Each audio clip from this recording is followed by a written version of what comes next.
longer than usual, Mr. Michaels. Good morning, Ms. Log. Good morning, Ms. Hassim. Good morning. Please place your name on record. My apologies. But good morning, so long. Good morning, Chair. I'm Advocate Missy on behalf of Mr. Madlanga. Sorry? I'm Advocate Missy on behalf of Mr. Madlanga. How do you spell the surname? Missy, M-I-S-S-I. Oh.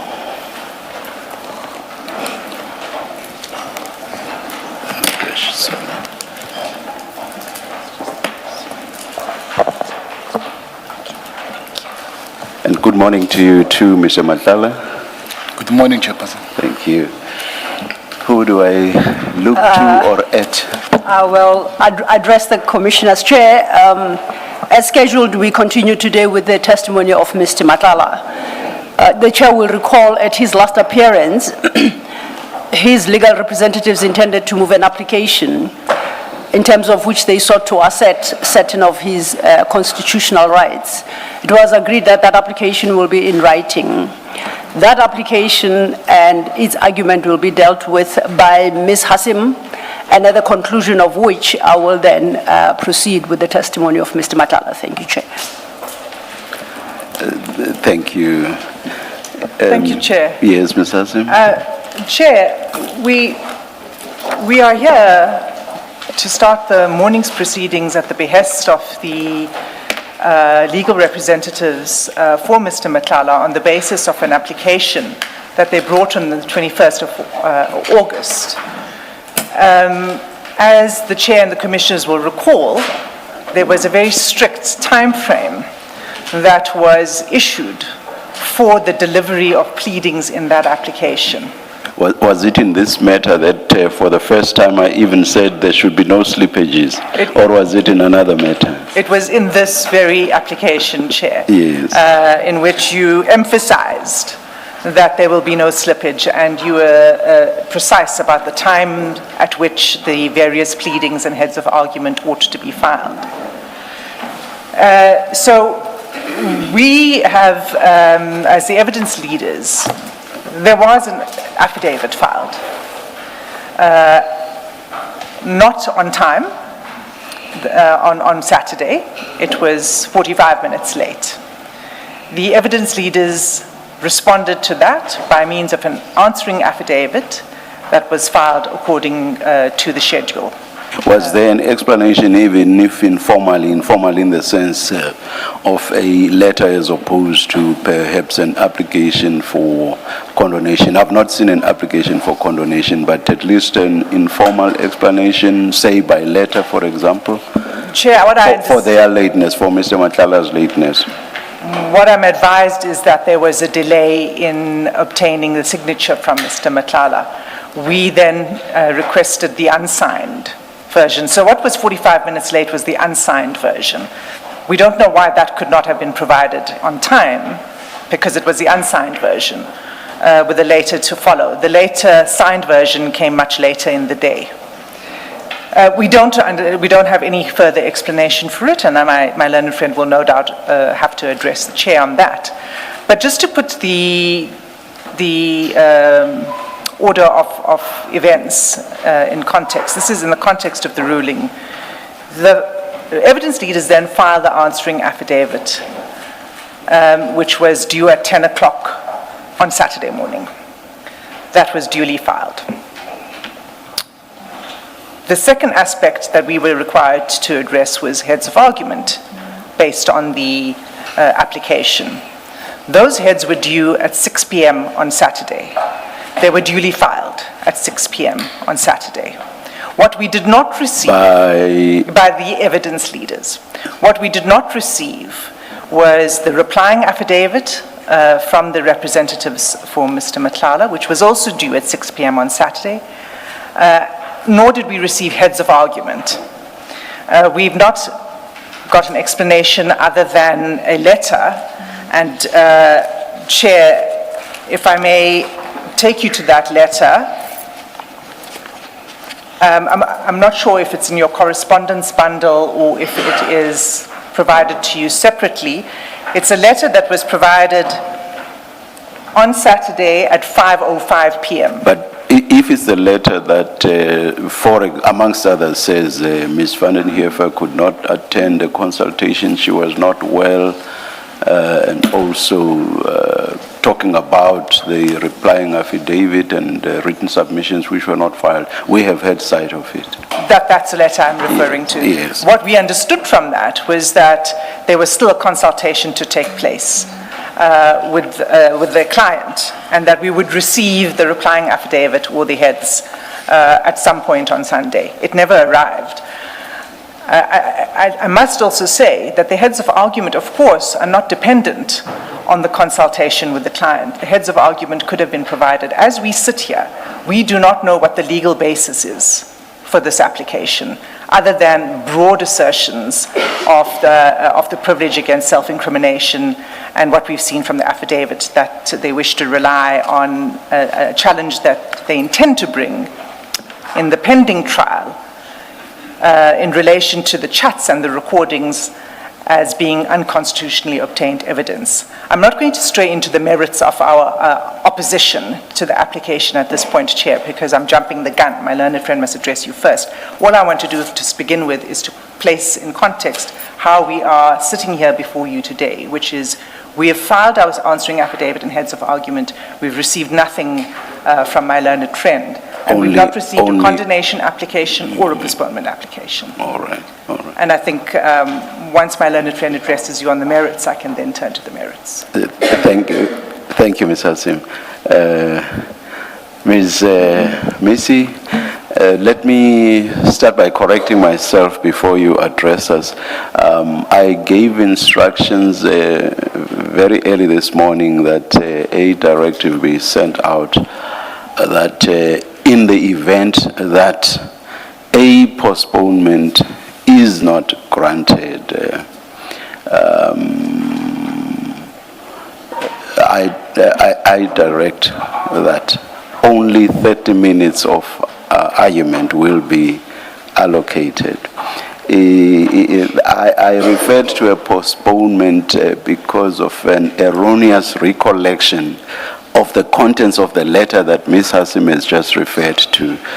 My memory, which was a lapse, was of the view that that same letter also sought a postponement. My co-commissioners this morning corrected me and said the letter does not seek a postponement. So I thought I should, in case my directive created confusion, just correct myself up front. But I must say this, if we get to the point where the application has to be argued, my directive as to time allocation stands. Let's hear you. Thank you, Chair. I've considered how I would address the Commission with regards to this, and I deem it important to refer to a folktale that I've often heard in the corporate world. And the story goes that a security guard was once informed that the boss or the CEO of the company has given instructions that before 6 a.m., no one ought to enter the building. And the said CEO, on another day, attempts to enter the building before 6 a.m. And what he's told by the security guard is that, boss, umthetha uvumi. You will not enter here. I was told that you do not enter before 6. It does not matter whether you are the CEO or you are the one that gave the rule. I will not open for you. And I proceed with that because I want the Commission to get a proper understanding upon which the entire team of Mr. Matlala labors under. Correct. One would note, as correctly put before the Commission by Ms. Adila Hassim, that we did endeavor to provide them with an unsigned affidavit 45 minutes late. That's correct. It then took us approximately 3 hours to file our subsequent signed affidavit. Logically, as an individual, a layperson sitting anywhere would wonder to themselves, but if you had an unsigned affidavit and you only needed for your client to consult, make whatever changes you needed to make, why would it possibly take you 3 hours for you to then get a signed affidavit that's commissioned and file it and serve it on the evidence leaders. And that should give you a picture of how difficult it is for you to get access onto the premises, to get driven from your entrance as a visitor all the way into CMEX. When you enter the entrance at CMEX, how long you have to wait to get searched, to complete the forms, for you to then get taken from that point and walk into CMEX, where you also at that point have to wait for somebody to come and take you up to the boardroom that we have fortunately been allocated by management within CMEX. You then are in there, you're not allowed to have your cell phone devices, which in this day and age, that's what we primarily depend on to get access to the internet. With that being said, we would then have to go through the affidavit. You go through the affidavit, you make the changes. You now have to call said individual to come back and to take you guys downstairs for somebody to open the door for you to get out. You are not allowed, and I actually have got a tongue lashing personally by the management of security at CMEX, informing me that I do not understand and cannot comprehend the level of security and risk that I'm putting myself under by wanting to roam around the CMEX prison without somebody there to guard me and to accompany me. I then was taken to another office where I had to wait for somebody to come and take me to walk out to and go to the security with my learned friend, my instructing attorney rather. We then waited approximately 30 minutes to get a ride from CMEX all the way to the gate. We would be able to get access to our phones, get the internet, and for us to then, so I apologize for that, and for him to then go and print the affidavit and then come back. That is a process on its own. We then have to start again, request for us to get a pickup to go back to CMEX, follow the whole process, somebody to pick us up as I had explained initially.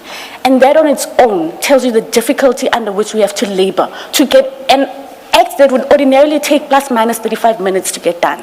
But it took us almost double the time.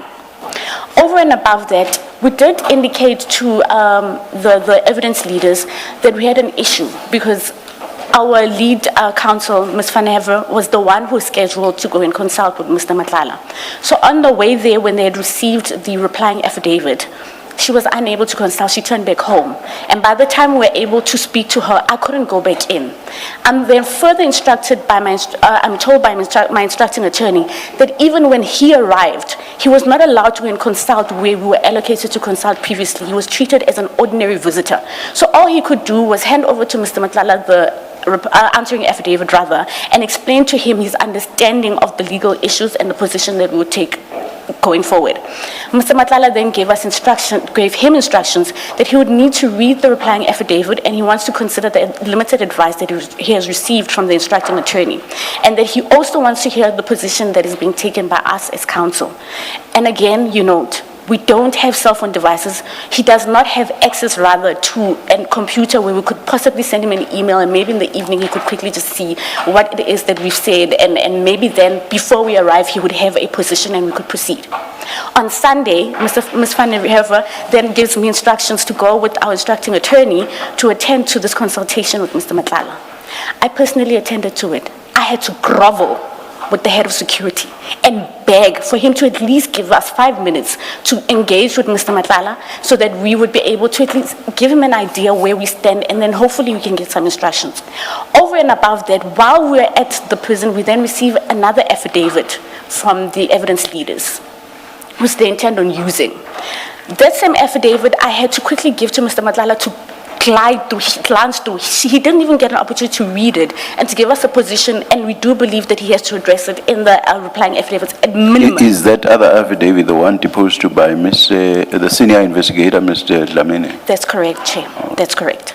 And so with that being said, the limited time that we had while trying to balance getting information from Mr. Matlala and maintain relationships with the individuals that tomorrow we have to come back again and beg on a Sunday if necessary to give us access to him. We then had to respect the time that they had given us, quickly give him what we gave him, have him glance through the affidavit, at which myself personally, I had not read through, and I couldn't even give him an idea of exactly what is being said in the affidavit, except to say it was from the lead investigator and it has to do with a consultation that they heard on an earlier encounter with the evidence leaders, I believe. With that being said, we were unable to get instructions from him. The little information that we got required us to then create a strategy of how we'll move forward and still be efficient And our conclusion was that the best way to move forward would be for the instructing attorney to go through the docket again, go through the Section 204 affidavit so that he can adequately provide evidence before, rather depose to an affidavit that is correct and properly represents Mr. Matlala. We have not been able to conclude that process, and as a result, we were unable to file our replying affidavit as we had intended to on Sunday, Chair. With that being said, from Saturday, Ms. Van der Heever has been sick. And I do believe in her first appearance on behalf of Mr. Matlala, at some point she intimated that she suffers from rheumatoid arthritis. That has put her in a position where she's so ill. I was engaging with her this morning. She can't use her hands or feet. She's with the doctor and they're consulting to see a way forward. But what she did guarantee me is that hopefully with the medication that she's receiving, by the afternoon she'll be in a proper position where she'll be able to continue with us working and appear tomorrow to argue. So my instructions right now, having considered the fact that we are constantly being hit with umthetho awuvumi, you cannot do this or that, and we have to try and navigate the systems where ordinarily a layperson not sitting in this commission would think, well, these individuals are incompetent, or maybe perhaps they're trying to not come before this commission in good faith. That is not the position. You have to be in it to truly understand what it takes for you to properly represent Mr. Matlala, because he is not an ordinary witness that you have access to at 12 a.m. rather in the morning, or at 3 a.m. in the morning. We don't have that liberty before us. And I do know with regards to the additional bundles that we receive later on, they make it even harder because he wants to read. He wants to know what's being said there so that he can give us proper instructions moving forward. He's not in a position where he feels comfortable that it would be smart and wise for him, given the status that he holds outside of the commission, to say to the commission, well, I did say let's go ahead, without considering the implications that it would have on him. And we beg this commission, humbly so, Chair, to consider all the elements that we consistently have to deal with to try and ensure that we represent Mr. Matlala, and also stand before the commission in good faith, that we're given an opportunity to file that replying affidavit, our heads of argument, and as well as a written condemnation application for the late filing. Thank you, Chair. Thank you, Ms. Missy. Yes. Chair, just 3 points May I just raise an issue, Ms. Missy? What the evidence leaders answering affidavit raises is a legal question, or rather what it raises are legal questions, 100%.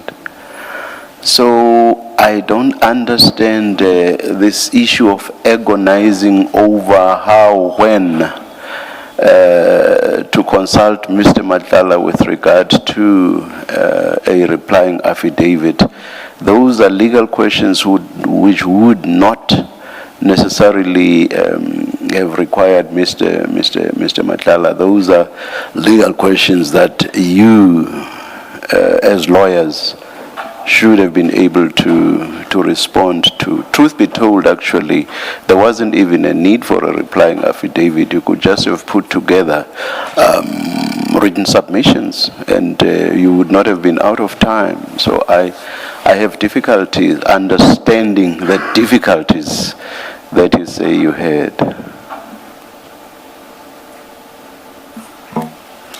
Chair, yes, to the effect that it relates to legal issues.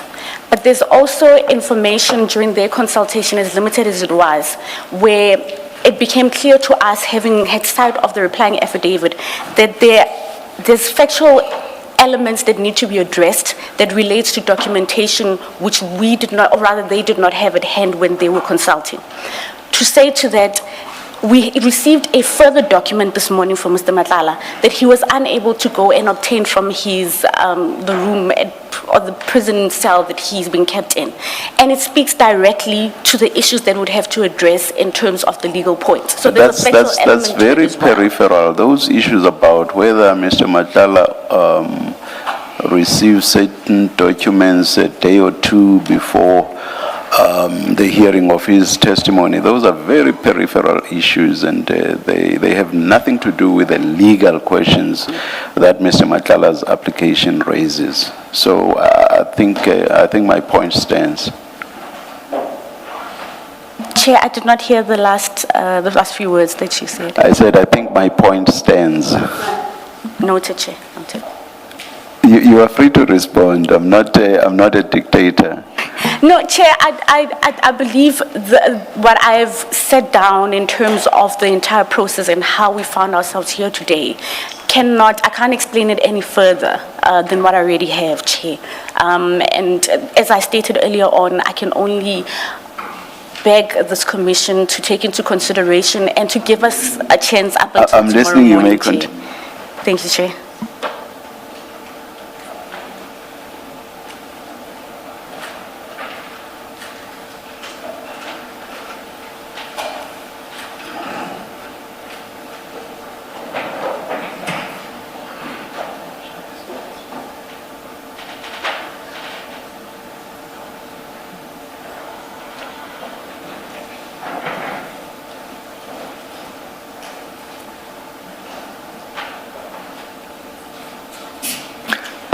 Let me indicate what my inclination is, which you would obviously have seen in the directive that I issued. In fact, I sent it out to the attorneys after 6 a.m. I don't know what time they instructing them to write a letter to Mr. Matlala's attorneys. I don't know what time that email was sent, but I gave the instruction after 6 a.m. My inclination is for Mr. Matlala's application to be argued now, this morning. That's my inclination. What's your response to that? Chair, my application for a standout from tomorrow, still, that is the position that we're taking. If the chairperson could grant us that opportunity to come before this commission prepared, and at least for you to have sight on paper, at minimum, some of the case laws, because we do believe that this is an issue that has never been dealt with by any commission in South Africa. Speaking to the position that we find Mr. Matlala in, and we do deem it imperative that you have sides, yes, of the legal argument, but also the case law that we rely on to make out this argument. I don't know how efficient it will be, given that it's a constitutional issue and the position that we find ourselves in, and we've tried to look and research to see internationally if we could find something that could give us guidance on this here, on the issue that we intend on arguing.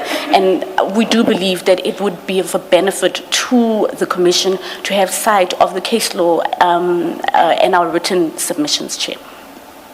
I don't know how beneficial it would be if I only argue this and you are unable to make reference to those cases and the paragraphs and see exactly, is she applying herself correctly? Do you agree with me, yes or no, and what's the position? And I think perhaps that's the consideration you'd have to make in finality, which is one, this is a position that we believe any commission here in South Africa has never had to deal with and answer and consider, and perhaps it would be beneficial to have consideration of the cases that we would like to refer to or refer the commission to, Chair. Thank you.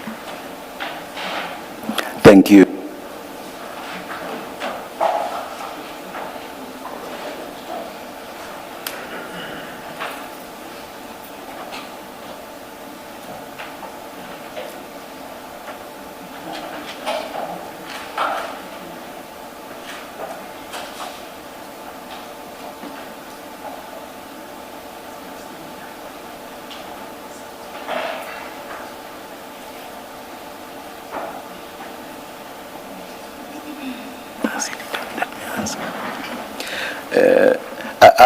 I will go back to the question that I asked about this being a legal question. This is something that Ms. Vandenheefer was quite passionate about from the day of the last appearance. She referred a number of times to an application where points in limine would be raised From the moment that you start thinking about bringing an application in which you are going to raise points in limine, you already know what the law that supports you is. So it should have been a matter of relative ease. In fact, even easier for you, Ms. Vandenheefer, as Mr. Matlala's lawyers, to argue the law than it would be for the evidence leaders on whom you are springing these points in limine. So I'm not sure that I follow your response. Can you tell me why written submissions were not or could not be filed on legal issues that were the start of all this, legal issues that you thought of even before commencing this, the process that we have before us this morning? And underline, you were ready with the law right from the beginning. Otherwise, you would not have even considered bringing an application in which points in limine were being raised. Chair, I can only take you back to the fact that from our consideration was that it was imperative for us to prepare the replying affidavit. My apologies.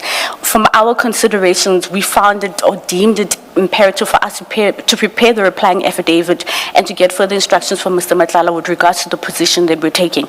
And I do note the point that you're making that perhaps what we could have done in the interim was prepare the heads of arguments to assist the commission and have them filed on time. I take note of that, Chair. But that was a delay that came as a result of the consultation, the considerations that we had to make, which is that given the answering affidavit, we deem it important to get further instructions from client with regards to the replying affidavit before we proceed with penning down the position that we've taken with regards to the application.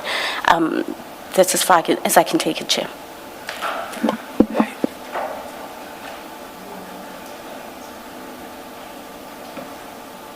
Morning, Ms. Missy.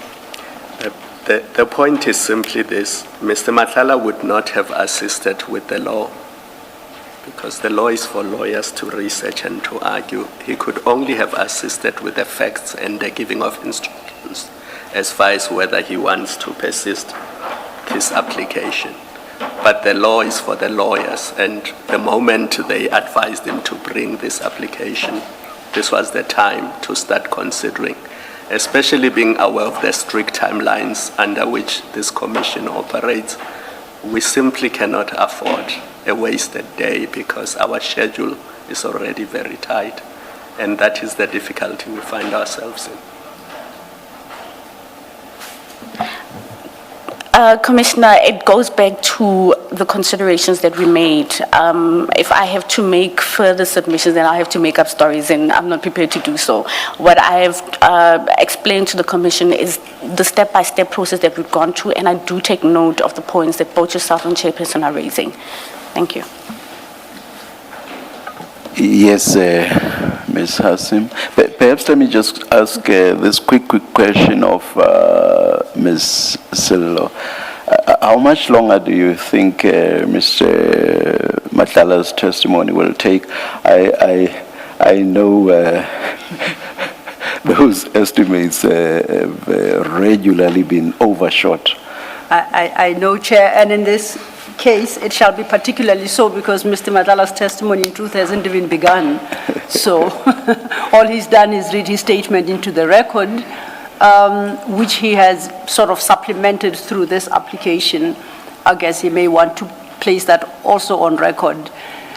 We had anticipated a minimum of 2 days after he has placed his statements on record, Chair. So today and tomorrow? Today and tomorrow. A minimum of 2 days. Thank you, Chair. All right. Thank you, Ms. Sillo. Yes, Ms. Hassim. Chair, just a few responses to what Ms. Nisi has submitted. The first is, and just to correct some of the facts. The first point relates to the filing of the founding affidavit. It was due at 10 a.m. on Friday. This was subsequent to the directive of the chair that was made on Monday So there was a long period between Monday and Friday for the purposes of consultation with their client before the filing of the first affidavit. So the long explanation that was given about the difficulties with accessing the client in correctional services doesn't really assist in relation to the founding affidavit, because there was sufficient time. But it's not only sufficient time from the period between Monday and Friday last week. Mr. Matlala's legal representatives have been raising this issue for some time, prior even to Monday. They are aware of the categories of evidence that the evidence leaders wish to canvass with him in questioning. They've known this since at least March of this year. So this application could have been brought much sooner.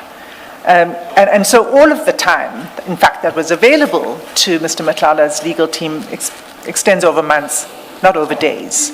So that's just to address the founding affidavit and the explanation for the lateness, which I say doesn't assist Mr. Matlala's team. The second point is about the heads. And I'm not going to repeat it because, Chair, you've made the point and Commissioner Khumalo has made the point. Those are legal, that's legal argument. There's a legal team that's assisting Mr. Matlala. The heads of argument could have been submitted timeously, and they weren't.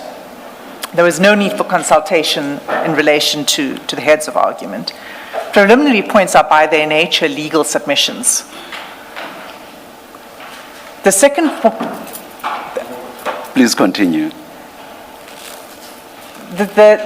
On the point of the legal submissions, you would have seen from our answering affidavit that we set out the legal principles.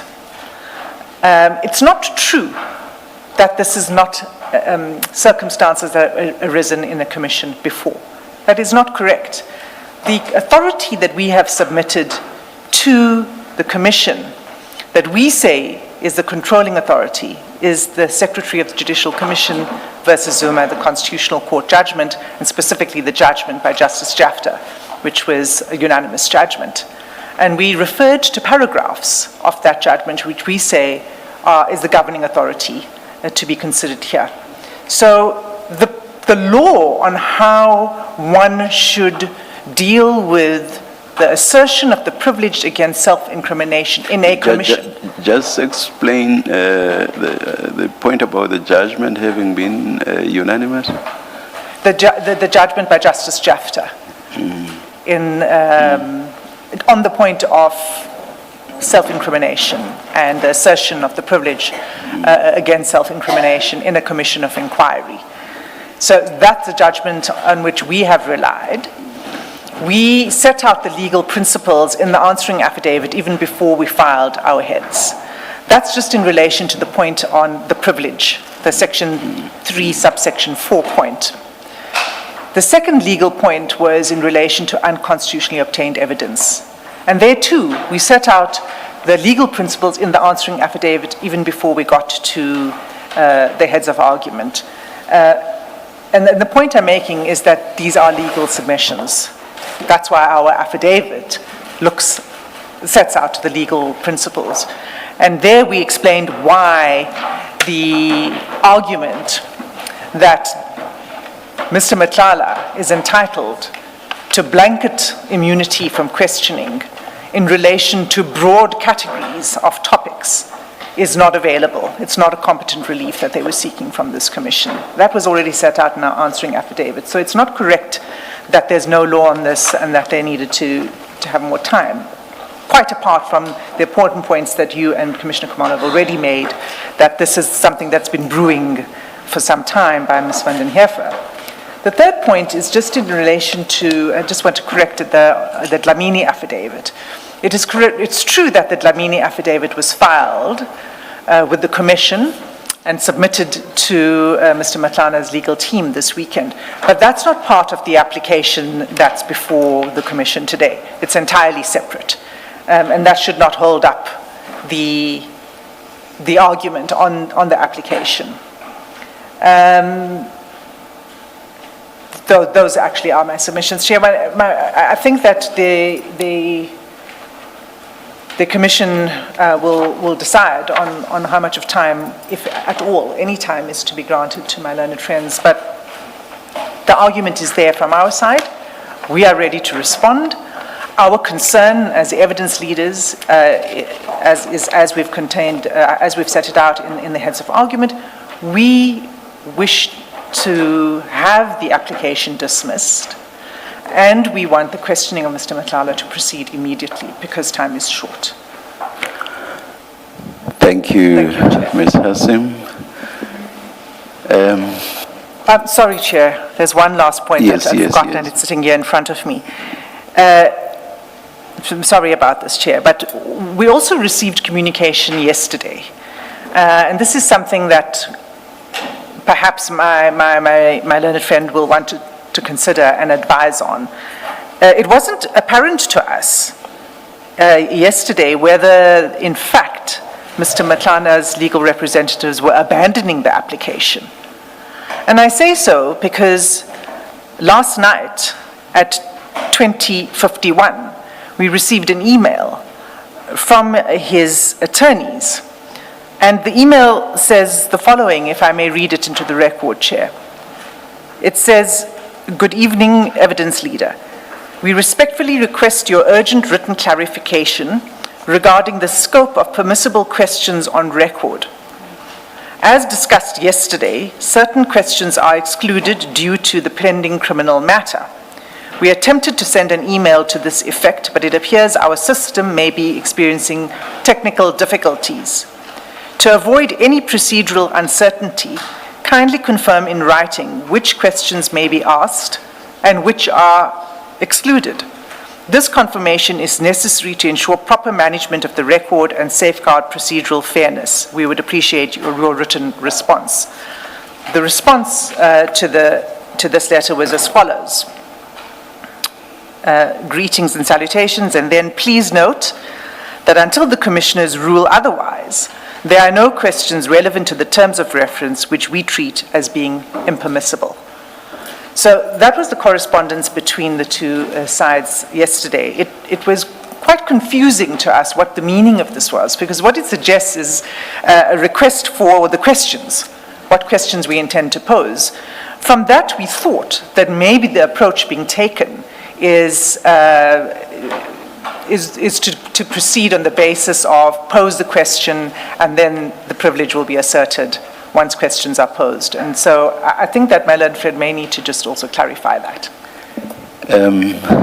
Ms. Missy, does the letter mean that the application is abandoned, or what does it mean? Chair, no, the application is not abandoned. The reason for the email is we're trying to anticipate an instance where the ruling perhaps doesn't go in our way.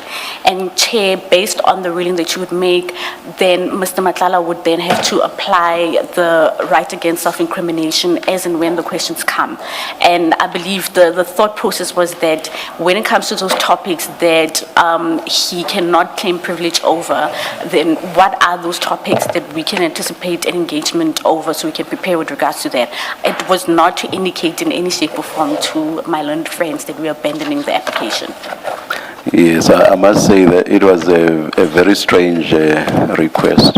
One can't quite tell whether the request was for all the questions that are going to be asked to be itemized, which would be something that's unheard of and in fact quite bluntly very strange. Chair, I do take note of the wording as well, the confusion that would have come from it, but my understanding was that I think the attempt was to ask under which topics are we going to proceed on once the Commission has made a ruling with regards to whether we can proceed, or the argument that we make brings the entire process to a halt. Thank you, Chair. Thank you.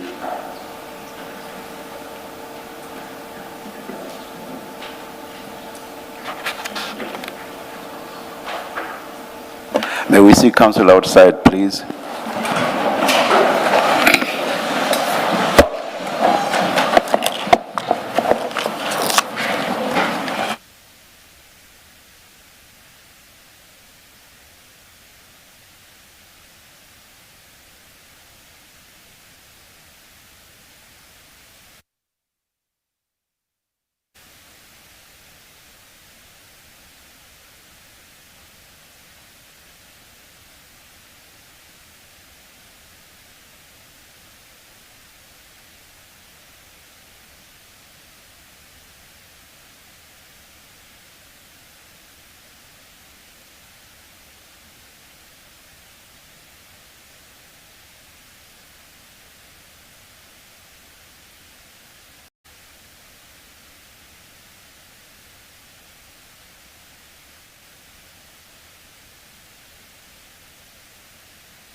The application for a postponement to tomorrow is refused. Mr.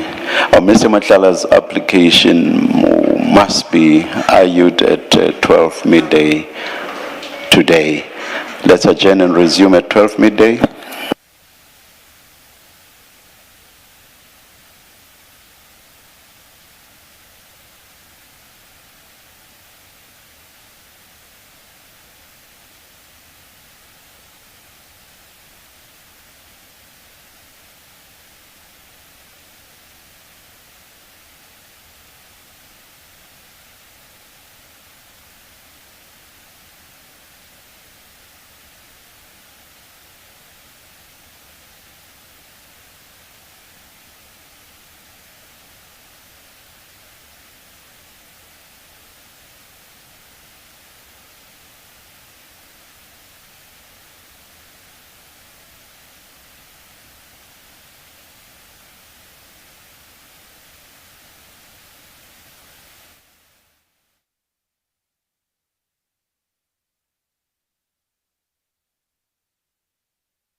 Ms. Missy, we were advised that we should come back earlier than midday, and that this was at your instance.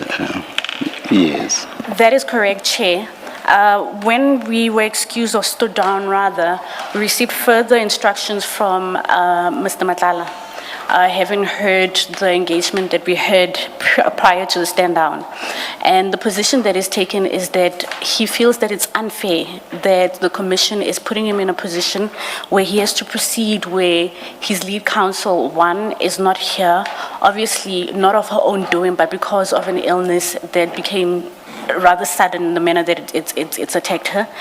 Two, because we've intimated that we've not prepared our heads in written submission, he's of the view that he's not comfortable to proceed because that implies that we're not fully prepared to represent him. And so his instructions are that if the commission is not willing to at least grant us this afternoon to ensure that we have those documents before you and that we have our heads put together properly, in the alternative, he has no option but to instruct us to bring an application interdicting the proceedings of this hearing pending the review of the decision for us not to get a stand down until tomorrow.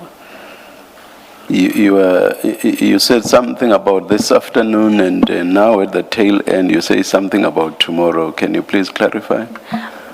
Chair, you'd recall when we began our discussion earlier on, we were requesting that the commission stand us down until tomorrow morning, at which point we had made an undertaking that we would have served you with our replying affidavit and our heads of argument.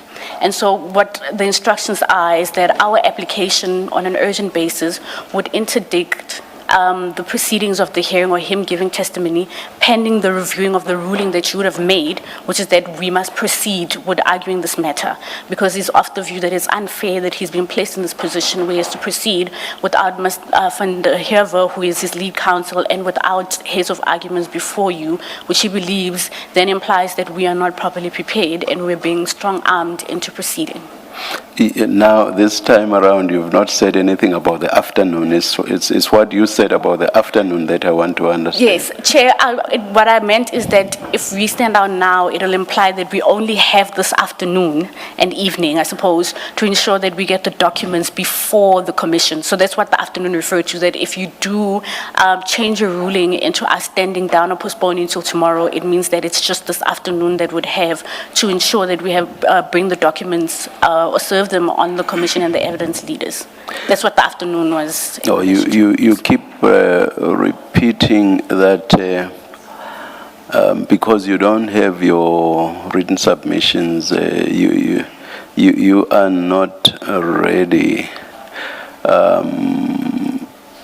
Written submissions, yes, they do assist legal representatives, but in the main, written submissions are prepared for the assistance of the decision maker and not so much the arguer. Do you want to address us on that distinction? So those would more have been of use to us, but seeing that the written submissions are not there, we are prepared to forego the assistance we would have received from your written submissions. So as I say, it's more for us than for you. Chairperson, having engaged with client afterwards stood down, and obviously with what he had heard during our discussion, his instructions to us is that his observations and his views is that if Ms. Van der Heerwe is not here and we have not prepared our arguments for you, it implies that he's not going to be properly represented and is not comfortable proceeding, which is why he's intimated that should the ruling not be changed to allow us to stand down till tomorrow, it implies that he's of the view, rather, that he's being treated unfairly and he would rather approach a court to have that addressed, Chair. And I do note that you're distinguishing the difference between written submissions and who exactly they're meant to assist, but it's client's instructions that he's of the view if his lead counsel is not here, together with us having not produced the heads before this commission, that he's not properly represented. And unfortunately, I can't comment any further than that because, as you do know, myself and my junior, my apologies, Chair, I forgot to put Ms. Brighton onto record. She's the third junior on the matter. And consequently, he's of the view that he's not willing to proceed, and he would like an opportunity to have this addressed before court, Chair. May I ask an issue that we did not raise before? It is this. Why is it that there is no substantive application for a postponement with sufficient clarity? Now it has just been emphasized to us that, as I understand it, the main reason is the fact that lead counsel is not here. Why is it that no substantive application for a postponement on affidavit was brought? Chair, I think for one, we did not anticipate that we would find ourselves in a position where we were not able to firstly consult with Mr. Matlala yesterday to get the additional information that we needed. Before we left, I did intimate that there is a document that is imported, and it speaks to one of the bases upon which we bring this application, but it's obviously of a factual nature. He had to bring it here in the morning, so that's one element. The fact that we didn't anticipate not being able to prepare the replying affidavit. Number two, that then created circumstances that follow when we were not able to proceed and prepare the heads of argument on time to be before, to serve on the evidence leaders and for the commission to have signed off. And so those are the reasons why we were not able to prepare ourselves on time to, or rather finally, we hadn't anticipated that Ms. Annaline would fall so ill to a point where she's unable to even be here in person. Because perhaps her being here in person as the lead counsel, we would have had a better argument, so as to say, and it maybe have created way for us to proceed to argue on a legal basis. But one thing I can say is that our instructions from client is that if his lead counsel is not here, he's not comfortable and he doesn't feel properly represented. But the main reason throughout for not proceeding today is the fact that you did not have all the documents you think you require, and that was known for quite a while back, and that had nothing to do with Ms. van den Heever's being here or not being here. So at some point, especially because this morning a postponement is sought on the basis that these documents are not available. Your argument, that was the gravamen of your argument this morning. A reference to Ms. van den Heever not being well was something that was said in passing in your argument. Main reason, the fact that no replying affidavit had been filed, and also the fact that written submissions had not been filed. So the short point I'm making is that that's something that was known for quite a while. At some point, a decision should have been made that, seeing that we don't have these documents, and because we do not have them, we are going to seek a postponement. Let us bring a substantive application for a postponement. That's the point I'm making. The issue about lead counsel not being here arises because I have now directed that I want to hear, that we as a commission want to hear argument on the application, on the points in limine.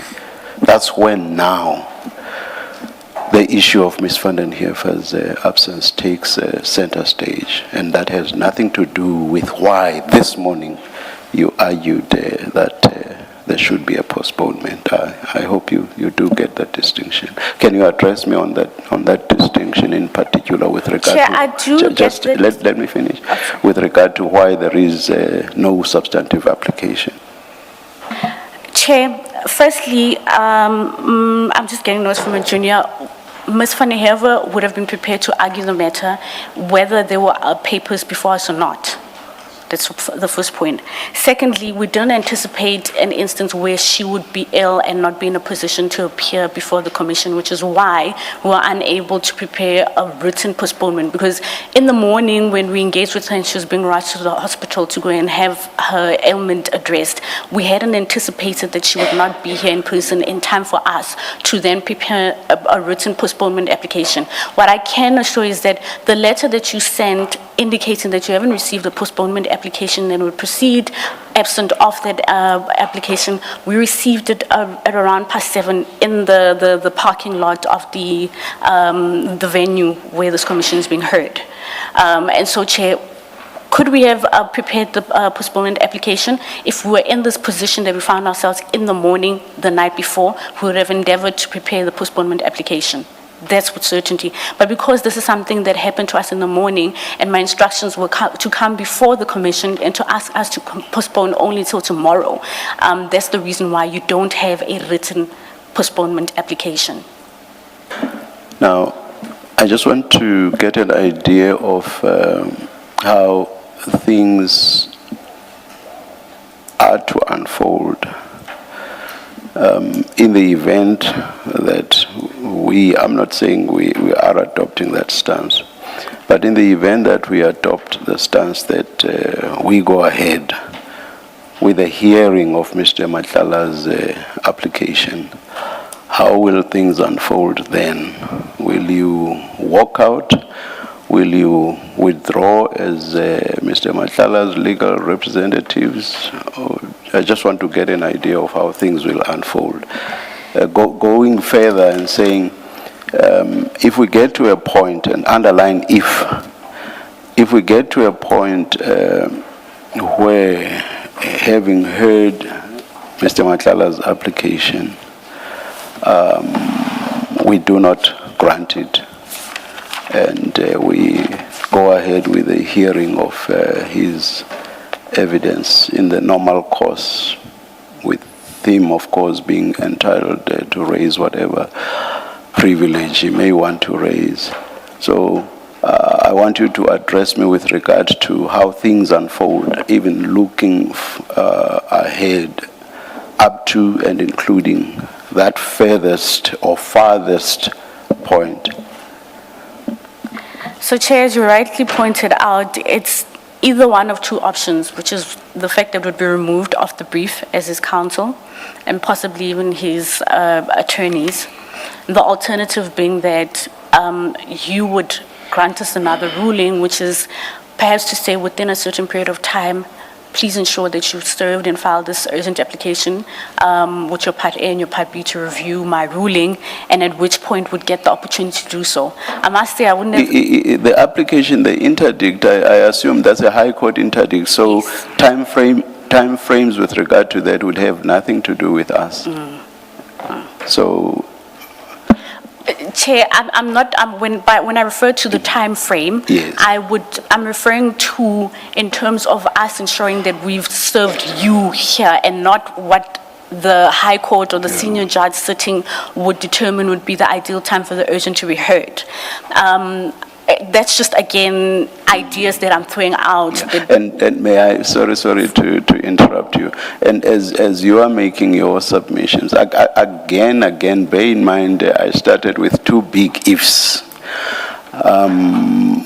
If we reach that point, you should be aware that there will be no interdict in existence at that point. Which would mean that nothing stops the commission from going ahead and hearing Mr. Matlala's testimony. Chair, as I said, that we hadn't foreseen an instance that the commission would possibly consider not granting us an opportunity to approach the High Court and address the application that we seek to be heard on an urgent basis. And if that is the case, I don't want to preempt what we would do if you decide not to grant us that opportunity. Because for me, it's a matter of you're either changing your ruling, allowing us to stand down till tomorrow. The alternative, you say no, I'm not granting it, at which point the question as to whether are you going to rule, to say, okay, since you've intimated that you want to have my ruling heard on an urgent basis and reviewed, then you are welcome to do so, I excuse you. But if you choose to proceed without excusing us and thereby Mr. Madlanga, I would then ask for a stand down, because then there are implications on him that would affect us, i.e. for one, walking out, and who gets to walk out, and if, for instance, counsel is removed off the brief, what are his options? And should he decide that he wants to walk out with us because he feels that he's being unfairly treated and is not being given an opportunity to be heard till tomorrow morning, with our undertaking being that whether Ms. van der Heerwe is here or not, we would have to ensure that I, being then the lead counsel, is prepared to continue and present before the commission. Then again, as I stated, we hadn't taken instructions with them. I think it would give us, if you could give us an opportunity to stand on further, depending on what your ruling is, to engage with him and consider what the implications would be, because there are different implications should you decide to protest and want to walk away, and who gets to do the walking away, and what those implications as well would be, Chair.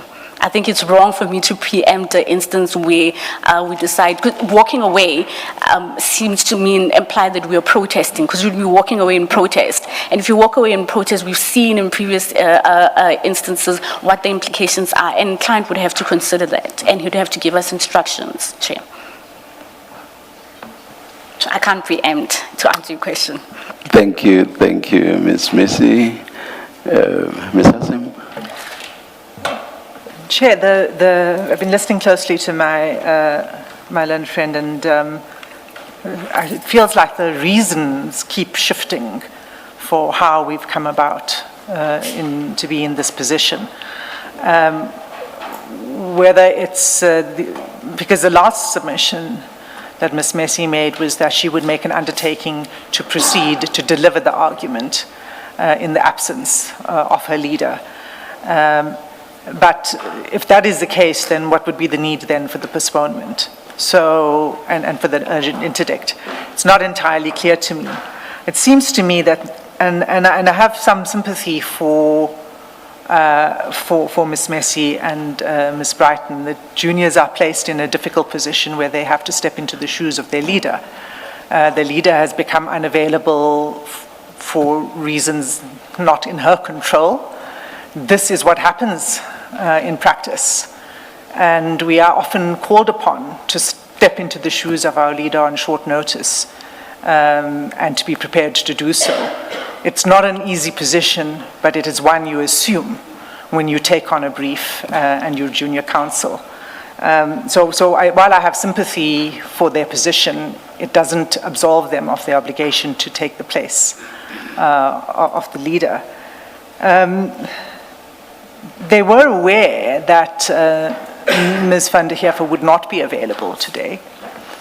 This could have been brought to our attention much sooner.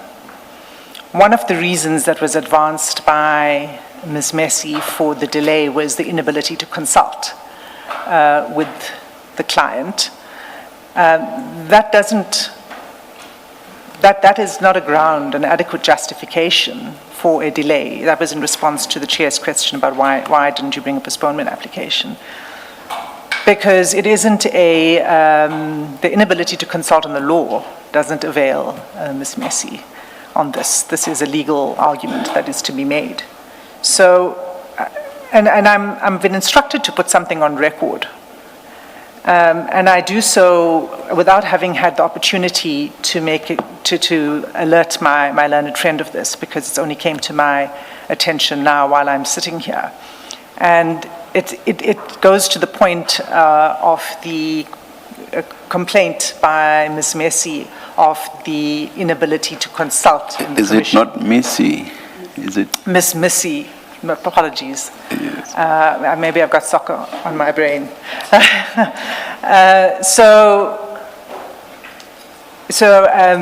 It's only come into my possession. I'm instructed to put it on the record. And it's a message from the area commissioner for DC, Department of Correctional Services, Commissioner Khoza. And what he says, and this is received at 11:36 this morning, and as I said, I'm instructed to put it on record. I'm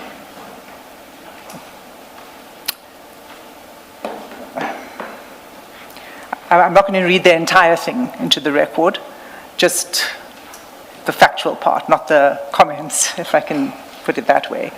So the relevant part of the message is facts provided are not true.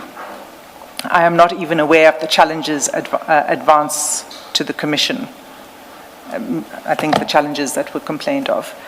And then the next message, they consulted for 3 days and we are prepared to make concessions anytime because we understand the importance of the Commission. I checked with the head of the centre, Mr. Kabengu, on all these challenges. He also denied to have created any disadvantage to them. So that's a message from the Area Commissioner Khoza. And as I said, Chair, I'm just putting that on record. None of that actually changes the legal position that is before you. And the legal position is that a stated intention to launch an urgent application does not itself suspend this Commission's proceedings.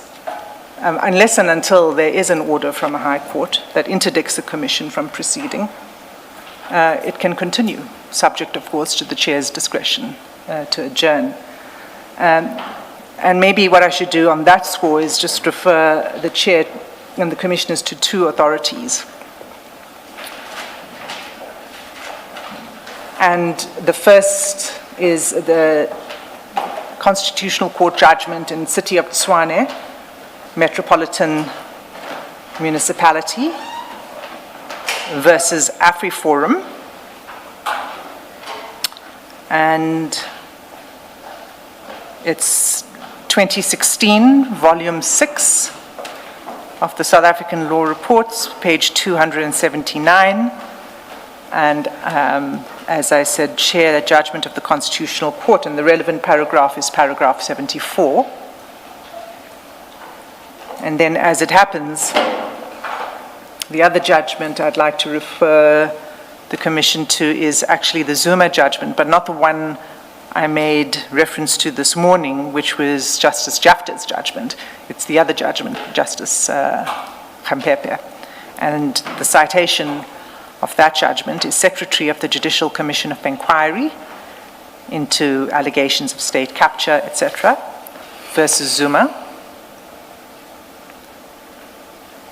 2021, volume 5. Sorry, there was a cough. Volume? Volume 5. Thank you. SA Law Reports, page 327, at paragraphs 94 to 95. So with those, that's also, yes, it's Acting Deputy Chief Justice Khampepe writing for the majority. So with those legal submissions, Chair, we request that... What do the cases say? Let me take you to You don't need, the City of Tshwane. you don't need to quote verbatim. You may just tell us the substance.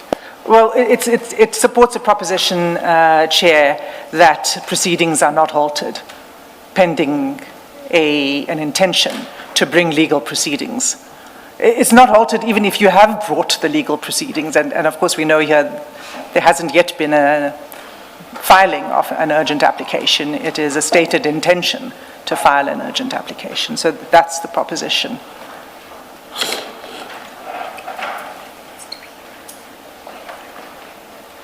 Well, let me just say, Chair, if I could just quote this one short aspect of the City of Tshwane judgment at paragraph 74. It reads as follows: it needs to be stated categorically that no aspect of our law requires of any entity or person to desist from implementing an apparently lawful decision simply because an application that might even be dismissed has been launched to hopefully stall that implementation. Any decision to that effect lacks a sound jurisprudential basis and is not part of our law. It is a restraining order itself, as opposed to the sheer hope or fear of one being granted that can, in law, restrain. To suggest otherwise reduces the actual grant of an interdict to a superfluity. That's a paragraph to which I referred the Commission to, Chair. So with those submissions, we request that the application from the bar, as it were, for a postponement should be dismissed, and that we should be in a position now to proceed with the questioning of Mr. Madlanga as has been planned for some time. I think the questioning would, if we do get there, the questioning would come after, depending on whether the legal representatives will indeed not be here. But the questioning would have to follow after Mr. Madlanga, if he's all by himself, has been afforded an opportunity to move his application in person. So we won't, assuming that we are with you, Yes. We won't straight away go to the hearing of Mr. And again, assuming, Chair, I was once misunderstood by counsel, and we understand. had an unfortunate heated altercation, he and I. We don't want to have a repeat of that. So- I understand the Chair clearly. Yes. Of course, and I don't wish to preempt any deliberation and ruling by the Chair and co-commissioners. Yes, yes. My submission is merely putting forward the position of the Yeah, evidence. that actually takes us to a request that was made by Ms. Missy when I asked her how things would unfold if, and Ms. Missy requested a brief stand down for her to take instructions. I would assume you have no objection to that. I have no objection, Chair. Yes. Ms. Missy? Chairperson, I did miss quite a bit of your interaction with Ms. Hashim because I was trying to figure out how we're going to reply to the submissions that she's made. Am I going to be given an opportunity to respond to the message that she received? I want to ask that first. Please do respond, yes. Firstly, Chair, the only thing that I will say is that those submissions were with regards to from Friday up until Sunday, the filing of our founding affidavit together with our consultation towards preparing a replying affidavit and the heads of arguments. It does not speak to any interaction prior to that.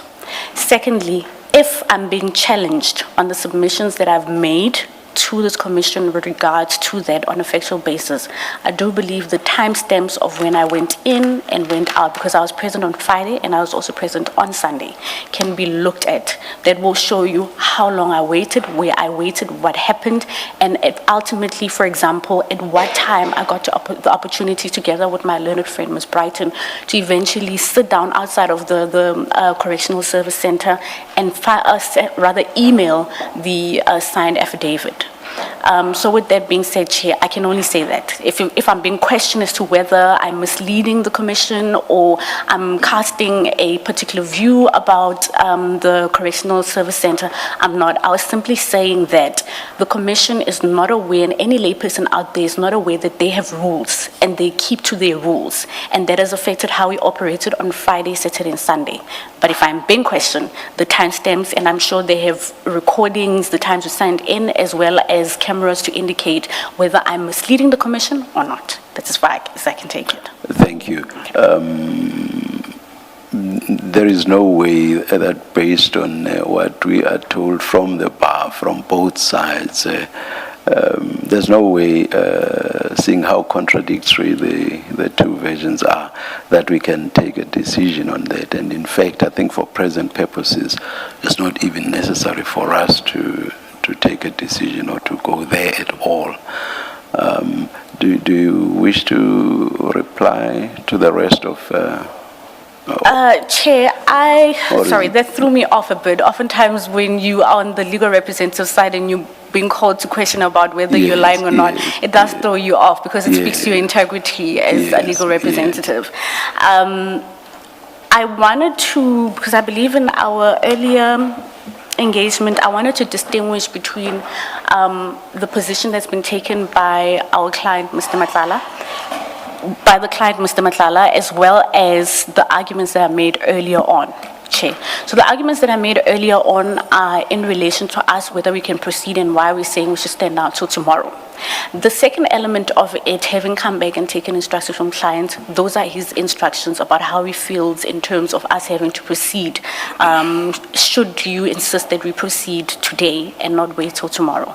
So there needs to be a distinction between the two. We're not shifting the goalposts from this is what we were saying earlier on in the morning and now we're changing and we're saying this here. What I spoke to mainly now that we've come back after the stand down is with regards to the instructions and his observation, how he feels about it. The earlier part still stands as it is, where you are asking us and we have to address you as to whether we proceed or we don't proceed, and you made the ruling that you made, which is that we proceed at 12:30. So I just needed us to make the distinction.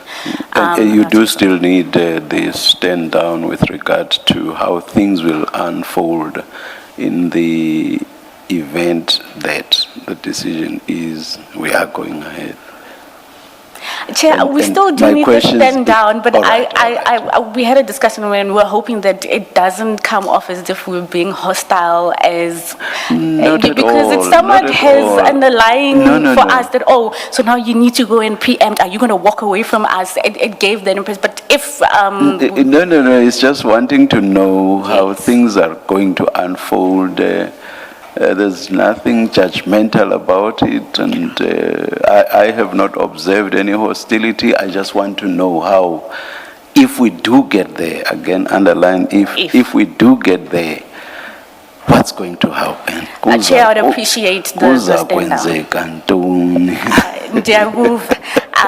Chair, I would appreciate the stand down to just Yeah. quickly take instructions from client, and then I'll come back with a response if you do decide to If, otherwise. yes, thank you. Noted, Chair. Thank you, Ms. Hasim. Chair, it's very important for me to make one remark. Yes. And it's in relation to the message that was received by the Yes. area commissioner. Yes. My instructions were simply to put it on record. No. I take no position on whether Yes. my learned friend, Ms. Missy, is misleading this commission or anything like that. Yes. That's not my intention, and I All do right. not wish to be misunderstood at all to be suggesting that. It's simply an objective Yes, sort of yes. message that was sent through that I put on record, and I think perhaps what it is from the commissioner's side to say we are not being obstructive. Yes. But the fact that it is difficult to consult with a client who is incarcerated, if any of us who have gone through that understand that it's a difficult Yes. process. And so I just wanted to make that clear. An important takeaway actually from that text is this, as Ms. Missy was arguing this morning, I actually did think of the possibility of the commission engaging with the prison authorities to ensure that the difficulties Ms. is telling us about do not recur. Now, a good take home or take away from this text is that such an engagement will actually, there will be no resistance to the request that I already had in mind. Yeah. Quite so. Thank you, Chair. I will not indicate it. Yes. Chair, my learned friend just highlighted something. I did speak about how we often use our cell phones for internet. We use our cell phones to get Wi-Fi through them to connect to our phones. If that request could specifically include that we have our cell phones, because that would really make things easier for us should we have to engage with him later on, to allow counsel at least one cell phone to come in with us. We don't all have to have our cell phones with just one cell phone so that we don't have this issue of internet not being present, etc. Because what would happen is that, for instance, if we need to have a document and he's happy with it and we have to file it, it's just a matter of him signing it, we can scan his using our phones. So, and then we would be able to send it immediately and wouldn't have all these issues of, we don't have the internet, we need to leave, we need to come back, etc. So I request that you specifically include there that we are allowed to carry in one cell phone for purposes of having access to the internet. That will be considered. Thank you, Chair. I'm saying considered. Let's adjourn, I will not indicate a time.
Over the hypothetical questions.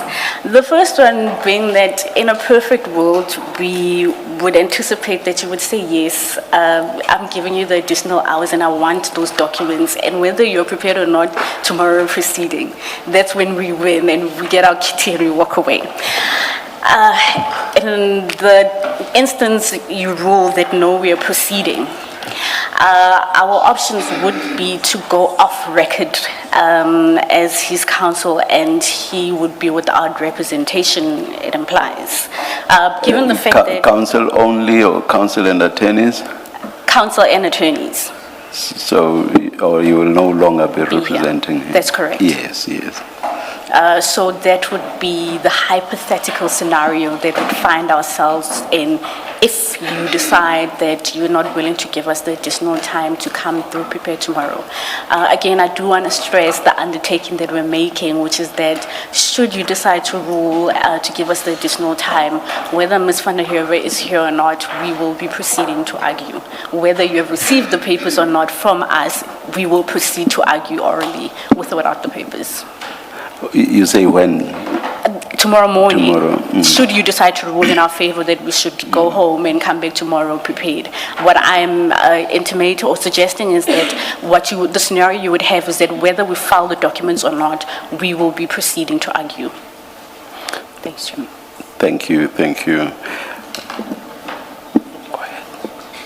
Ms. Missy, when you say off the record, you mean you withdraw as his legal team? That's correct. Would that go for Ms. van der Heerwe as well?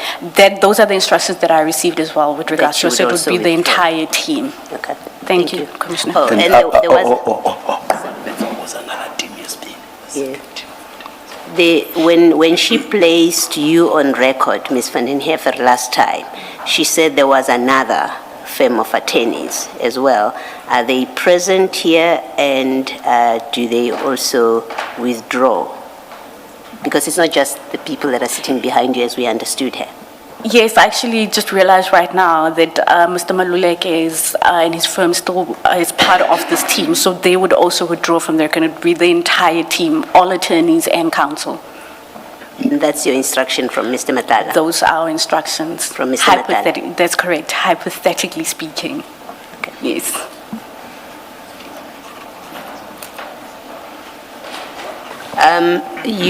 Mr. Maluleke is not with you. Has there been a discussion with him? Because it's important that we don't end up with a situation where if this eventuality that you're contemplating happens, that we don't end up with a situation where he comes to the commission and said, I never put myself off record.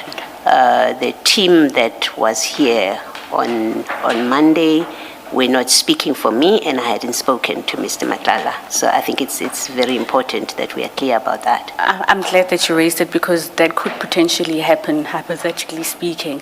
And with that being said, because these are instructions and engagements that we had with Mr. Madlanga, and Mr. Maluleke is not here in person, I suppose then, in fairness to him, he has not commented on that element.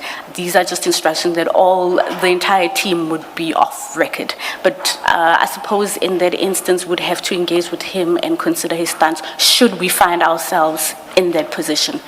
I suppose there won't be a need for us to stand on further until we've had a ruling. It just gives an idea of where we potentially would be. And if that is the case, we'll engage him and inform the Commission of his position.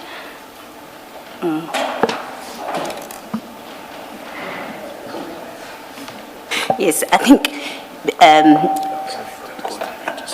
Ms. Missy, this eventuality that you're contemplating, I think it's very important that we all are clear what it is you're saying. You are using language of off the record. My experience is counsel say, I'm withdrawing. I'm no longer on brief. I'm not counsel on brief in this matter, and I'm withdrawing because for their personal reasons or because that's the instruction from the client.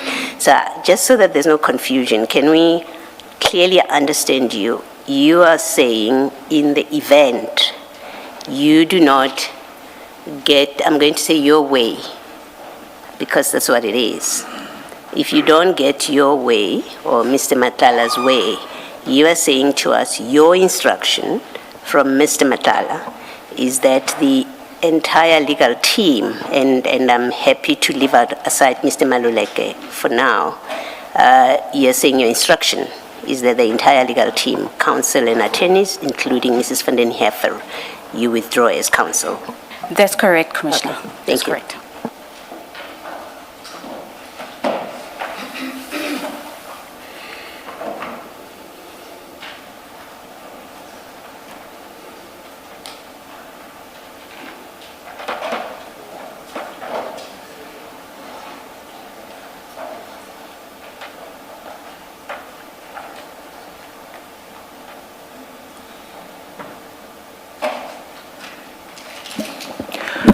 Who is the senior attorney? This is something that that's so crucial that I think we should hear from the attorneys directly. Who is the senior of the attorneys? And can That you would be Mr. Baloyi. please come to the microphone and.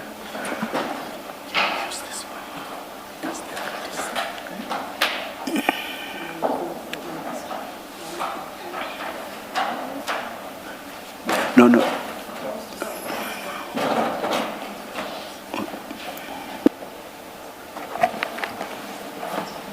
Please state your name for the record Thank you, Commissioner. and your firm. Yes, it's Mr. Baloyi with initial N from Baloyi Attorneys in Pretoria. Yes.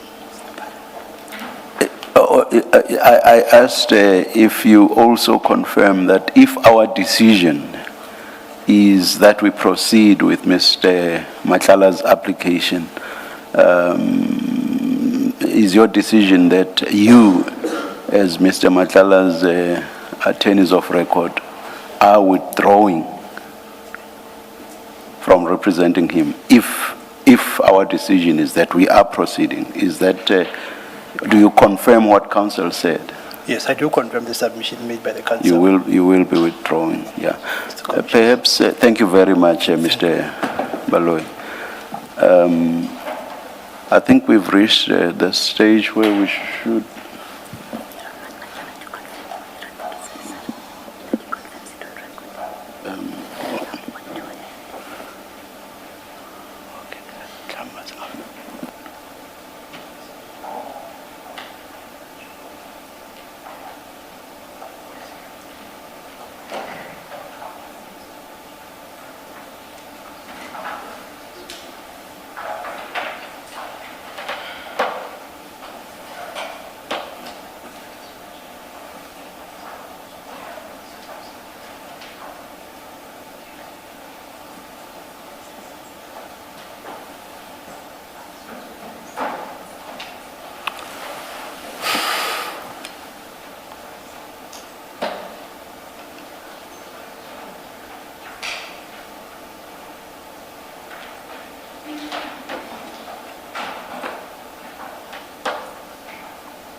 Ms. Asim, I'm not sure that you would want to say something, but perhaps because this is not really your decision, if haven't we reached a stage where we should just indicate what we think?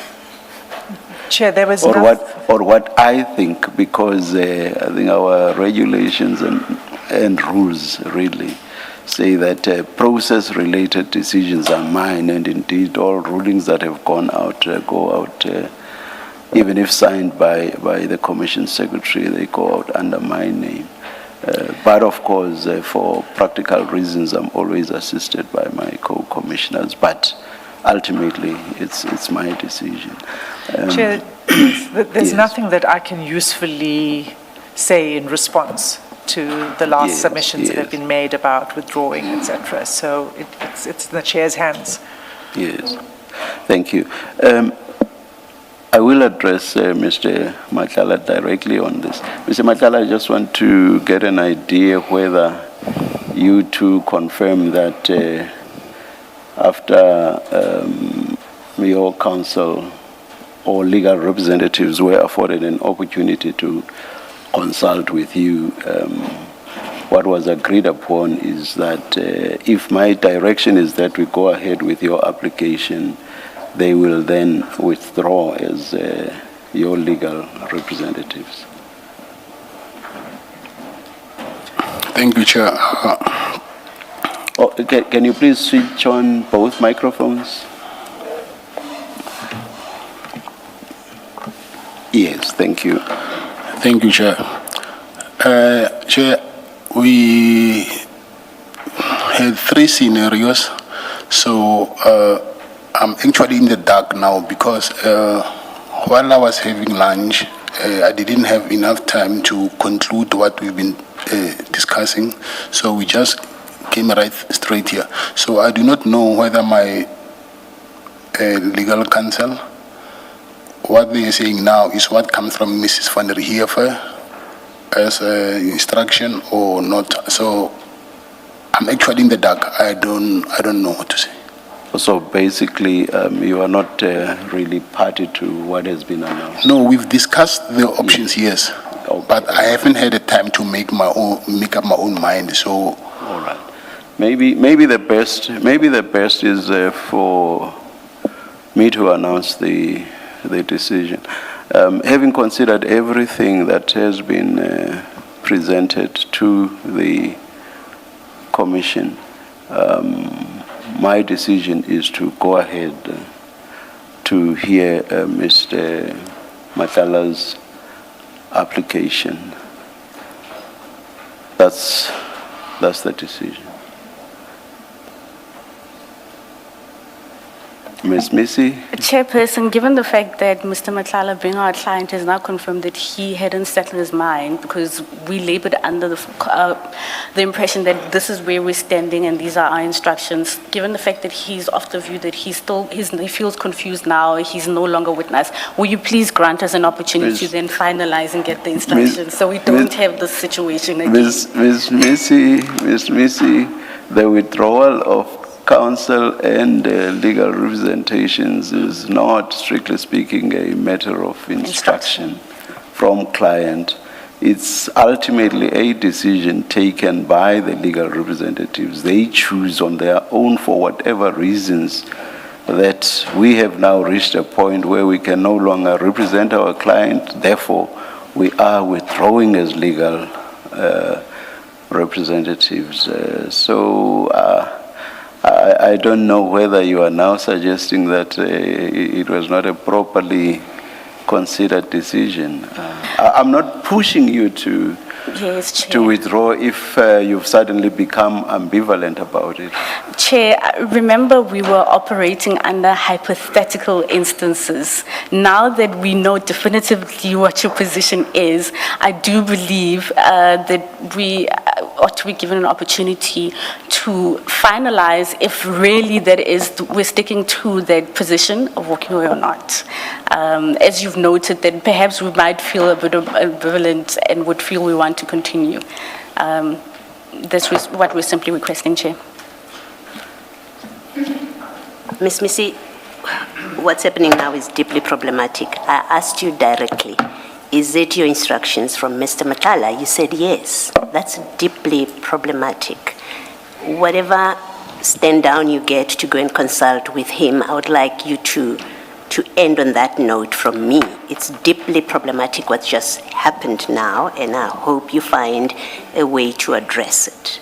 Because what it suggests and represents is what you said in response to my direct questions, is that is not the true position given what Mr. Matlala is saying now. If you come back to say it was a misunderstanding in whatever form, that I'm prepared to grant you that, but it is deeply problematic that you have put family, those are your instructions from your client, and now you say, well, maybe we need to go and discuss. I want you to understand my concern about it.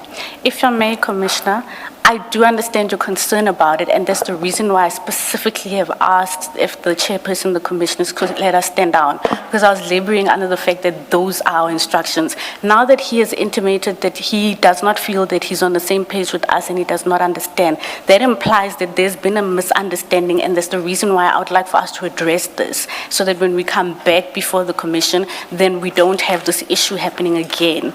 And to add over that, if you recall, this is a hypothetical situation that we're talking about. Now that you've made your ruling, that implies that we need to come back to the chairperson with a final decision of what are we going to do.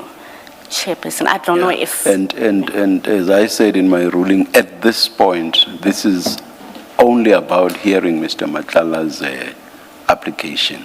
We have not reached the stage of the continuation of his testimony. That's where we are, just for clarity.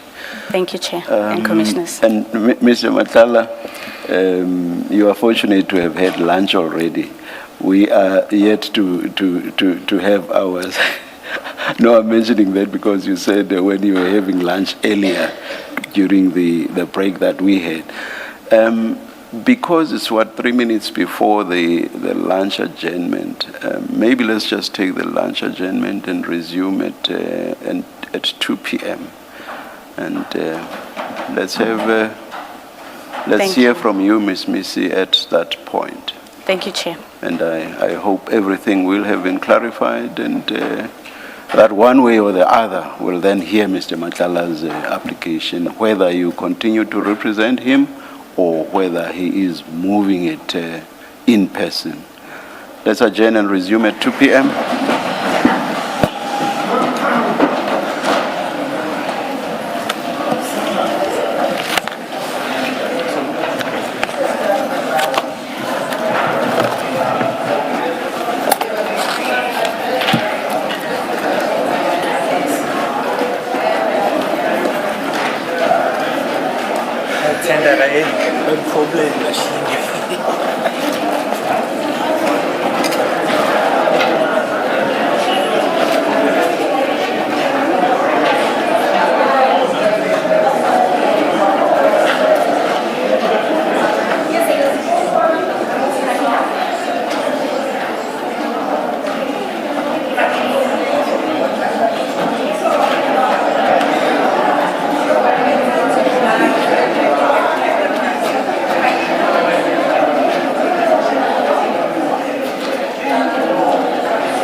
We're about to resume. It is 13:59.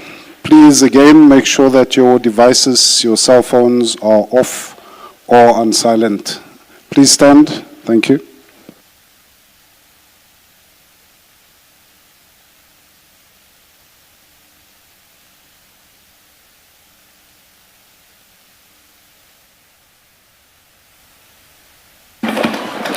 Ms. Missy?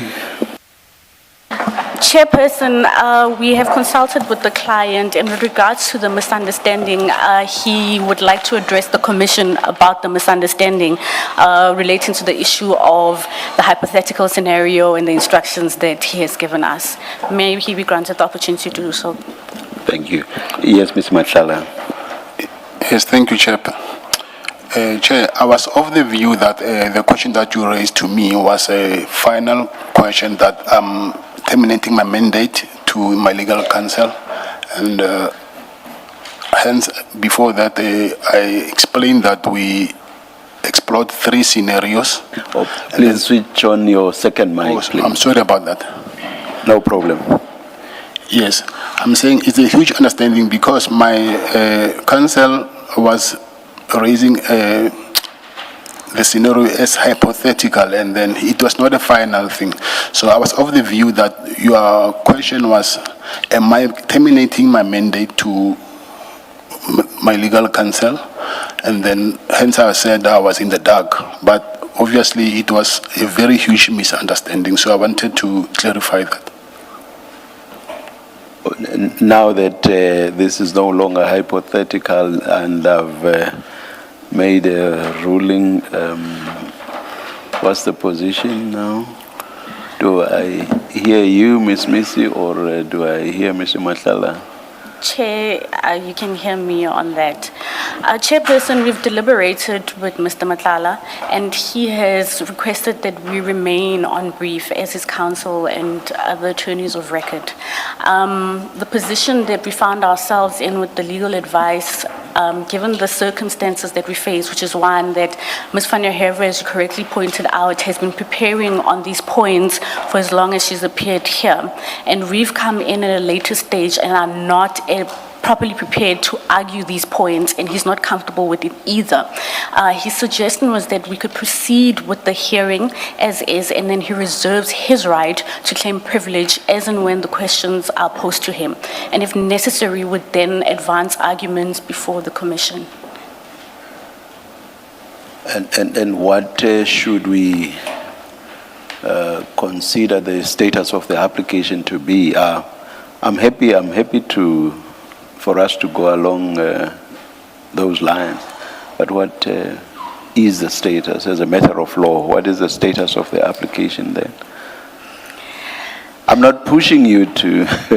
It sounds like yes, it's actually a practical. Maybe let's just go ahead then with the evidence. That's what Ms. Missy says. Thank you, Chair.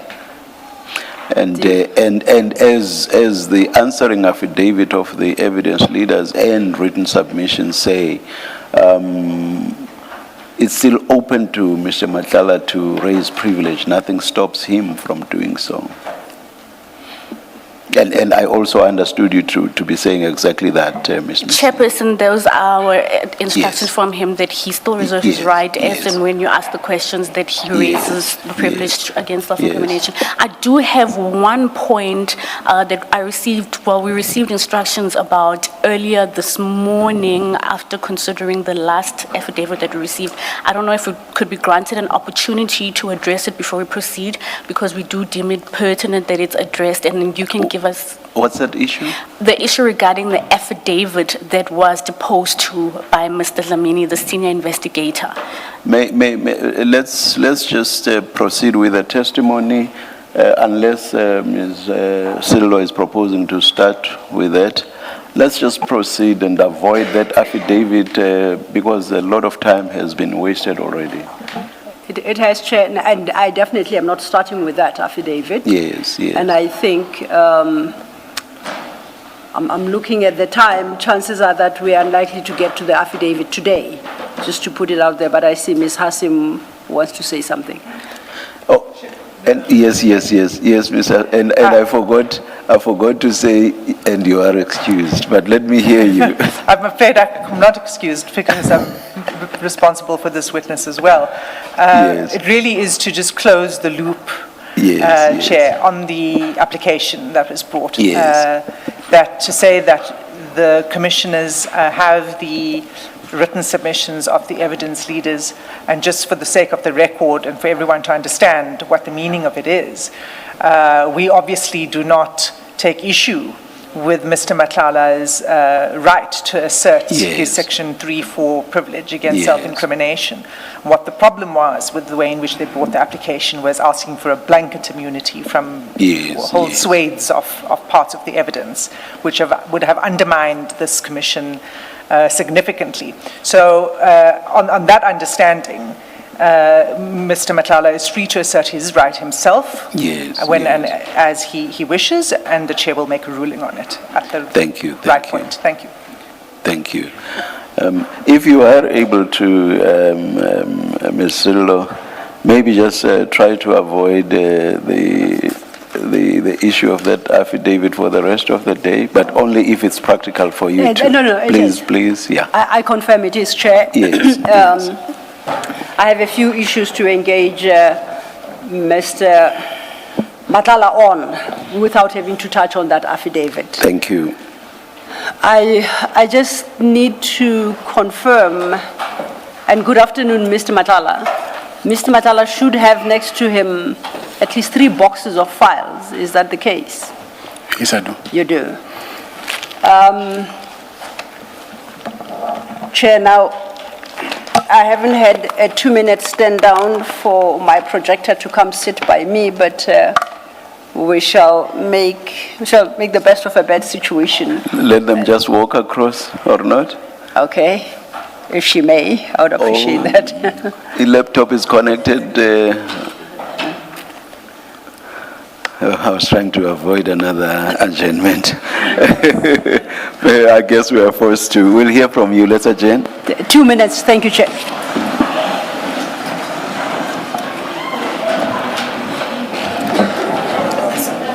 Which files must we take out?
1, 2.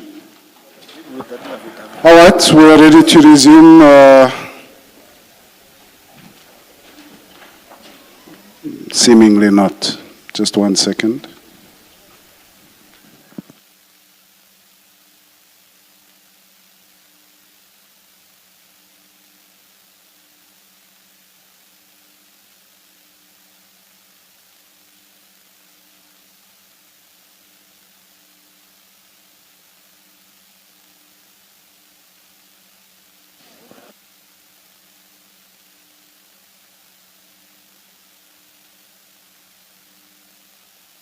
Clearly not.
All right, it looks like we've got a green light.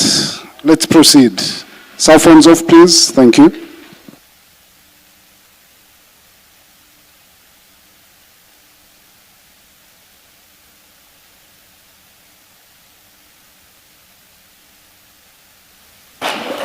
Yes, Mr. Thank you, Chair. Chair, just a reminder for the record, when we parted on the 21st, Mr. Matlala had asserted his right to supplement, and in fact, he had made certain undertakings to supplement his original statement. Mr. Matlala, do you have before you file 1, which should read Regulation 10.6 Statement and Annexure? That's the original file with your statement.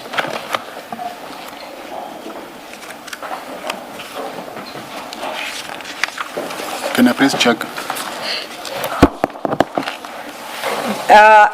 You will recall that in dealing with that statement, we first had regard to the Regulation 10.6 notice that had been issued, to which was annexed a schedule with a list of names and names of individuals. And you had been requested in the 10.6 to explain any relationship you have with any one of them. You recall that? Yes, I do. And in the course of considering the contents of your statement, it became apparent that you hadn't addressed some of the persons listed in Schedule A. And you undertook to do so in your supplementary statement. Do you recall? Yes, I recall. And that's the basis on which we parted, Chair, on the 21st, that he will supplement and provide detail on such individuals that he had not addressed in Schedule A.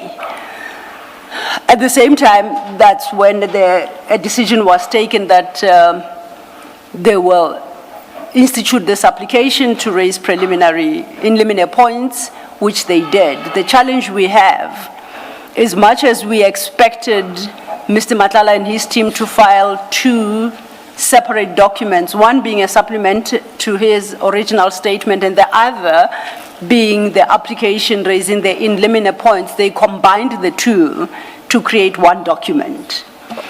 We have attempted to look at that affidavit that they have filed in support of the application to get a sense of what would constitute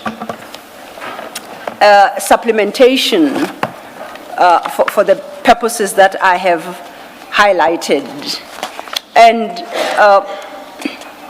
with your leave then, Chair, I would invite perhaps Mr.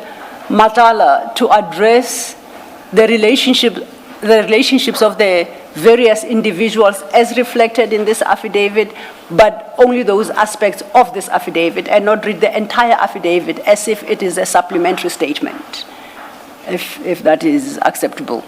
Mr. Matlala, that was communicated to you, I think, by your legal team, that that's how we propose to deal with this matter of supplementation. Okay, it's fine. Okay. Now, if you have your list, then Schedule A to the Regulation 10.6 at page 7, you recall we marked those that you had addressed. There is a list of them that you did not address, items 13, I think, to 25, on the basis that, to 24, I think, on the basis that they are your co-accused in the Medicare matter. Yes, that's correct. So then, if you look at your affidavit in support of this application brought on your behalf, that would be in the second file, and that file would be marked application for immunity, supplementary affidavit. Do you have it close by? Yes, I have it. When I cast my eye on that, I see that up until page 10, you deal with, no, page 12, you deal generally with the basis on which you move this application and you are setting off your constitutional rights.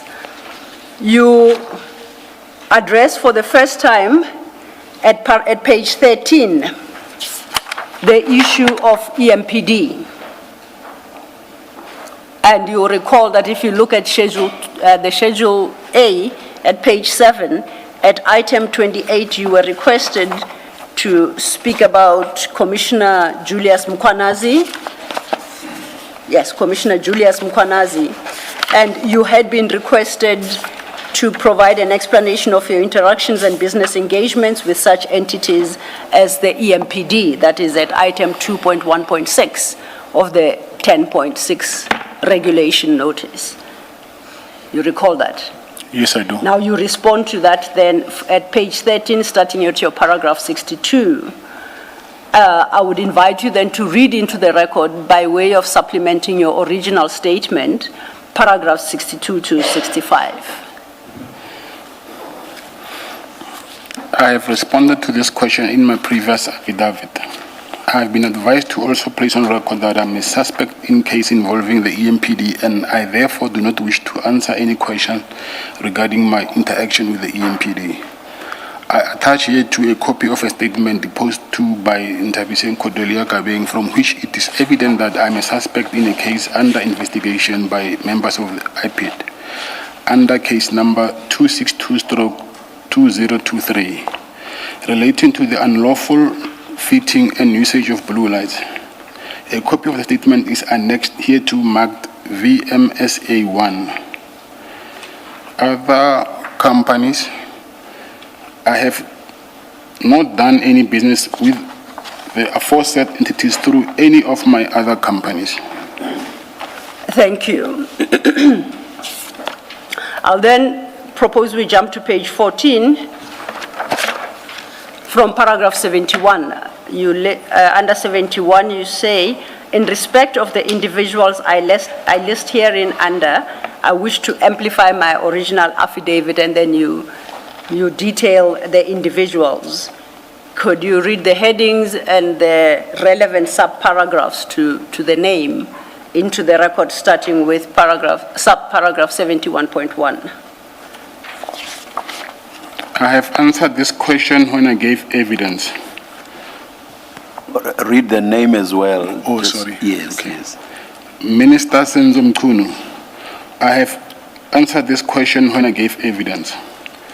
Former Minister Becky Cele, I have partly answered this question when I gave evidence. I do, however, wish to state that I am a suspect in a matter under investigation which relates to my interaction with him, as was made clear to me during my questioning by IDEC and as was later recorded in the statement I made in terms of the provisions of Section 204 of the CPA. Former General Komoto Pahlani, I have answered this question when I gave evidence. Lieutenant General Nhlanhla Mkhwanazi, I have partly answered this question when I gave evidence. I do, however, wish to state that I am an accused in a matter on trial pending before the Johannesburg High Court under case number SS98/2025. I have also noted that Lieutenant General Nhlanhla Mkhwanazi has stated under oath that he recorded the conversation we had on the day I met him. I now invite him to disclose this recording to Commission so everyone can hear firsthand what happened on that day. I respectfully point out that I do not understand why such an important piece of evidence have not yet been subpoenaed or voluntarily handed over to the Commission. Lieutenant General Mole Fefani, I have dealt with this issue in my previous affidavit. Major General Feroz Khan, I have answered this question when I gave evidence. Thank you. I would then, on my reading, it would appear that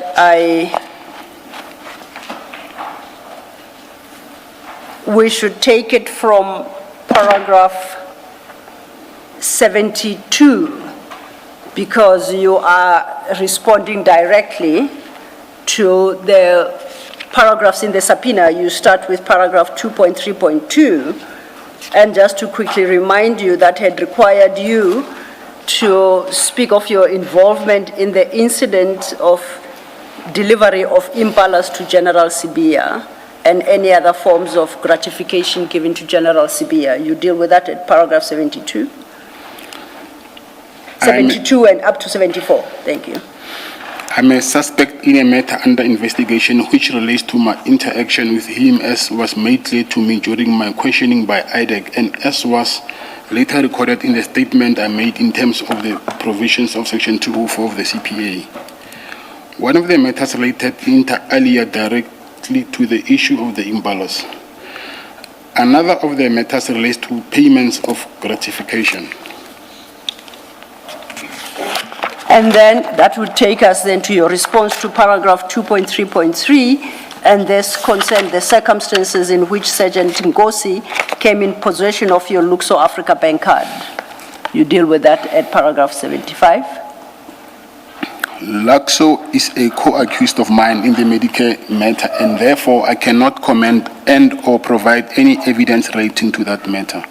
I therefore exercise my constitutional right not to answer any questions regarding the said matter, as same will violate my constitutional fair trial rights under Section 35, including my right to silence.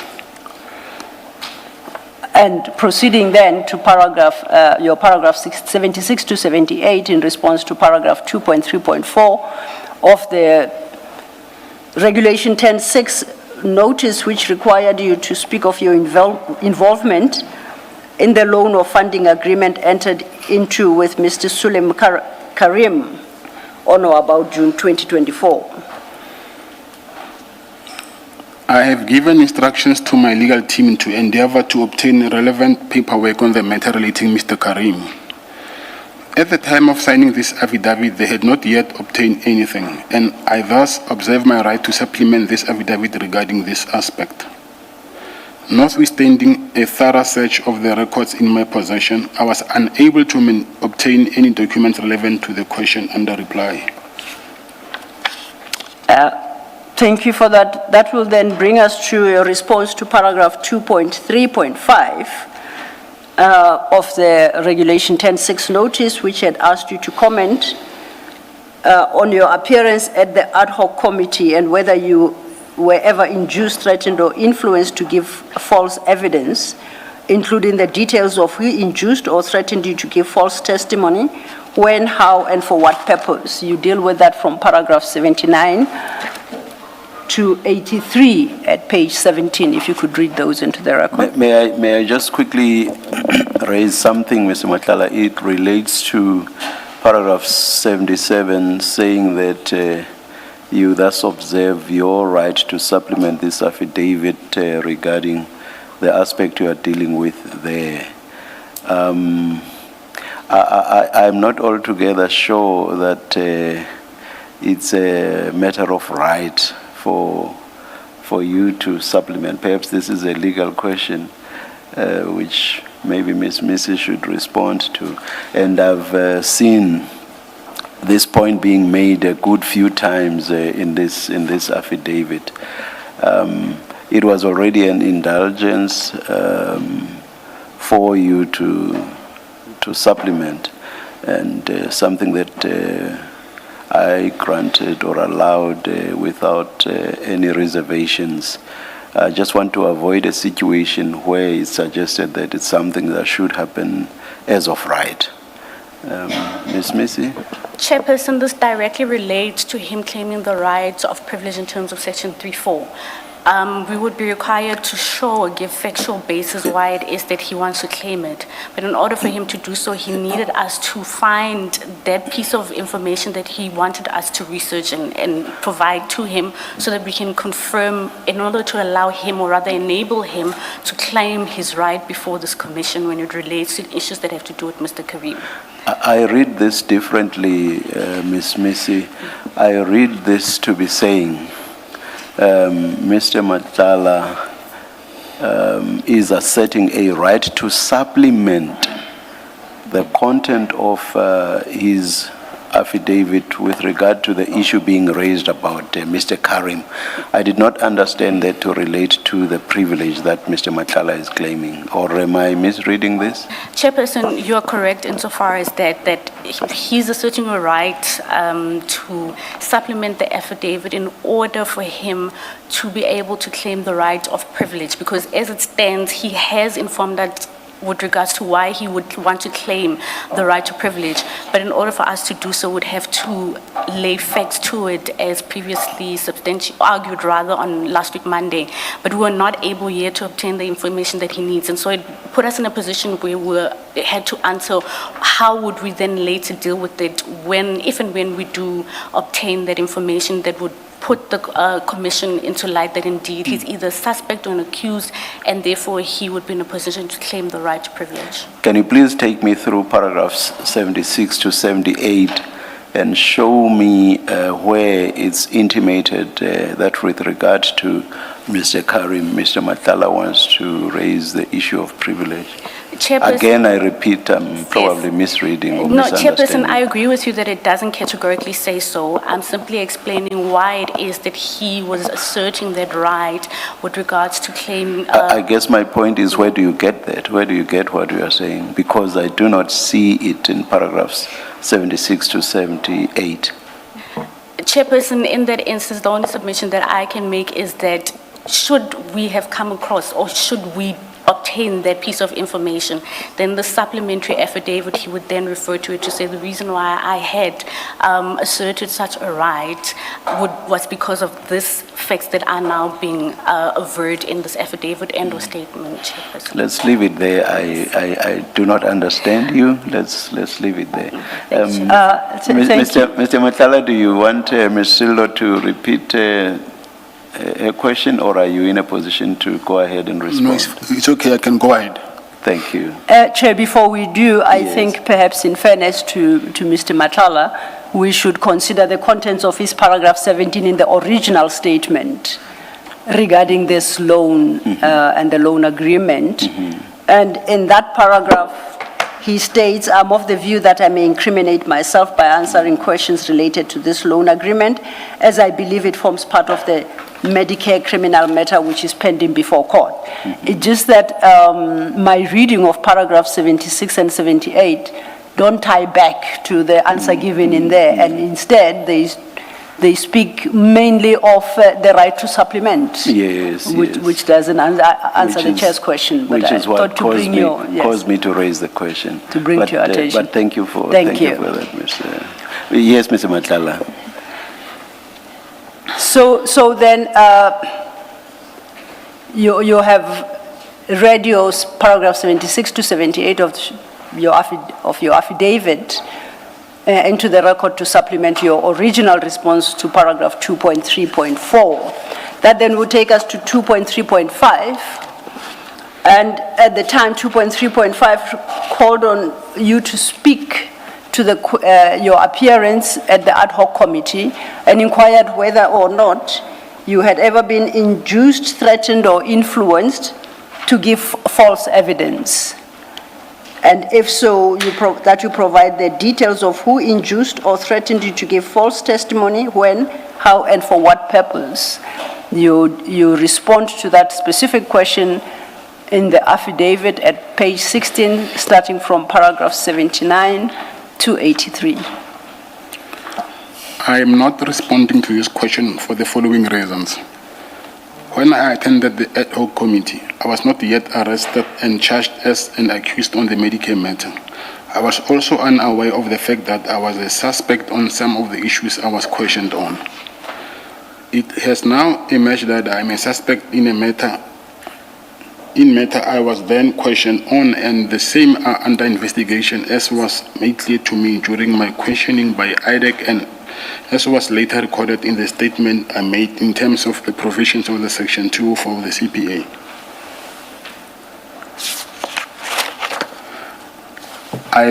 I therefore state categorically that I'm not prepared to answer any question I have previously answered on which I have now been charged or in which I am a suspect.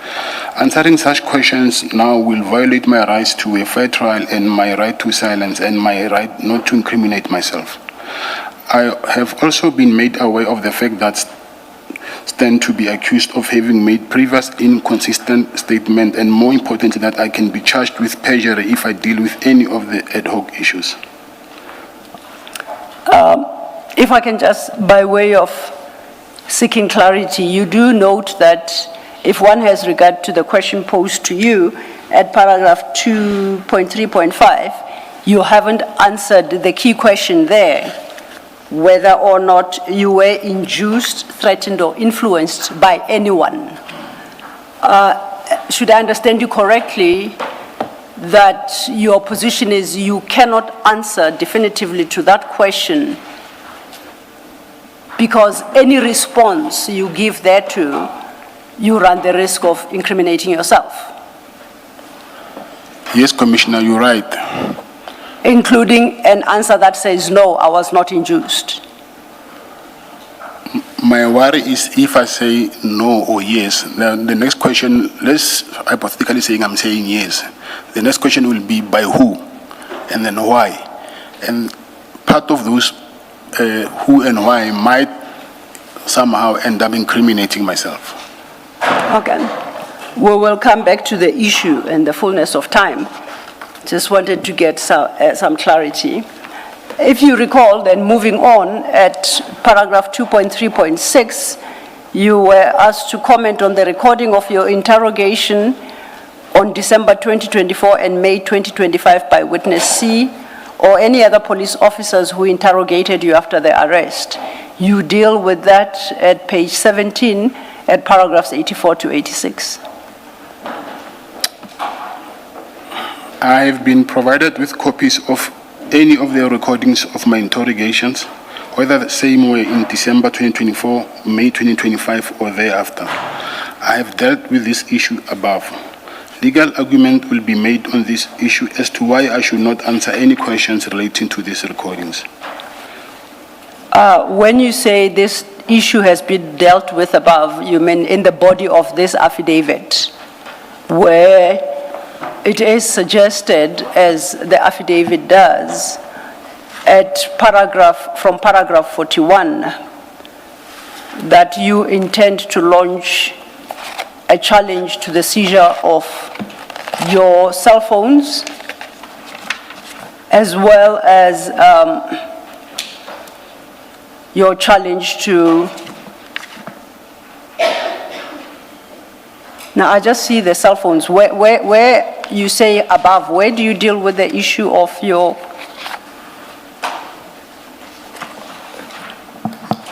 the recordings? Oh, you do please refer to page 9, paragraph 35. You stated, paragraph 35, I have learned as a result of information obtained from the Commission that the subs have obtained a number of statements from me in violation of my constitutional rights contained in section 35. And then you reference certain recordings. Is that what you mean? Yes. So, if then I reread your paragraphs 84 to 85. Maybe, Mr. Law. Yes. The paragraph 35 is about statements, but if you go back, paragraph 32 and 33, that's where he speaks of recordings. So there's he distinguishes, Mr. Matala distinguishes recordings and statements. Yes, at 32 he says, I only learned later that the interrogation of me and my responses were electronically recorded at the time. Yes. Do you see where Commissioner Baloyi is directing you to? Paragraph 32. Paragraph 32 of the Yes, same document yes, we are looking yes. at page 8. And you say this recording and a transcript thereof was made available to my legal team after it was requested from the Commission. So I'm saying, regard being heard to what you state at paragraphs 32 to 36, that's the basis on which you say you've dealt with the issue above at paragraph 85, and that legal argument will be made on the issue as to why I should not answer any questions relating to these recordings. You state that at your paragraph 86. Yes. So your response to paragraph 2.3.6, then, that to clarify, is dependent on the determination by the commissioners and the chair as regards your claim, your suggestion that your rights were violated as set out in paragraphs 32 to 38. You will not answer until the question of the suggested violation of your constitutional rights is determined by the commissioners. Yes, but not only that, Commissioner. Also because those recordings, it has been made clear in court that they are currently under investigation. So we do not know which part of the recordings are under investigation. So I cannot recklessly just answer a specific question, not knowing whether is it the one that is under investigation or not.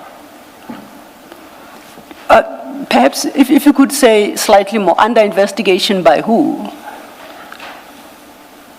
This was said in court, so I will assume that it is the same investigating officers that are investigating my current case that I'm attending in the Johannesburg High Court. So they are also investigating these recordings? Yes. Could we request, perhaps, to your legal representatives to obtain that portion of the transcript? Of course, yes. In court, because I'm not sure I understand what you mean by the claim that the recordings are under investigation. So perhaps if we get the transcripts, I might gain a better understanding. It's okay, we'll get the transcripts, but also during the disclosure, it was during the pre-trial actually. So when it was during the disclosure of the docket, and then we've noticed that there were no recordings there, and then my counsel requested for those recordings, and then the state advocate said no, they cannot issue us those recordings because they are a separate matter, they are under investigation. But as you said, we'll get the transcripts and then it will explain everything. And I think just so we don't talk past one another, we would appreciate those transcripts by tomorrow, so that when we resume tomorrow, we know what the actual position is and how we engage with you on this matter. That will be very hard for me to promise that I can be in possession of those things by tomorrow. Because, as you know, I don't have access to any... When I leave here, I'm going straight to CMAX, so I won't be able to make any telephone calls, but I will ask that after they adjourn here, then I at least consult with my legal counsel, and then I will ask them to get that on my behalf.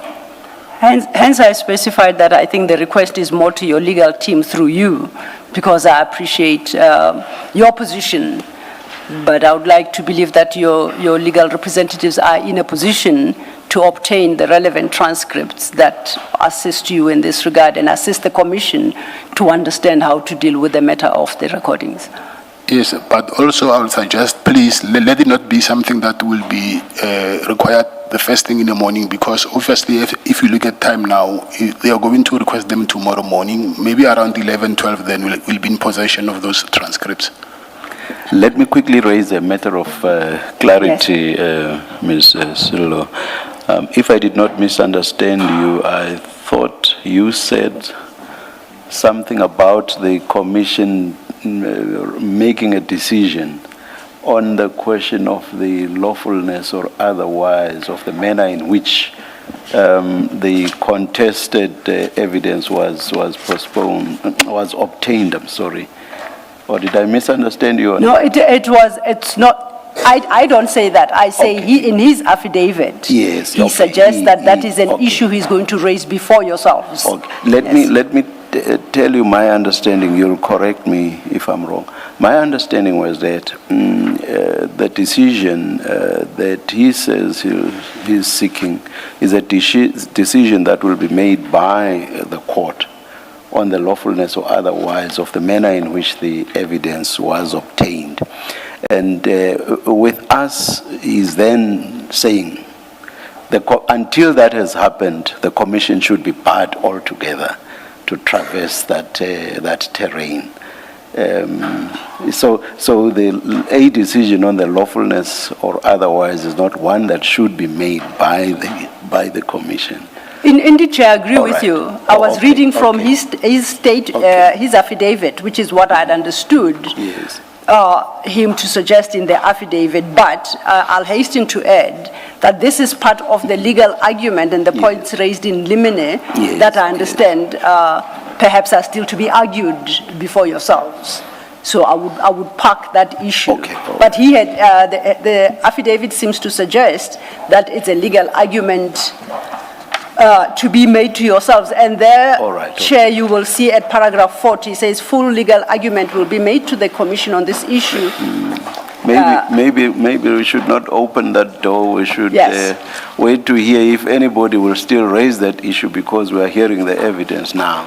Indeed, So Chair. maybe who knows? Maybe nobody will go back to that now that we are hearing the evidence. And Ms. Missy said what will be raised will be the question of the privilege. And what I sought to establish here Yes. is the basis, because it's not articulated in the papers. Yes. And that's when Mr. Matala raises the question of the recordings being under investigation. So that's what I was trying to tease Okay, out, all right. to understand who's investigating and where he learnt that from. All right. Yes, Ms. Missy? If I may, Chairperson, we wanted to address the issue with regards to the practicality of getting those transcripts. Because what would happen is that the attorneys would have to put in a request from the transcribers, as I'm instructed, to obtain that recording from the courts. I forgot what the title is to the individual who does the recordings, and then obtain it, at which point would then get access to it. So to say that would have it by 12 o'clock tomorrow, perhaps it would be overambitious of us to assume that it's even practically possible. And if we make that undertaking, then it comes back and it may seem as if we're trying to frustrate the process, but practically it doesn't seem possible that we'd have it tomorrow. They are obtainable, it's just a matter of the Yeah, timeline. The timing, yeah. Unless things have improved significantly from the time I was last in practice, I think I agree with Ms. Missy on the practicalities.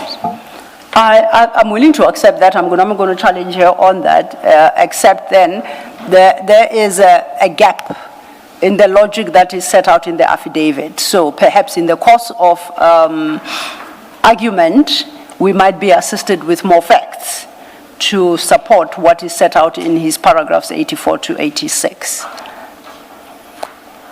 Thank you, Ms. Solo. Thank you, Chair. Chairperson, if I might make a suggestion that would try and aid and or assist the commission in moving forward whilst we wait for that recording, because there's an attorney of record who was present at those proceedings, would it be of any use for him to address that particular point, because he's heard what was said in the ruling or rather judgment made with regards to that? If it would be of any use, we perhaps could assist in this. I don't think so, because this is a matter of evidence, and Ms. Silo is engaging Mr. Matlala at the level of testimony by Mr. Matlala. The only issue I seek to establish, and I think it was triggered by Mr. Matala's response, that the recordings are a subject of an investigation.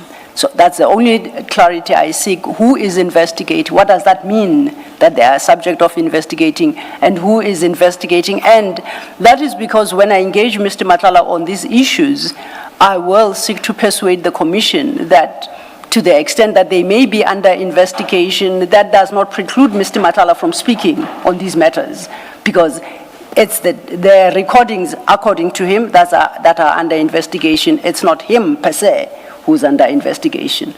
So I'll leave it there for the moment, Chair. When we come back, we perhaps will get better insight. Mr. Maybe before you then move on, now that we seem to be agreed that we won't have the transcript anytime soon, then maybe let me ask my clarification question. Mr. Matala, the investigation that you speak of into these recordings, is it by the state or by your legal representatives? The investigation. Yeah, you said that there's an investigation about Yes. these tapes Yeah. or these recordals of you. Is it an investigation by the state or by your legal team? By the state. Is it by the state? Yes. And what in particular is being investigated about them? What was said is going to be investigated? That is something that I don't know, but what I know is they just said that whatever has been I've mentioned in those recordings, I'm being for those things I'm being investigated. So I cannot tell what is it exactly what they're investigating there. Okay, all right. Thank you. And then lastly, at that paragraph 84, Ms. Silo, it's either a word is missing or a word that is there shouldn't be there.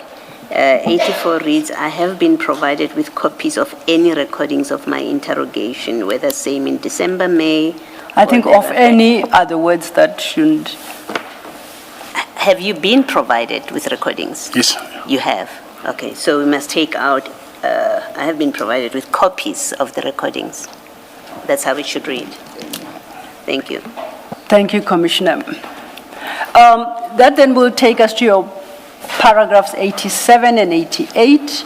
You are responding to paragraph 2.4 of the Regulation 10.6 notice, which required you to speak to the nature and extent of your relationship with the EMPD, including individuals employed therein, including agreements actual or negotiated with individuals within the EMPD, donation of vehicles and installation of use of vehicles fitted with blue lights, in particular who was involved, what the plan was, what became of the plan, and ultimately the use of vehicles fitted with blue lights and the use of peace officer cards.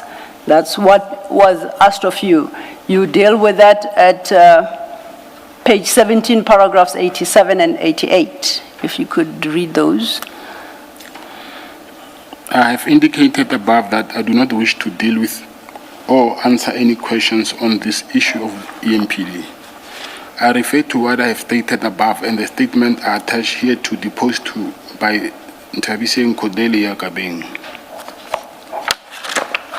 And for the record, that affidavit of Ntabise Nkodelia appears at page 20 of that same file, your VMSA 1, correct? Yes, that's correct. And just to confirm, again for the record, this affidavit of Ntabiseng Cordelia speaks to the issue of use of blue lights only. Yes. Now, the question posed to you was at paragraph 2.4 was actually a compound question. There were other issues that are unrelated to the issue of the blue lights that you were required to speak to, but once again, you have failed to.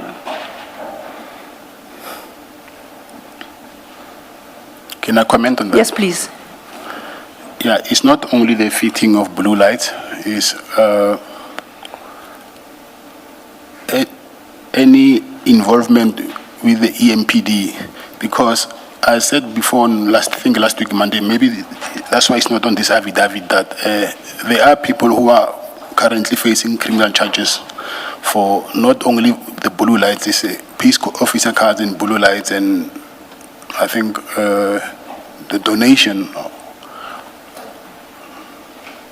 And as a result, also my name has been mentioned there. I heard the spokesperson of SABC mentioning my name there. So, in regard to these other matters, are you suggesting you are an accused or a suspect because you had your name mentioned? Are you able Not to an accused. clarify? Not an accused. I will say a suspect or a person of interest. And as a matter of interest, in all these other cases besides the blue lights, which you have explained why you can't address, why do you consider yourself a suspect? Like I said, there are people already who have been charged with those issues that you just mentioned.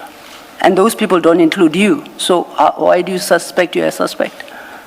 The investigation is mentioning my name. Okay. We shall revert in time.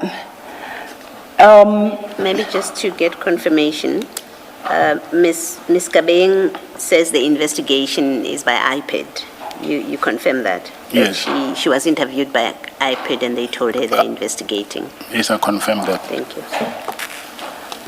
We then go to your paragraph 88, still at paragraph 89, still at your affidavit starting at page 17, and there you are dealing with the contents of paragraph 2.5. And from paragraph 88, you then deal with your relationship with 4 other people. So if you could read the name of the person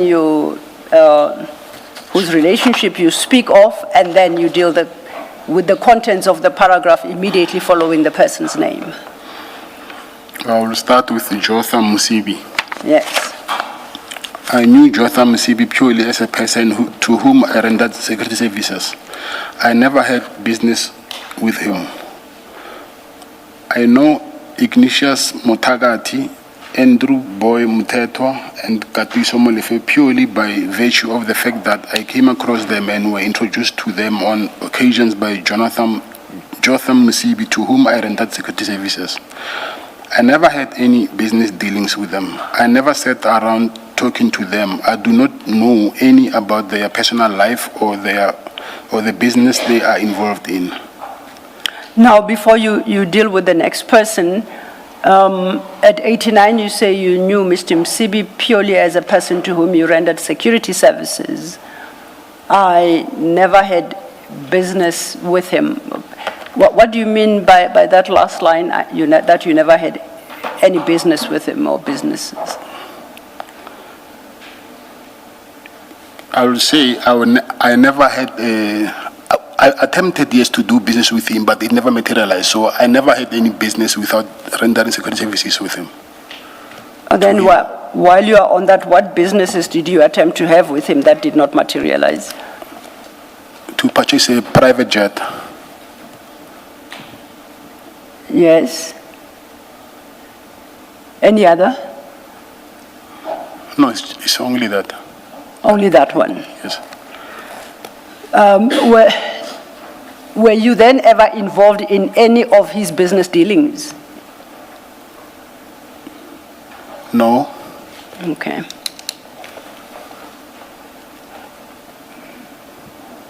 Thank you. You then, from paragraph 91, at paragraph 91, deal with your relationship with the next person. If you could identify them and then read your paragraph 91 into the record.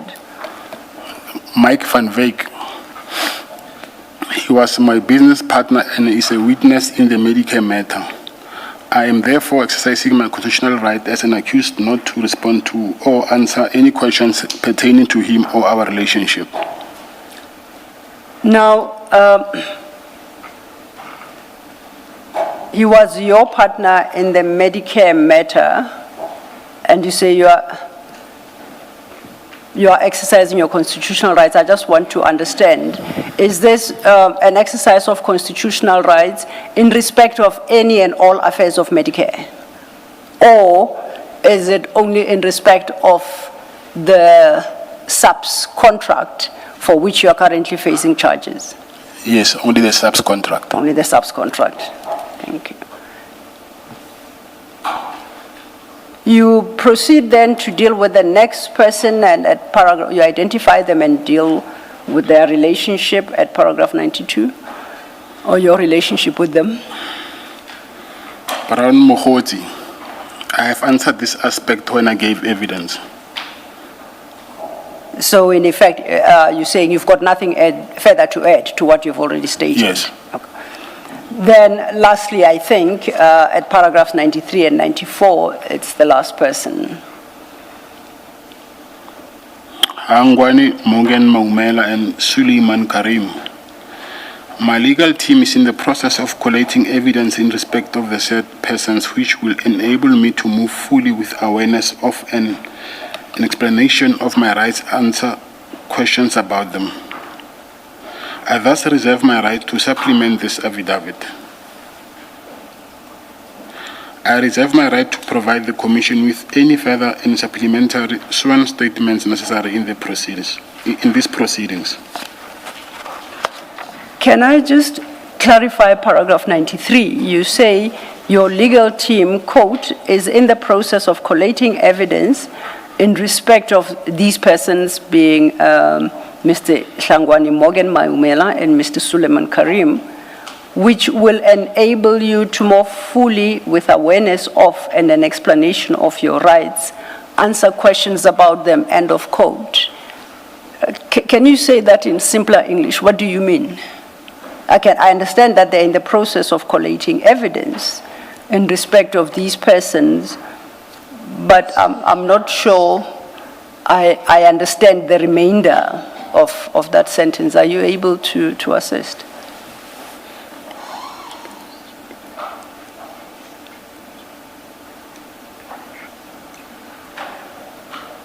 What do you mean that the evidence that they are collating will enable you to more fully, with awareness of and an explanation of your rights, answer questions about them? I think this is a typing error. Okay, so I'm not that bad. Let's try and correct it. What did you wish to express? Documents that will support that I do not wish to answer these questions because of self-incrimination. This morning I have managed to get a document that I already supplied to my legal counsel.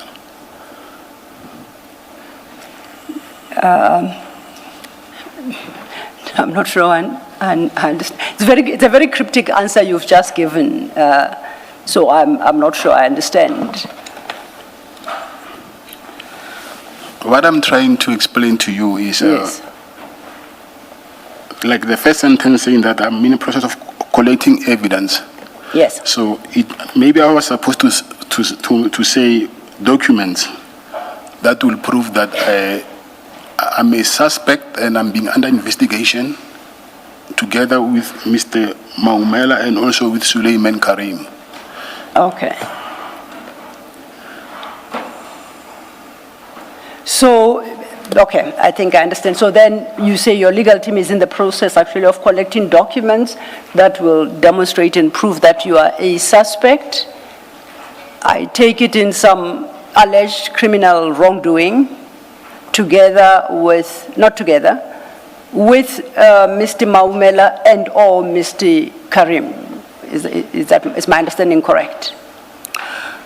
With Mr. Maumela, Chairperson, sorry, Commissioner, if you can remember, last week I already touched on the Suleiman matter, and then you asked that I should bring an unsigned, what is it? An unsigned Loan agreement? loan agreement. Yes. So this is what I had that loan agreement, but I couldn't just find it. So what I had is only the document in relation with Mr. Maumela. Okay, now, so you say that those documents will prove you a suspect. A suspect in what? Or which cases? Suspect in, I think it is money laundering, I think. And that is in relation to both the persons identified No, there? only with Maumela. Or with Mr. Maumela?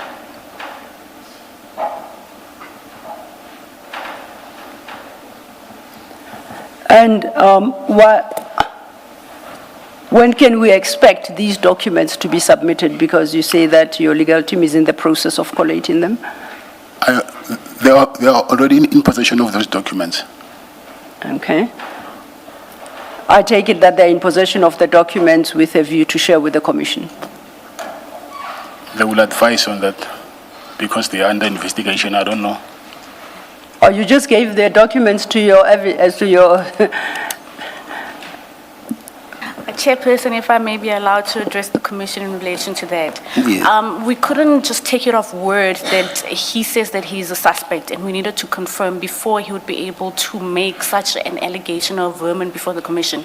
And so he had to look for the document, which unfortunately, as I stated, he was unable to give it to us, the team yesterday. This morning he did give us the document, and it places us in a position where we can give, or rather he can make that statement on affidavit that he is a suspect and would be claiming his rights to privilege in terms of section 3(4). Sorry. Now, Would is need it- to supplement, if I may, would need to supplement his affidavit so that he's able to make those averments and give you the correct facts. so is it the intention of Mr. Matlala and or his legal representatives to share the actual document that demonstrates he's a suspect? Ms. Missy?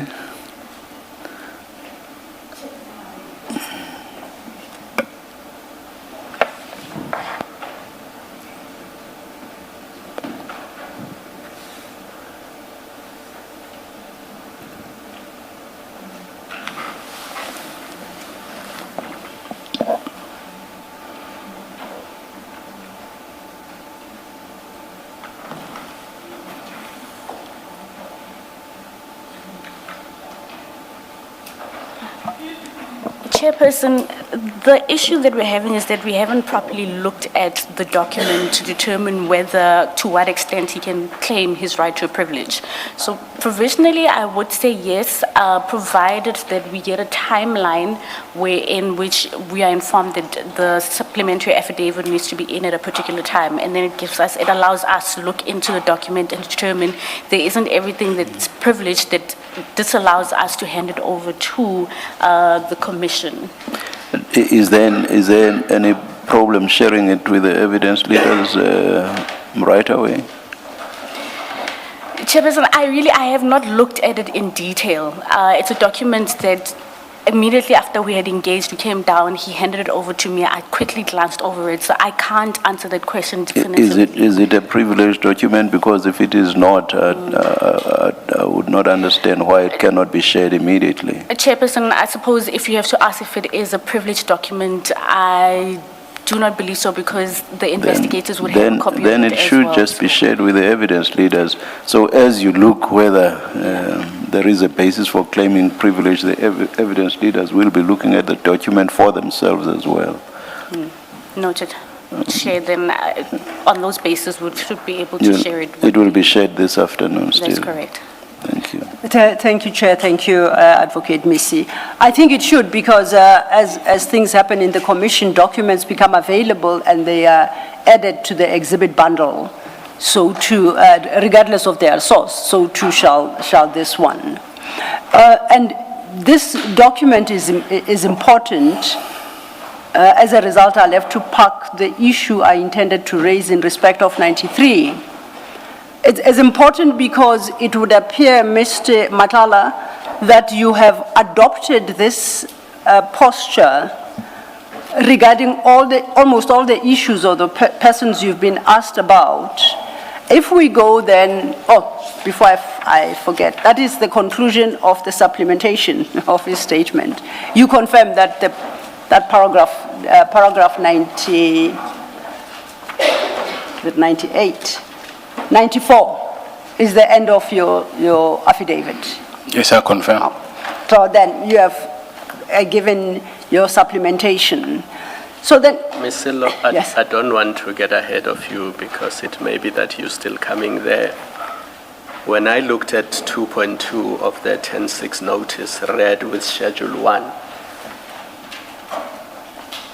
according to my reading, item 5, the person who appears as number 5, there's still not answer to the question in 2.2. Because 2.2 said, explain your history and or relationship, direct or indirect, with the listed law enforcement officials in Schedule A. And then when you go to Schedule A, it lists 28 people. yes. But on my reading of both affidavits, I thought it was an omission in the first one. And the second one was supposed to supplement. But I don't see in the second one where it deals with the name in item 5, unless I've missed it. No, Commissioner, you haven't. Mr. Matala, you understand we referred to Schedule 1 and the Regulation 10-6 notice, correct? Okay. We discussed the people listed in that document at Okay. page 7. And you will recall that in your original statement, when you, from page 12, you then dealt with, at paragraph 14, you dealt with a cluster of persons, 13 of them, from General Masemola to Major General Temba, about whom you said you will not be able to say anything regarding your relationship with them because they are your co-accused in the Medicare matter. Okay. From paragraph 15, you then dealt with some of the remaining persons on that list. You see that? Yeah. And with there you. you dealt with Minister Mkunu, Patlane, General Patlane, General Mkwanazi, General Fani, and General Khan. You see that? Yes, I do. Now, in your supplementary statement, you then deal, or you purported to deal with the remainder of the persons you had not spoken of. And in this regard, as we looked at your statement, you, at paragraph 71, page 14, you once again deal with Minister Mkunu. You deal with former Minister Bekitele. You deal with, once again, with General Patlane at 15. You once again deal with General Mkwanazi. And you deal, followed by General Fani and General Koza. This is the affidavit we've just looked at. General Khan. He did sound. There has to be an explanation, Chair, somewhere on my papers there must be a Koza. I apologize for that, General Khan. So you deal with those at your paragraph 71, starting at page 14 of the affidavit. You see that? Yes, I do. Then we went further in your affidavit at page 18 from, page 17, from paragraph 89, you deal with Mr. Msibi, the late, you deal with Mr. Van Veek, once again Mr. Mkhotsi, and then you deal with Messrs. Hangwani Maumela and Mr. Suleiman, and Suleiman Karim. Yes, I see that. Now you confirm, if you go back to your annexed Schedule A, that item 5 required you to speak about your relationship with Lieutenant General Shadrach Sibia. And the question posed by Commissioner Kumalo is that even in your supplementary statement, quote unquote, you have failed once again to deal with your relationship with General Sibia. You note that? Yes, I do. I think then perhaps this might be your opportunity to explain to the commissioners why you elected, notwithstanding that you were given a further opportunity to deal with that relationship in the terms as requested of you. Oh, firstly, if we can remember, Commissioner, you asked me about, this goes to General Sibia, but I need to take you back. You asked me about my interactions with General Mkonazi. What was it that was discussed during the meeting? And I only told you about the Medicare tender and the warrant. So, and I said some of the things I could not talk about them because I wouldn't want to prematurely disclose my defense strategy. Because if you go back, and now I mention about General Sibia, and the very same recordings that I was talking about, his name has been mentioned there. And I said those recordings are under investigation, and I do not know what actually are they investigating me about in those recordings. So I did not say anything about him because I did not want to somehow end up incriminating myself. I think, Mr. Matala, the question is, what is your relationship with this person? So it has nothing to do with offenses that are under investigation and the possibility of self-incrimination. You are being asked to explain your history and or relationship. Take Mr. Van Veek, for example. You've set out what your history and relationship is with him. Then you say, because he's a witness in the Medicare matter, you won't say anything further. But in relation to General Sibia, you don't even say you know him. You don't even say you have a history with him. Okay. And that is separate from whatever issues are being investigated and may be the subject of criminal proceedings. So I would expect you to please answer the question, what is your history and relationship with General Sibia? And then at a stage where you need to assert your privilege, you may do so. But I cannot accept that you are not even able to say, I know the person. I understand, Commissioner. So I will say I know him because of at some point I went to his office to make a complaint about the occupation of the lease agreement that I had with Public Works. So that is the first time that I got to know of him. The what of the lease? The lease agreement, I had a lease with Public Works for the hospital that is situated inside SABC College, which is in Pretoria West. So and then I couldn't occupy that hospital. So that was my first time that I went to him to complain about that. Perhaps to assist you, please let's go to the Regulation 10.6 itself, because specific questions are posted there in respect of each individual that is listed in Schedule A. So if you could consider all the questions set out in subparagraphs 2.2.1 to 2.2.7, can we invite you to answer each one in relation specifically to General Sibia? That might help Commissioner Sorry, Kumalo. Commissioner, can you please clarify that again? Please, let's go to the Regulation 10.6 in the same file that contains your statement. The first document should be the Regulation 10.6 notice. Yes. And if we go to page 3 of that file, At sub 2.2, it reads, explain your history and or relationship, direct or indirect, with the listed law enforcement officials in Schedule A attached hereto. In your response, you are required to provide the following information, and then it is set out in further subs 1 to 7 at page 4. May I make this request, Mr. Law? Can you please read all those sub-paragraphs, but instead of individuals or officials, specifically referring each instance to General Sibia? I shall do so, Chair. And then, so you refer to 2.2.1, we wait for an answer. I shall do so, All the Chair. way down. Thank you. Thank you. So, but you have reacquainted yourself with paragraph 2.2. You understand what it requires of you. Of course. Yes.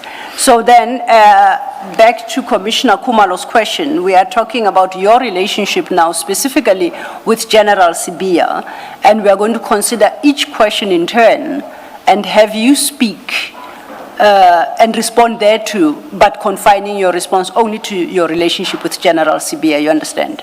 I do. Then the first question would be at paragraph 2.2.1, and then in this context would read, when and how did you meet General Sibia? If introduction was a third party, please provide the details of such a party.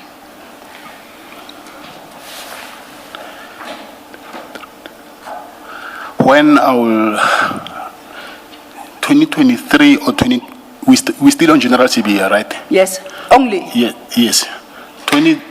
It was in January, 2023 or 2024, I don't remember well. Okay. And then by how, I already explained how I met him. No, you haven't. You say you met him when you went to raise the issue of the lease agreement regarding the hospital at the SABC college. That doesn't speak to the how. So I'm sure if I tried to go to that office, they won't grant me access. How did you gain access there? How did you secure that meeting to get the opportunity to put your gripe to him? Why did he entertain your visit? That's the kind of detail required. So if you could help us with that. Yes, it's because I sent him an email. Okay. And then requested for a meeting. And his email address was given to me by Sergeant Nkosi. Yes. That's, I think that will answer by a third party who made the introduction. So it was Sergeant Nkosi who made the introductions? Yes. Okay.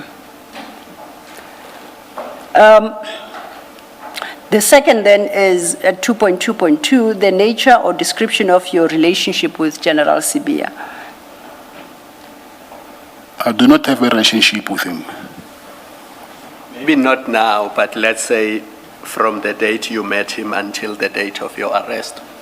What was the nature of your relationship with him? The description, nature or description of your relationship?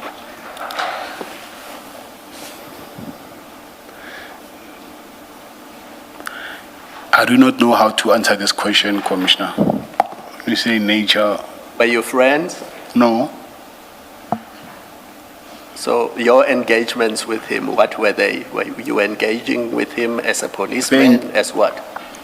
The engagement, hence I said, is something which is under investigation, which I cannot. Yes, there are engagements, but it's something that is under investigation, and partly some charges that I'm currently facing. So for me to explain that to you, I have to go deep in and then explain the nature of the charges that I'm currently facing that involves him. Let me ask you this. Are you not able to say, these are the examples of the engagements I had with him? With this ones, there are no issues. But this one, I know that there's an investigation, so I assert my privilege. I would have a difficulty if you said, even when you met him at his office, to lay charges or to complain about service delivery. You're not going to tell us about it. But that I've already done it. No, you mentioned one incident when you met with him to discuss the public works issue. Yes.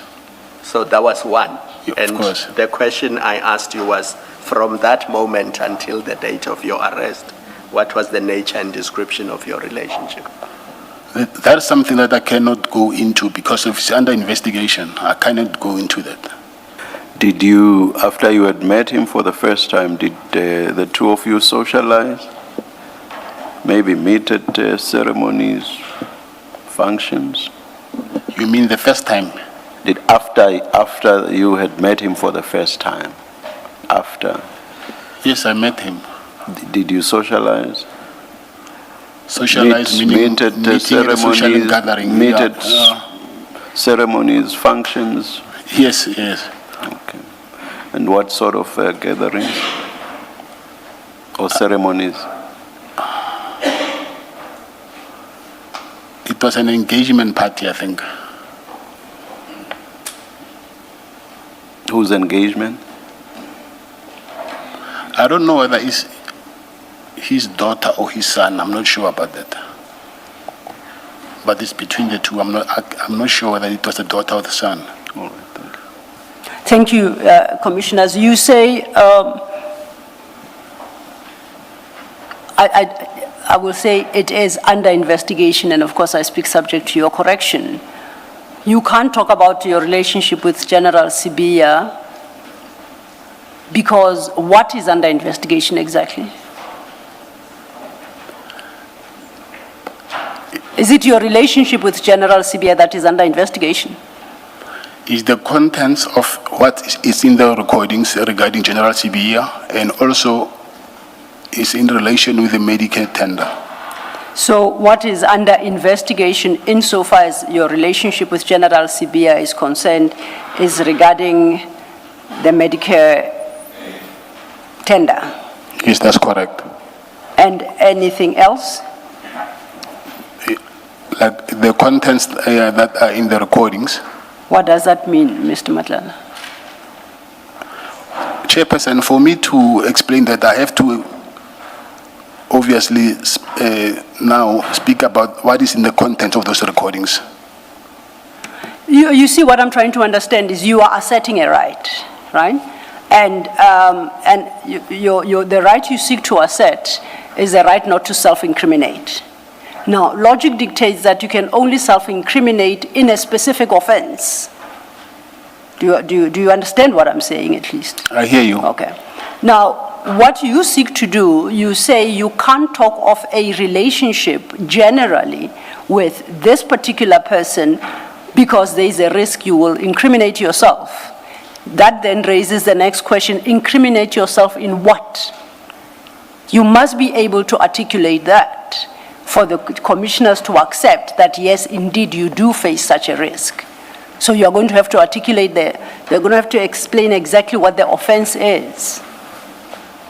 The offense... Perhaps let me just explain where Ms. Silo is coming from. There is a decision by the Constitutional Court, and sitting here in a legal context, we are bound by those decisions. There is a decision by the Constitutional Court that says if someone is asserting the privilege that you are asserting, what they say must be within clearly defined contours or parameters. They cannot just in general say, I'm asserting my privilege against self-incrimination. So it's on that basis or at that level that Ms. Silo is engaging you. Do you follow that? So you cannot just say, because issues relating to Mr. Or General Sibiya somehow relate to the Medicare 24 contract. I'm not willing to answer any question relating to that because I might incriminate myself. That may not fall within what the Constitutional Court prescribed. So it's on that basis that Ms. Silo is engaging you. Are you in a position to respond, or do you want Ms. Silo to repeat the question? So saying that it's because of the Medicare tender, it does not justify why I cannot comment on that. So I should explain, is fraud, is money laundering, so I do not know how I should explain that, I don't know. Okay, let's try it this way. You are facing a criminal charge in respect of Medicare 24 tender. Yes, General Sibia is not. yes. What bearing does your relationship with General Sibia have on that charge you are facing when he's not your co-accused? He's not my co-accused, but Yes. he's been investigated By who? by IDEC, In what case? For what crime? What offense? the Medicare tender. And what is the proof of that when he is already not part of the litany of accused who are now being charged for the Medicare tender? So you have about these 14, 15 people who are already facing criminal charges. Now you say by IDEC, initiated by IDEC, and you say he is still under investigation. On what basis do you so say? Because one would have expected that he formed part of this cohort of accused persons, which he doesn't. Yes, I do not know why he's not part of the... Then how do you know he's under investigation? Because I've been questioned about him, and also I have made a statement under Section 204 when I was being questioned about him. You were questioned about him in respect of Medicare 24? Yes. Okay. I'll accept that. But what does that have to do with the fact that he's your friend? I'm sure you were questioned, and I suggest to you, about certain conduct. His conduct. Was that not the extent of the questioning? Of course. So that conduct, you don't need to be friends for that conduct to raise questions and be subjected to investigation. We are not discussing his conduct. We are discussing your relationship with him.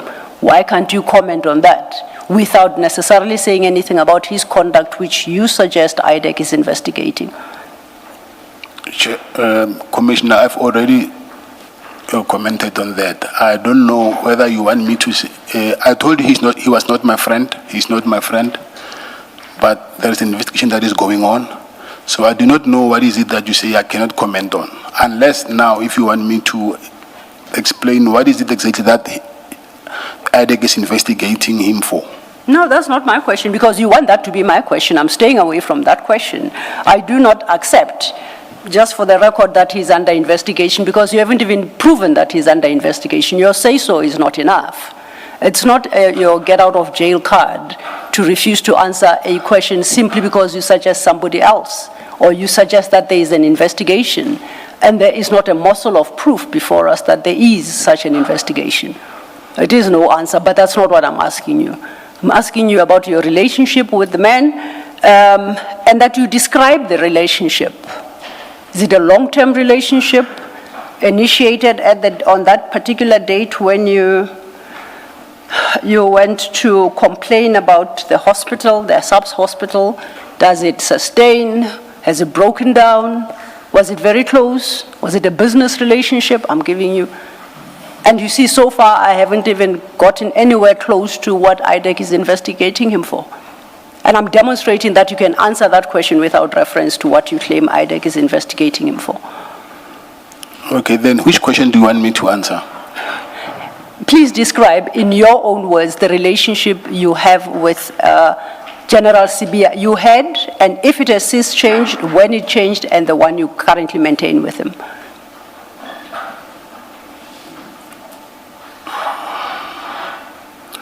The relationship that I had with him, it was not like a friendship relationship. Okay.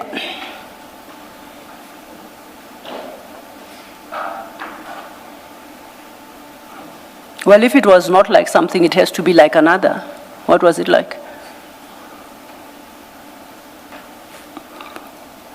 Now you're pushing me to say something that I do not know what I will say, because he was not a friend, yes, and for me to go further is the only way to do that then is to go now into the contents of the investigation, which I do not want to tap in that territory.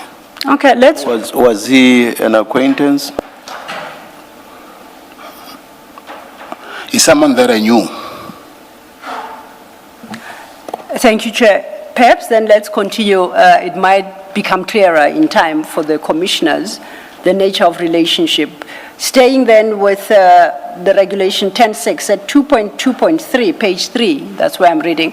The 10.6 required you, in respect of General Sibia, to explain the nature, extent, and frequency of your communications with him.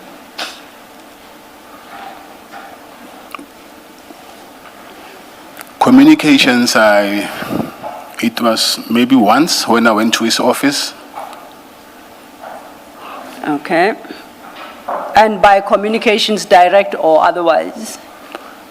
Have Yeah. you communicated with him directly, and have you communicated with him indirectly? When we talk about indirectly, please explain the method of communication you conducted then. Directly, yes, through, I sent him an email. Yes. That was the first time. I've never called him directly. So I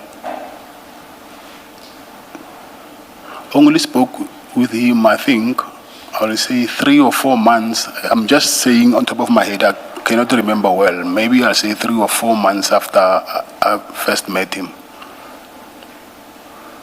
And then the communication then was through a third party, the very same Sergeant Nkosi. And how frequent was that communication? Frequent, plus minus 3 or 4 times. And what was the communication about? Let's leave it there because that is part of the investigation. Is the engagement party you attended of his daughter or son, are you seriously suggesting it's part of IDEX investigation? Yes, it is. In what manner? As to who engaged who and why, or why? I think I'll have to discuss with my legal counsel because I'm in possession of my 204 statement. The only way for you to understand that is for you to see the statement, but it is. I think then it would help for the commissioners to understand the basis on which you seek to assert this right? Because the attitude you are adopting is you cannot ask me about General Sibia because IDEC is investigating something somewhere. But Commissioner, fairly speaking, I have to go to court and account on this, so I cannot now ventilate anything that is to do with him, especially something that is already being under investigation. I do not know even whether he will be charged or not. So chances are he might not even be charged. I don't know that.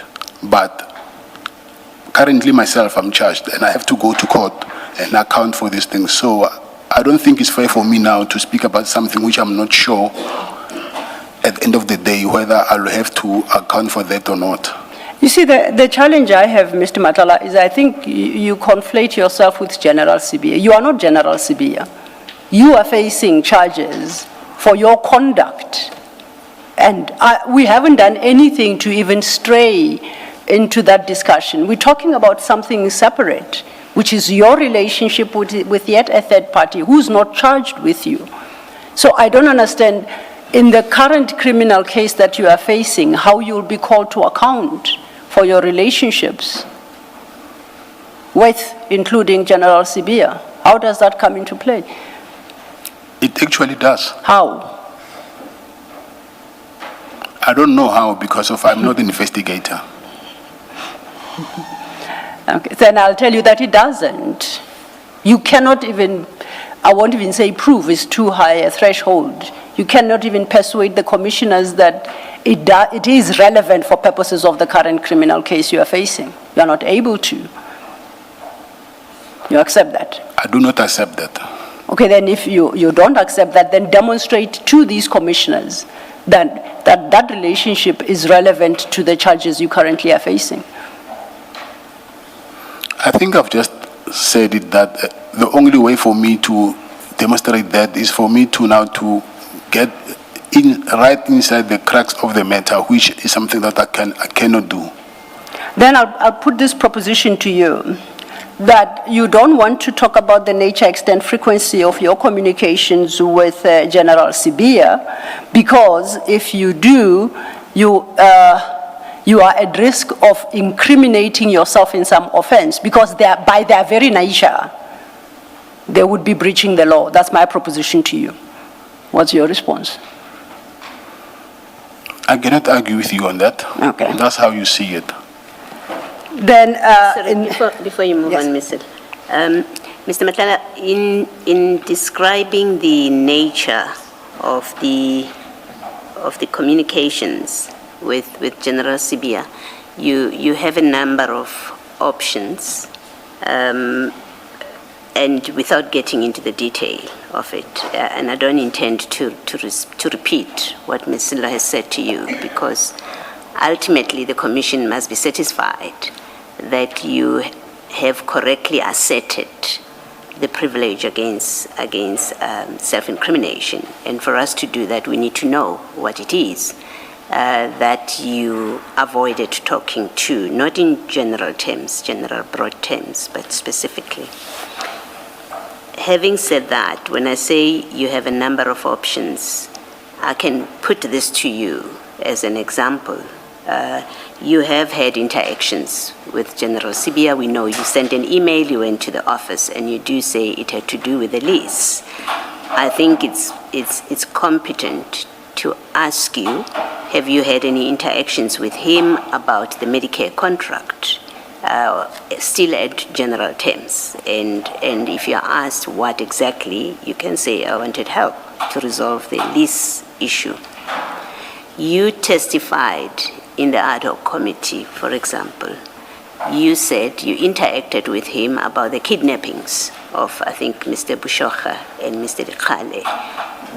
That has nothing to do with your Medicare contract. And if you don't speak to that, then you are not being frank with us. If you don't say, well, other things that have nothing to do with the Medicare contract I've dealt with him, then you're not being frank with us. The chairperson said to you, asked you, have you socialized with him?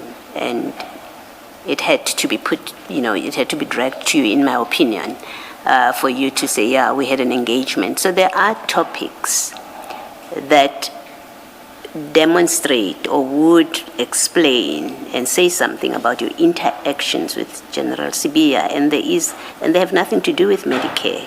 And there's no basis or valid basis for you not to speak to those when you're asked to explain your interactions with General Sibia. I think also what Commissioner Baloyi is referring to, I think we have had sight of the ad hoc committee transcript. If I'm not mistaken, I think it's in that transcript where you say, in fact, you contradict what General Sibia said before us here. You say you attended the engagement function, and that you did not go there just to pick up your wife, which is what General Sibia told us. You say you attended that, and as I understand it, you attended as an invitee, and you were there for a period much longer than just going there to pick up your wife. So I'm raising that in support of what Commissioner Baloyi is saying, which is there is a lot you can talk about, and I do not see how it's incriminating for you to tell us that you went to the engagement party and also to contradict General Sibia on what he himself said about your attendance there.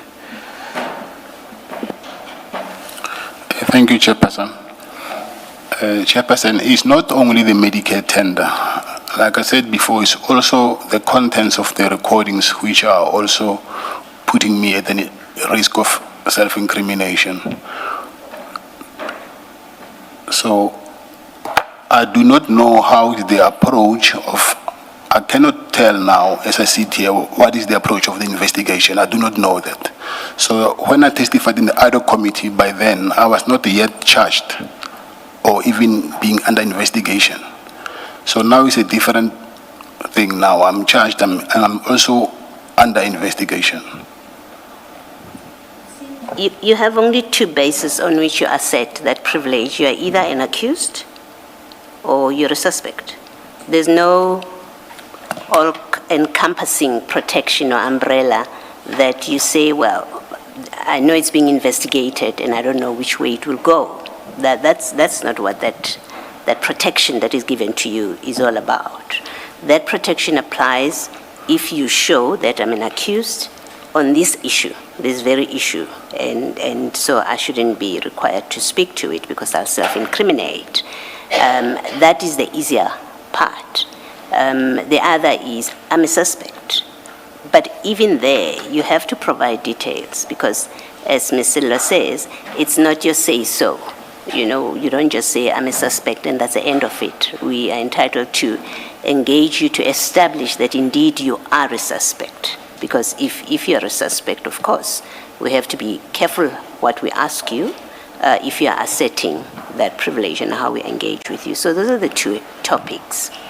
That something is in the recordings is not sufficient to invoke that protection for you. You can't simply say, well, it's in the recordings and those recordings are being challenged and I don't know how they are going to use those recordings, therefore I should not be required to answer those questions.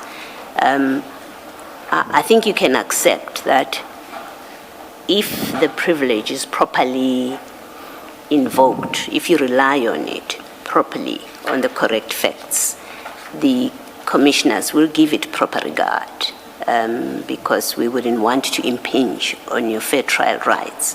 You can accept that, but the burden is on you to show us that in answer to a particular question will tread into your fair trial rights, and we must respect that. So far, you're speaking in you're dealing with matters in very broad and general terms, and that doesn't avail you. It's not available to you. But more importantly, you are either a suspect, and you have to show why you say you're a suspect in a particular matter, or you're an accused. Those are the only two circumstances. I don't know if you want to comment. Yes, I wish to, Commissioner. I said I will make sure that I get the transcript from the pre-trial to prove that I'm actually a suspect in those recordings. And I will say again that in those recordings, I did not know to which extent they're going to investigate. So I do not want to be careless by saying something that will later incriminate me. But that is a fact that I am under investigation for those recordings, and then I will prove it by getting those transcripts so that you will know that actually I am a suspect. Do you accept that we have to have those transcripts presented to us? They must be engaged upon with you. They must be before us. You must look at them. We must engage with them in order for us to agree with you on any item. It's not everything that's in the recording. I take it that you say is untouchable. But even if that's what you're saying, that everything in that recording is untouchable, you do accept, at least I think I understand you, to accept that those recordings would have to be before us, and then to engage with you when you say, that part, if I deal with it, I'm self-incriminating. You accept that? The recordings, I do not want to deal with them because they are under investigation. What I wanted to do is bring the transcript to show that those recordings are being investigated. Transcript of the recordings? I'm sorry, I meant to say the contents of the recordings, yes. That's what you mean when you say transcript. You mean the contents? I said I will bring the transcripts to prove that what is in the recordings, I'm actually being investigated for that. So for me to prove that is to bring the transcripts. Yeah, I'm just trying to clarify the transcript of what? of the recordings. No, I'm sorry. I'm sorry. The transcript of the pre-trial where the state advocate mentioned that I am under investigations in regards to those recordings. Okay. All right, but you've heard me, what I said earlier. Yes, that I did. We would have to hear as per question or topic. We need to see that indeed, if you are required to answer a question, a specific question relating to that topic, then it does validly raise the self-incrimination defense. I take that, yes. Thank you. Thank you, Chair. Perhaps if we could see if we can quickly work through this list. We now get to sub 2.2.4, which required you to comment on the nature, extent, and frequency of physical meetings and/or gatherings with General Sibia, including when, where, and how these meetings were organized. Provide details of the persons in attendance and as well as the purpose for each such meeting. So if we look at 2.2.4, can you tell the commissioners how frequently you met with General Sibia and under what circumstances? I will say maybe 3 or 4 times. Can you deal with each incident as to the purpose of that meeting and how it came about? The first time I've already mentioned it. And the second time is when I was going to get a feedback of what I was complaining about. And how did you get that feedback? Where and? I went to his office also. Once again? Yes. And this was to get feedback on? The public works lease agreement. Okay. And who arranged that particular meeting for you? Sergeant, I think it's Sergeant Ngosi. Sergeant Ngosi. Do you know, how did Sergeant Ngosi communicate with you that he has succeeded in arranging this meeting? He had my telephone number. Say that? He had my phone number. You still don't tell me how he communicated with you. I'm saying he called me. Okay. Now, And when he called you, did he call to say General Sibia wants to meet with you to give you feedback? Because it's Nkosi that calls you. Yes. Is that how it happened? Thank you.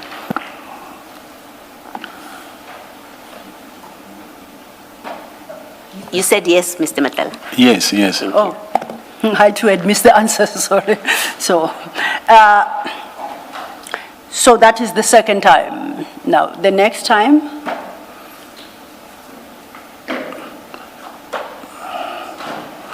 I think I will confuse the timelines because it's a long time ago, but Okay. there was an occasion where he asked me about the Jerry Boshoga, so I do not know whether it was the 3rd or the 4th time. I don't know that.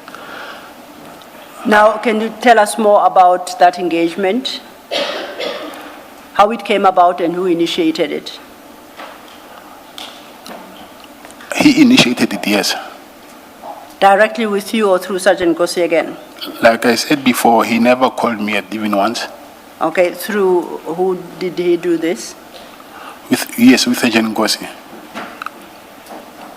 And what about Jerry Boshoga? Did he want to engage you on?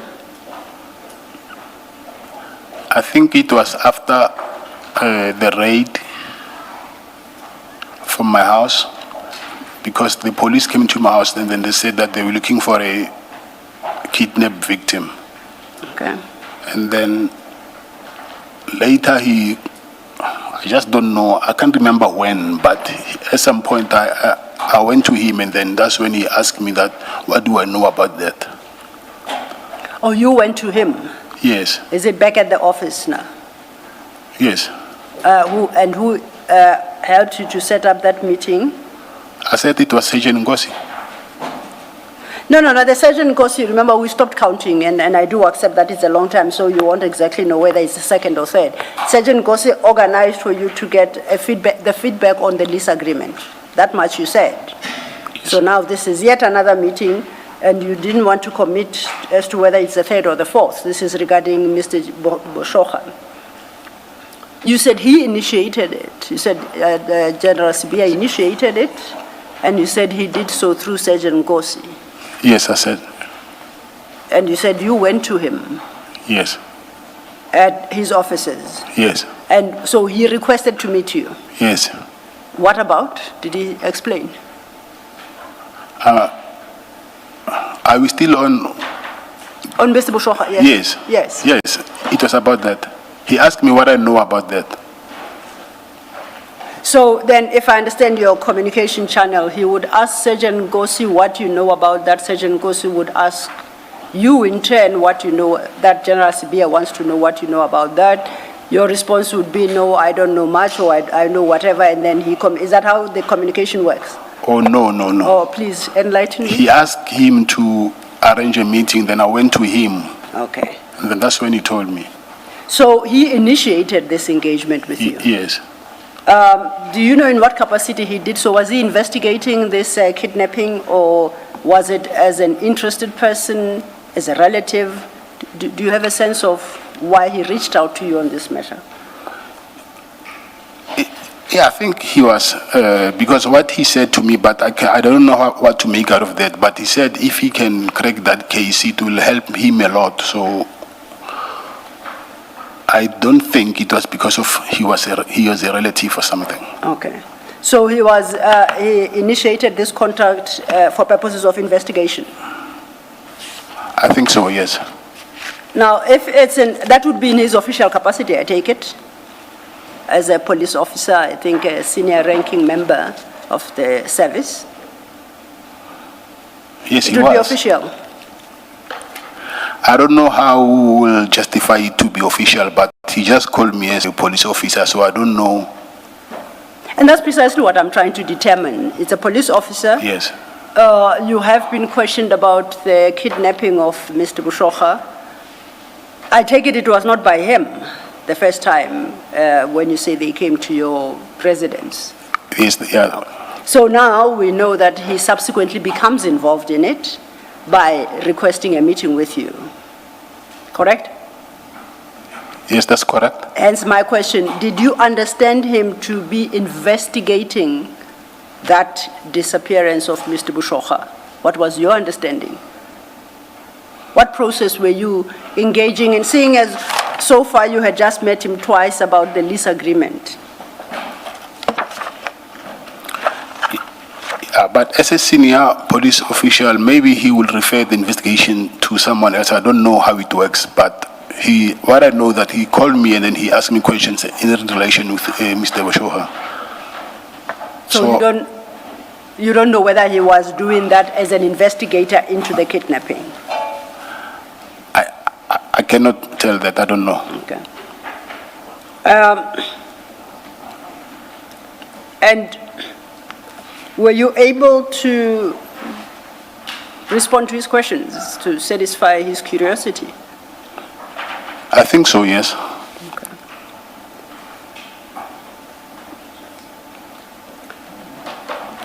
Now, we would have said that's your third meeting, but you did say that it was some time ago, so now you're no longer so sure.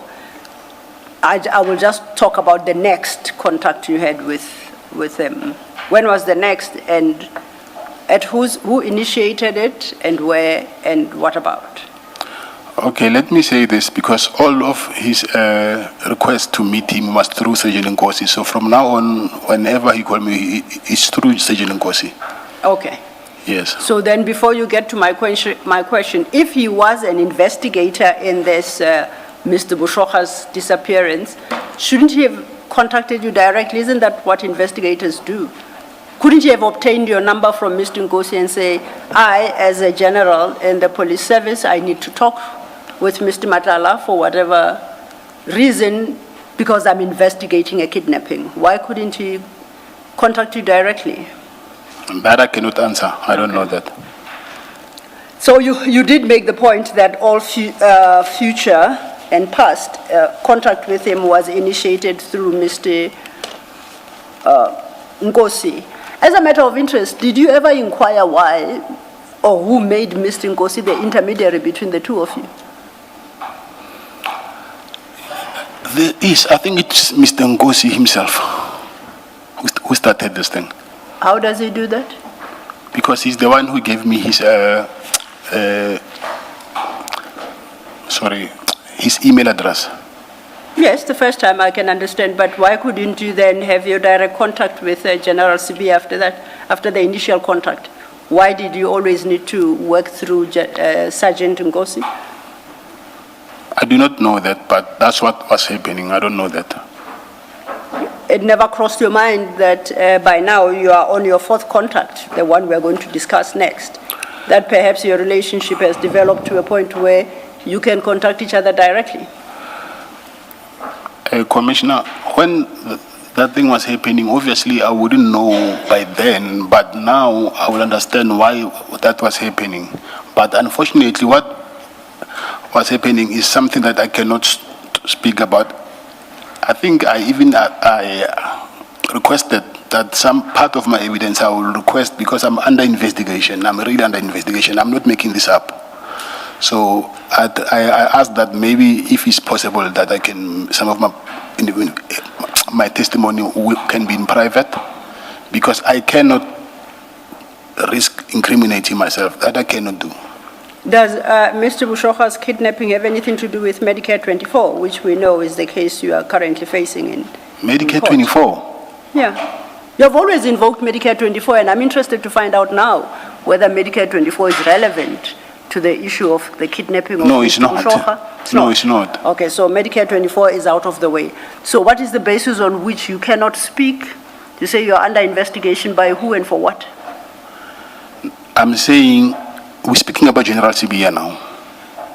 I think your question is in relation to General CBA. I'm saying I'm being investigated, and then I'm also charged for in relation with the Medicare tender and also the recordings that I mentioned.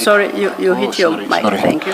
The recordings that I mentioned earlier, that also his name is been mentioned there.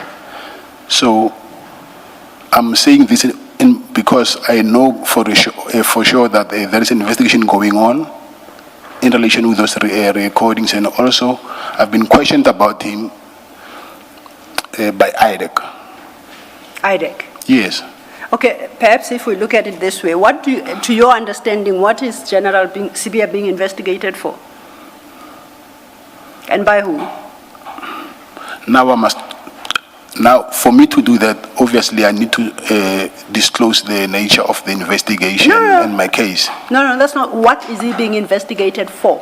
Yes, which offense? Yes, that offense. For me to mention that offense, I'm saying now I have to speak about what I'm trying to avoid.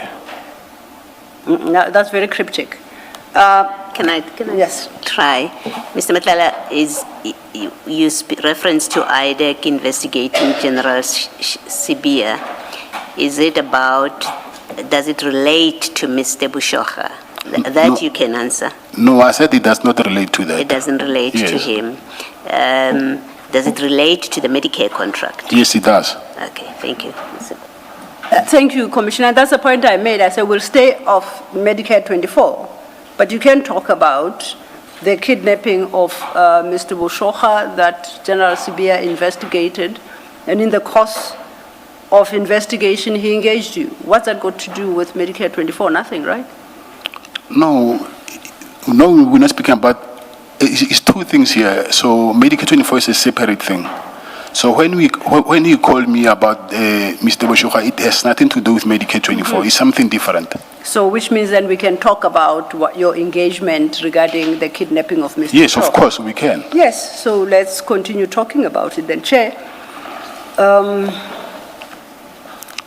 I'm looking at the time, perhaps a comfort break, I don't know. I appreciate we started late, so I don't think it's appropriate to stop at this juncture, otherwise we'll run into trouble time-wise. Let's take, what?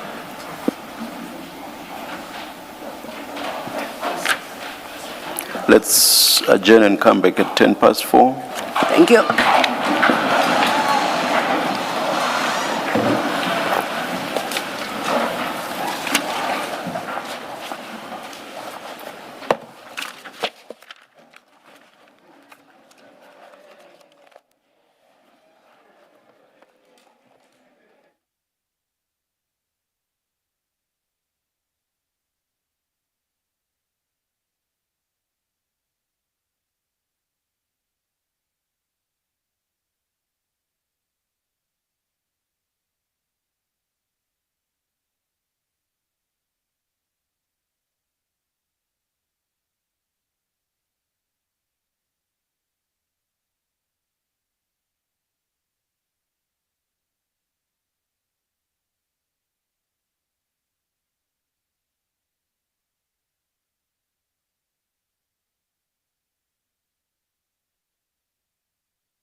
1, 2. All right, we said we would resume at 10 past. It is 10 past. Please make sure your phones are off. Thank you.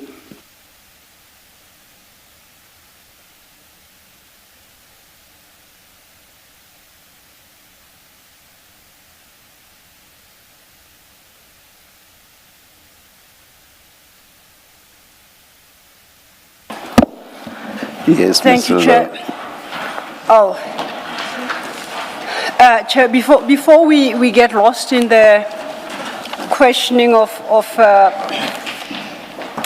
Mr. Matlala, I just need to clarify something. The Chair ruled that the document that Mr. Matlala refers to, being as was described regarding, I think, Mr. Hangwani Maumela and Mr. Suleiman Karim, or one of them, which is part of the documents currently being collated by his legal representatives, which we have established is the SIU document and is available. The Chair ruled that it be made available to evidence leaders.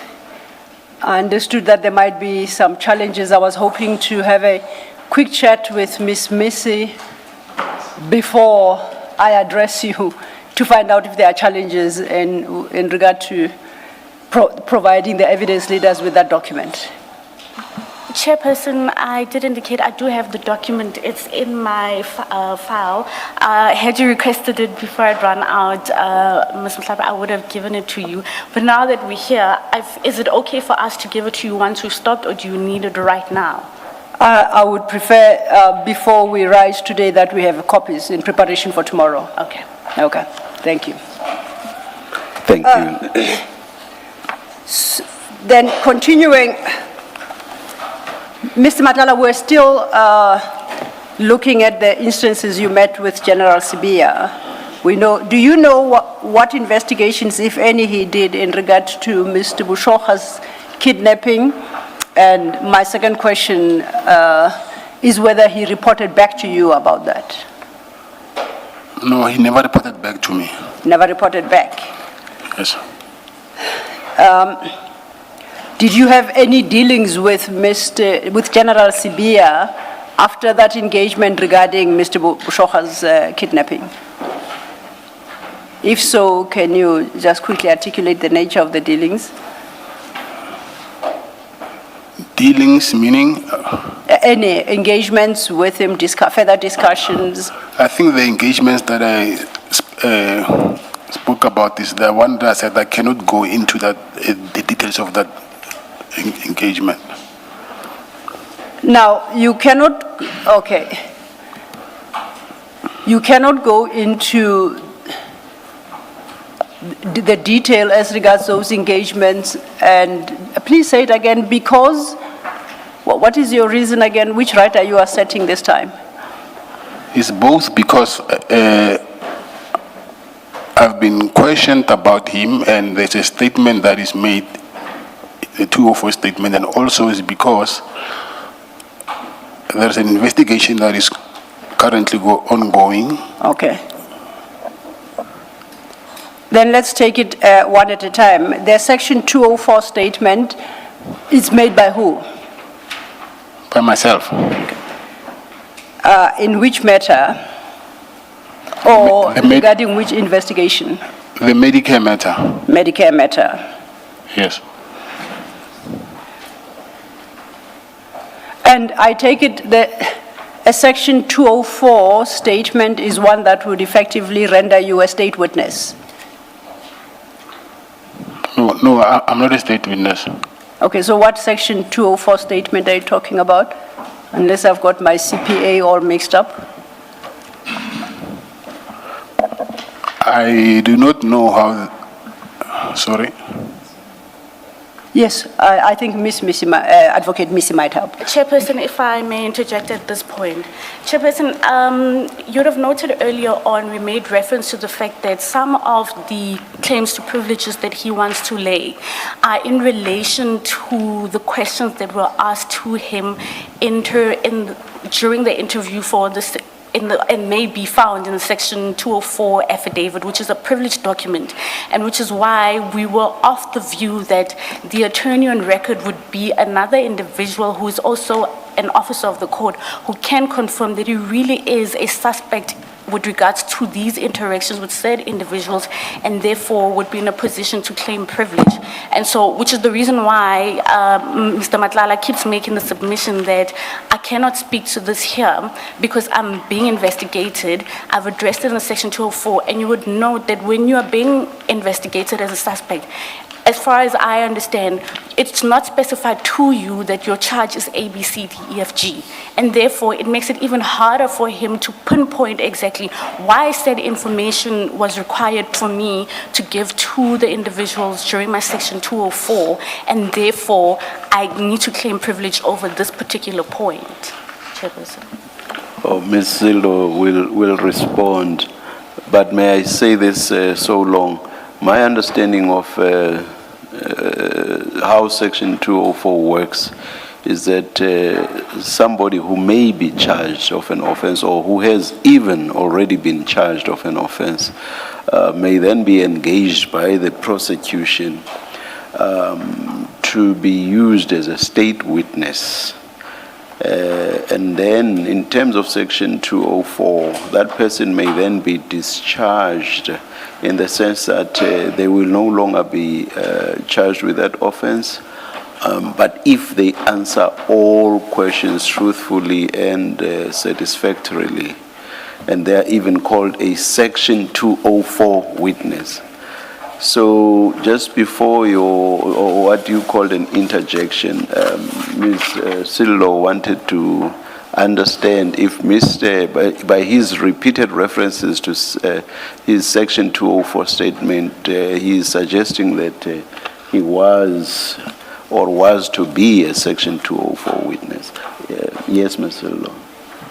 Indeed, Chair, that is what I'm trying to understand, because if it is in respect of Medicare 24, what we know right now is Mr. Madlanga is an accused person. If he has signed a 204 affidavit, which as the Chair points out, he could be discharged from the charges that he's currently facing, and I need to test whether or not he's an accused or he has become a state witness in the Medicare matter, which, as I understand it, is the matter in which he deposed to a Section 204 affidavit. Or if none of those, how then does a Section 204 statement feature? Chairperson, my apologies. So the plea agreement fell through at that point, so it didn't become a Section 204, to my understanding. And so with that being said, that information then made him understand that with regards to point A, B, and C, D, I'm a suspect and I'm being investigated. And that's how we have come to the conclusion that he may be in a position to claim his right to privilege. How do we, without sight of the 204, how do we as commissioners determine whether the reliance on Section 204 is properly raised? And that properly as in it's validly raised and it should be upheld. Chairperson, in that instance, we tried to aid the situation or the dilemma that we also had come to, as per your question. And the only solution that we could come to is that the attorney, being an officer of the court, would be in a position to confirm that indeed, to the extent of ABCD, having read this affidavit, we can confirm. And I believe from that point, then it would put the commission in a better position to say, well, Mr. Madlanga and through his legal team are actually correct when it comes to ABCD. But as it stands right now, it would be impossible for him to engage you with regards to those points. And again, as we had apologized with regards to not being able to deliver the replying affidavit timeously for the commission to have sight of it, because that's the main reason why we needed the instructing attorney to both have a look at the docket and the Section 204 and give the commission an insight into it. If I may, I think there is a third option that perhaps Advocate Miss is not alive to, which is providing this commission with that Section 204 affidavit, even if it's on a confidential basis, for the commissioners and the evidence leaders to consider the contents thereof, to appreciate the rights that Mr. Matlala seeks to assert at every turn as a result of that Section 204 affidavit having been deposed to.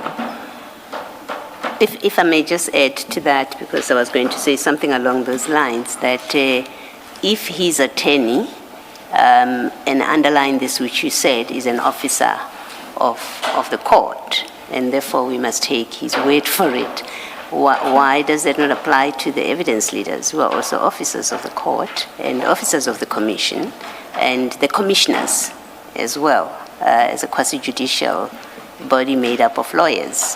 Why does that not apply to them? And that's aside from the question of, surely you couldn't be saying that the word of the attorney must be taken to be the word of Mr. Matlala, and if the attorney says, that's what that affidavit says, we must blind to the document, and without it coming from Mr. Matlala's mouth, we must accept that what the attorney says, we have to make a decision on that basis. On what authority, on something so important and with far-reaching consequences, on what authority would you say we must proceed in that way? Because it's not just a matter of preference. You obviously prefer that. So put preference aside. It doesn't work on preference. It works on what is the authority for denying the commission the access to that Section 204 affidavit, especially where Mr. Matlala has repeatedly invoked it and offered, he's referred to it. It doesn't come out of a vacuum. We are having this conversation because the witness in the box keeps saying, it's in that affidavit. Why are we not entitled to look at it? And the answer to the why must be, on this authority, you are not allowed to look at that Section 204 affidavit. Chairperson, if I might be given a moment to just confirm with my learned friends.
Chairperson, if I may. Commissioner,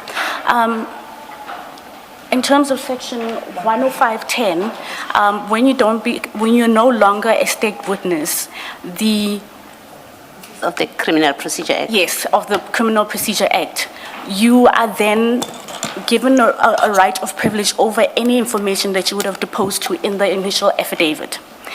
And the moment you expose that affidavit, any and all issues that are addressed in that affidavit are now in the fray.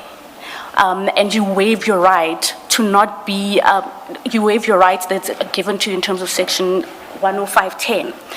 Consequence to that, what we consider is that if there's even any other issue that he has addressed in that affidavit that he's given privilege over, even if you hadn't considered it, if we expose it to the commissioners and not through his attorney who has legal privilege, it then implies that you would have seen all the information that he's given protection over, which you wouldn't ordinarily be entitled to, which is protected not to disclose to anybody else, as we have now established that he's not a state witness, Chairperson.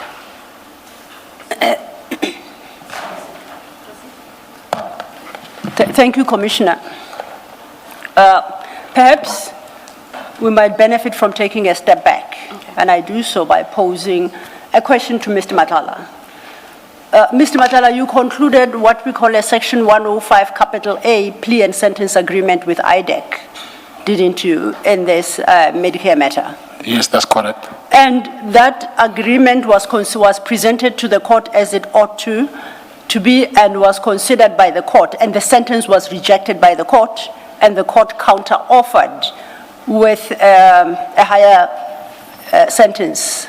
That's correct. Which, in terms of the law, you have a right to consider, accept, or reject, and you elected to reject it on the 13th of July 2026 at your appearance in court. Yes, that's correct. And you accept that once you rejected it, the entire Section 105A plea and sentence agreement fell by the wayside. It became null and void. Yes, that's true.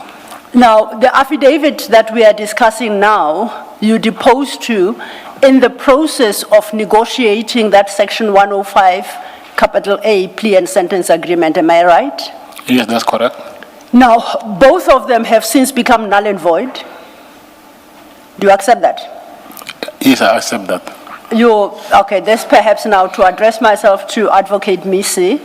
The subsection 10 of 105 capital A simply says that the trial starts quote unquote de novo, and the contents of those documents are not applicable as against the accused person in that particular trial.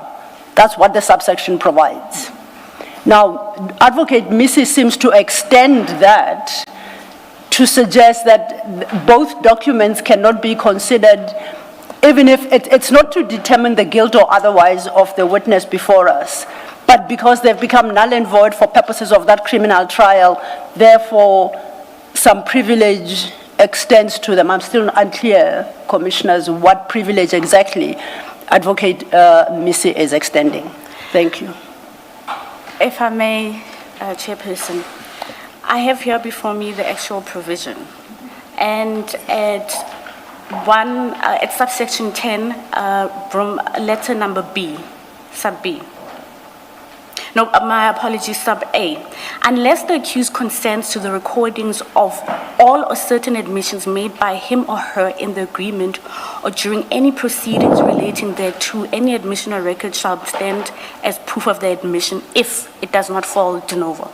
So our understanding and interpretation is that the fact that he does not consent to waiving his right with regards to the information that he had given willingly in lieu of the fact that he would stand as a state witness, it then implies that he's covered not to disclose any such information that he had given willingly in lieu of the fact that he would be a state witness.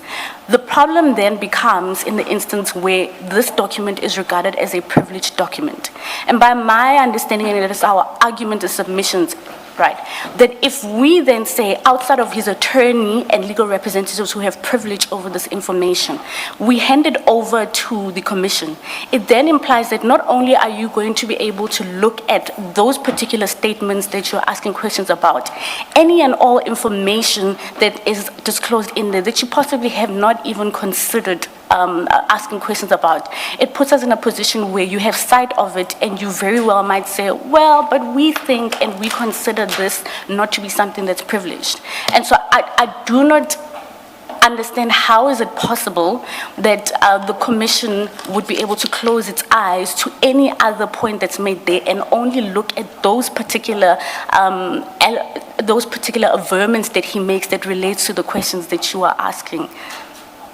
Because and our understanding is that the moment he says, you very well might look at that affidavit, he loses his privilege not to have that information that is given during those proceedings exposed.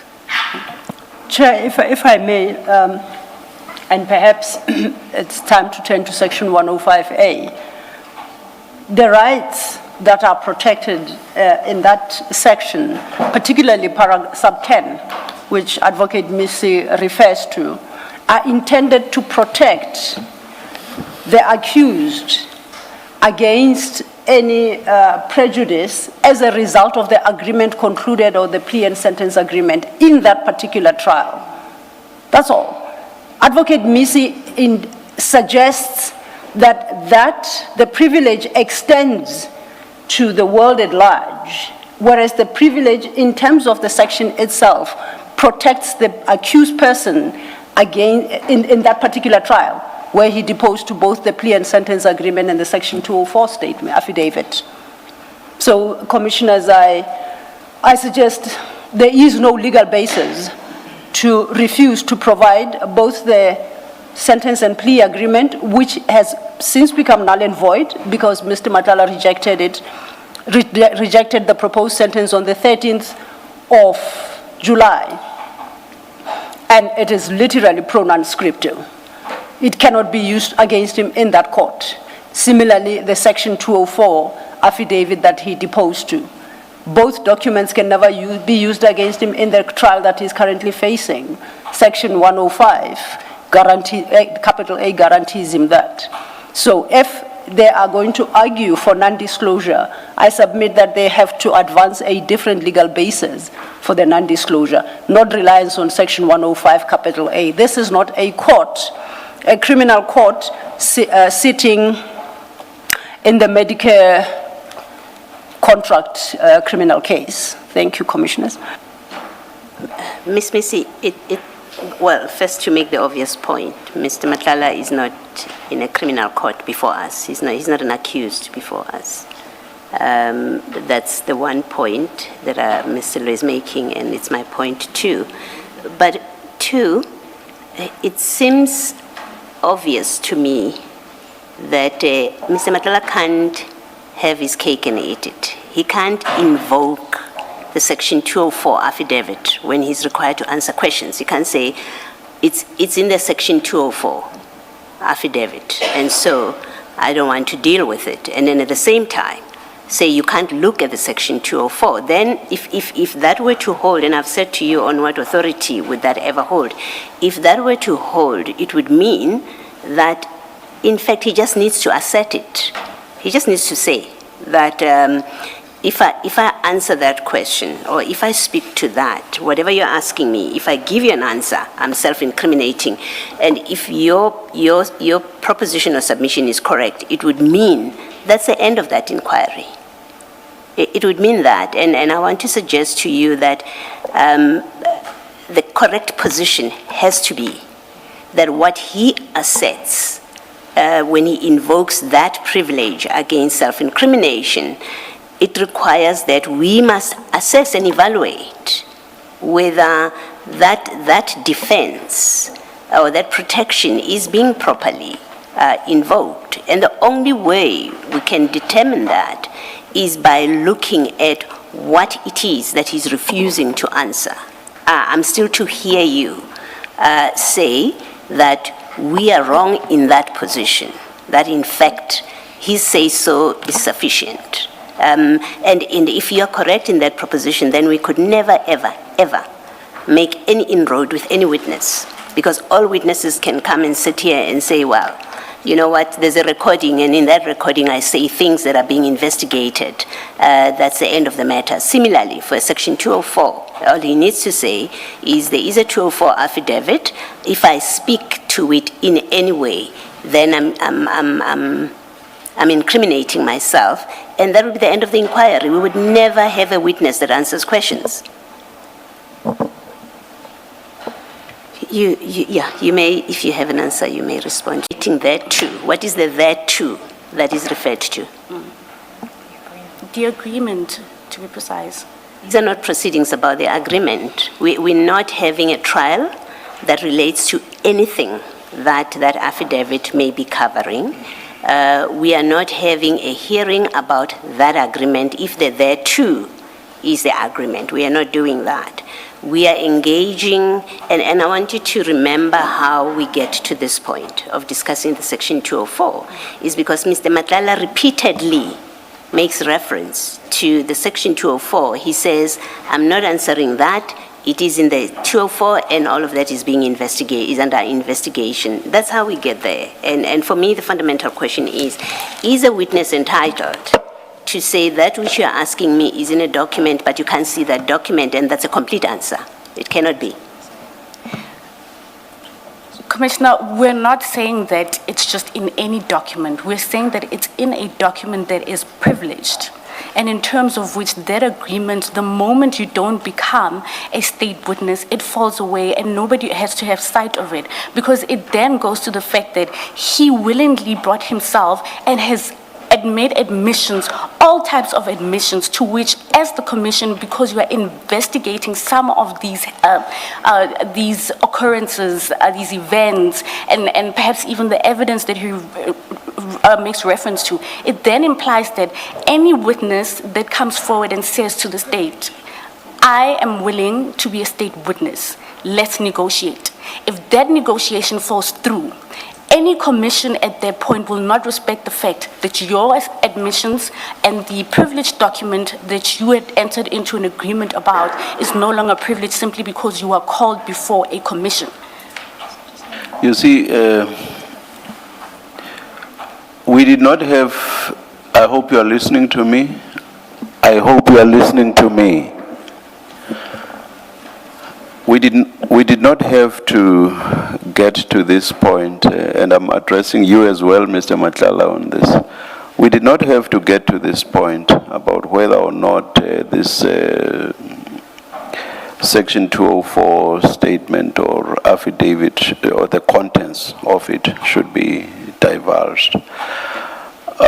Mr. Madlanga could and should actually have responded to the question directly. If Mr. Madlanga said, your question relates to ABCD point, which is about one of the crimes of which I have been charged, therefore I risk incriminating myself, that we would understand. There is no need for him to refer to the Section 204 statement as some umbrella cover for his protection. As I said earlier, there is authority from the Constitutional Court that says you must clearly identify the crime to which you are referring in asserting your privilege. And then that should take you to whether, in the face of that, the question put to you is a question that you should or you should not answer based on whether the privilege under those circumstances can be asserted. You don't have to refer to Section 204 or the statement that you made under Section 204 and to then use that as some overarching protection. Once it's in the statement, therefore, I cannot answer questions relating to it. It should not. I see your junior next to you is shaking her head. Maybe she's going to give you some brilliant point on why I'm talking nonsense. So we do not have to go there. We are not asking for the contents of the Section 204 statement. All that we want is, because Mr. Madlanga is asserting the privilege, Mr. Madlanga should say, this is the crime, and this is how your question impeaches on my privilege. That has nothing to do, and it should not have anything to do with reference to the Section 204 statement. It does not have to. And I repeat what I said right at the beginning, which is that without this umbrella cover all that Mr. Matlala uses, we should not have been in this position whatsoever. So much that I will perhaps, I'll let you respond. Depending on your response, after the advice from your junior, I will then ask Ms. Sillo to repeat her question. And I hope Mr. Matlala has heard me when I say we do not have to just broadly and in general terms refer to a Section 204 statement and then say every and anything that relates to the questions you are asking me is contained in that Section 204. That's not the test. The test is there a crime? What is that crime? How does the question being put to you relate to that crime? And are you therefore entitled to assert the privilege? The test is not, this has somehow been touched on in my Section 204 state. That's not the test. That's simply not the test. Yes. Chairperson, if I might just get a moment to just confer, because I can hear as well that my junior does have a few points that she perhaps wants to relate to me that I missed. Thank you.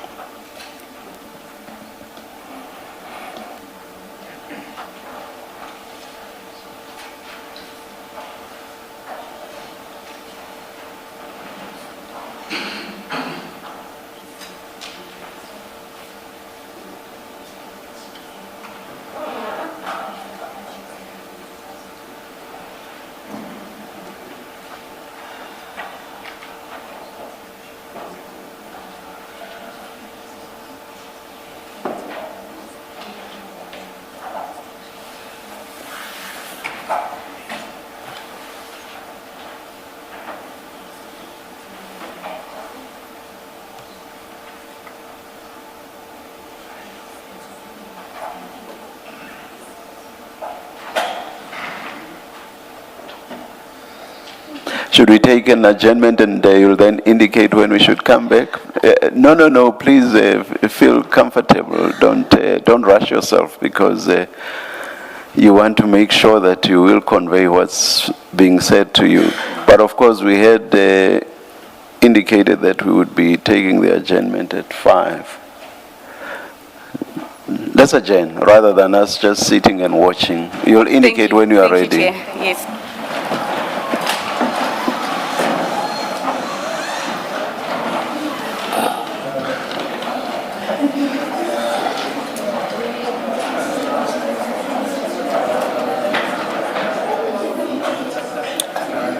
Come here.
I know this is not another forum, but all stand.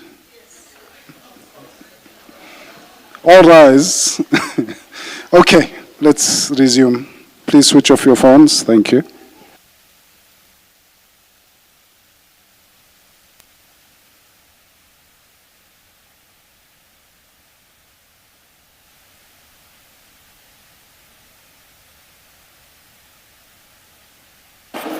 Yes, Ms. Missy. Thank you, Chairperson.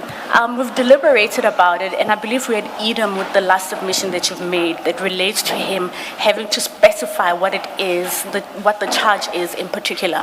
And therefore, we should allow Ms. Stellot to proceed and ask him the question and allow him to address it as per. Yes, yes, and I want you to,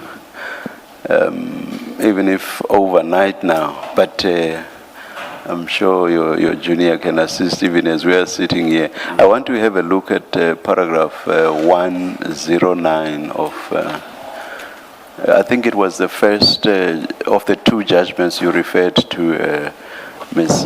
Hassim. Yeah, let me. Yes, Chair, Yes. it's the Secretary of Judicial Commission and Zuma. Yes. And it's a judgment of Justice Jafta, which was, it's just me, because there Yes. are a few judgments in that case. It's the one that was Yes. decided on 28 January 2021. And Yes. the operative paragraph for our proceedings is paragraph 109 on page. The neutral citation is square bracket 2021 close square bracket ZACC2. That's the neutral citation. Please look at paragraph 109 and you'll get the point I was making, and I hope your junior will now understand and not shake her head. Thank you very much. Thank you, Chairperson. Thank you, Chair. While on that point, perhaps it is necessary that we play a clip. This is an interview of Mr. Khanyago, the spokesperson of the NPA. And in the course of that interview, he commented about the legal status of the two documents that we are currently debating. With your leave, Chair. Mr. Matlala, if you could listen carefully to Mr. Khanyago's comments there.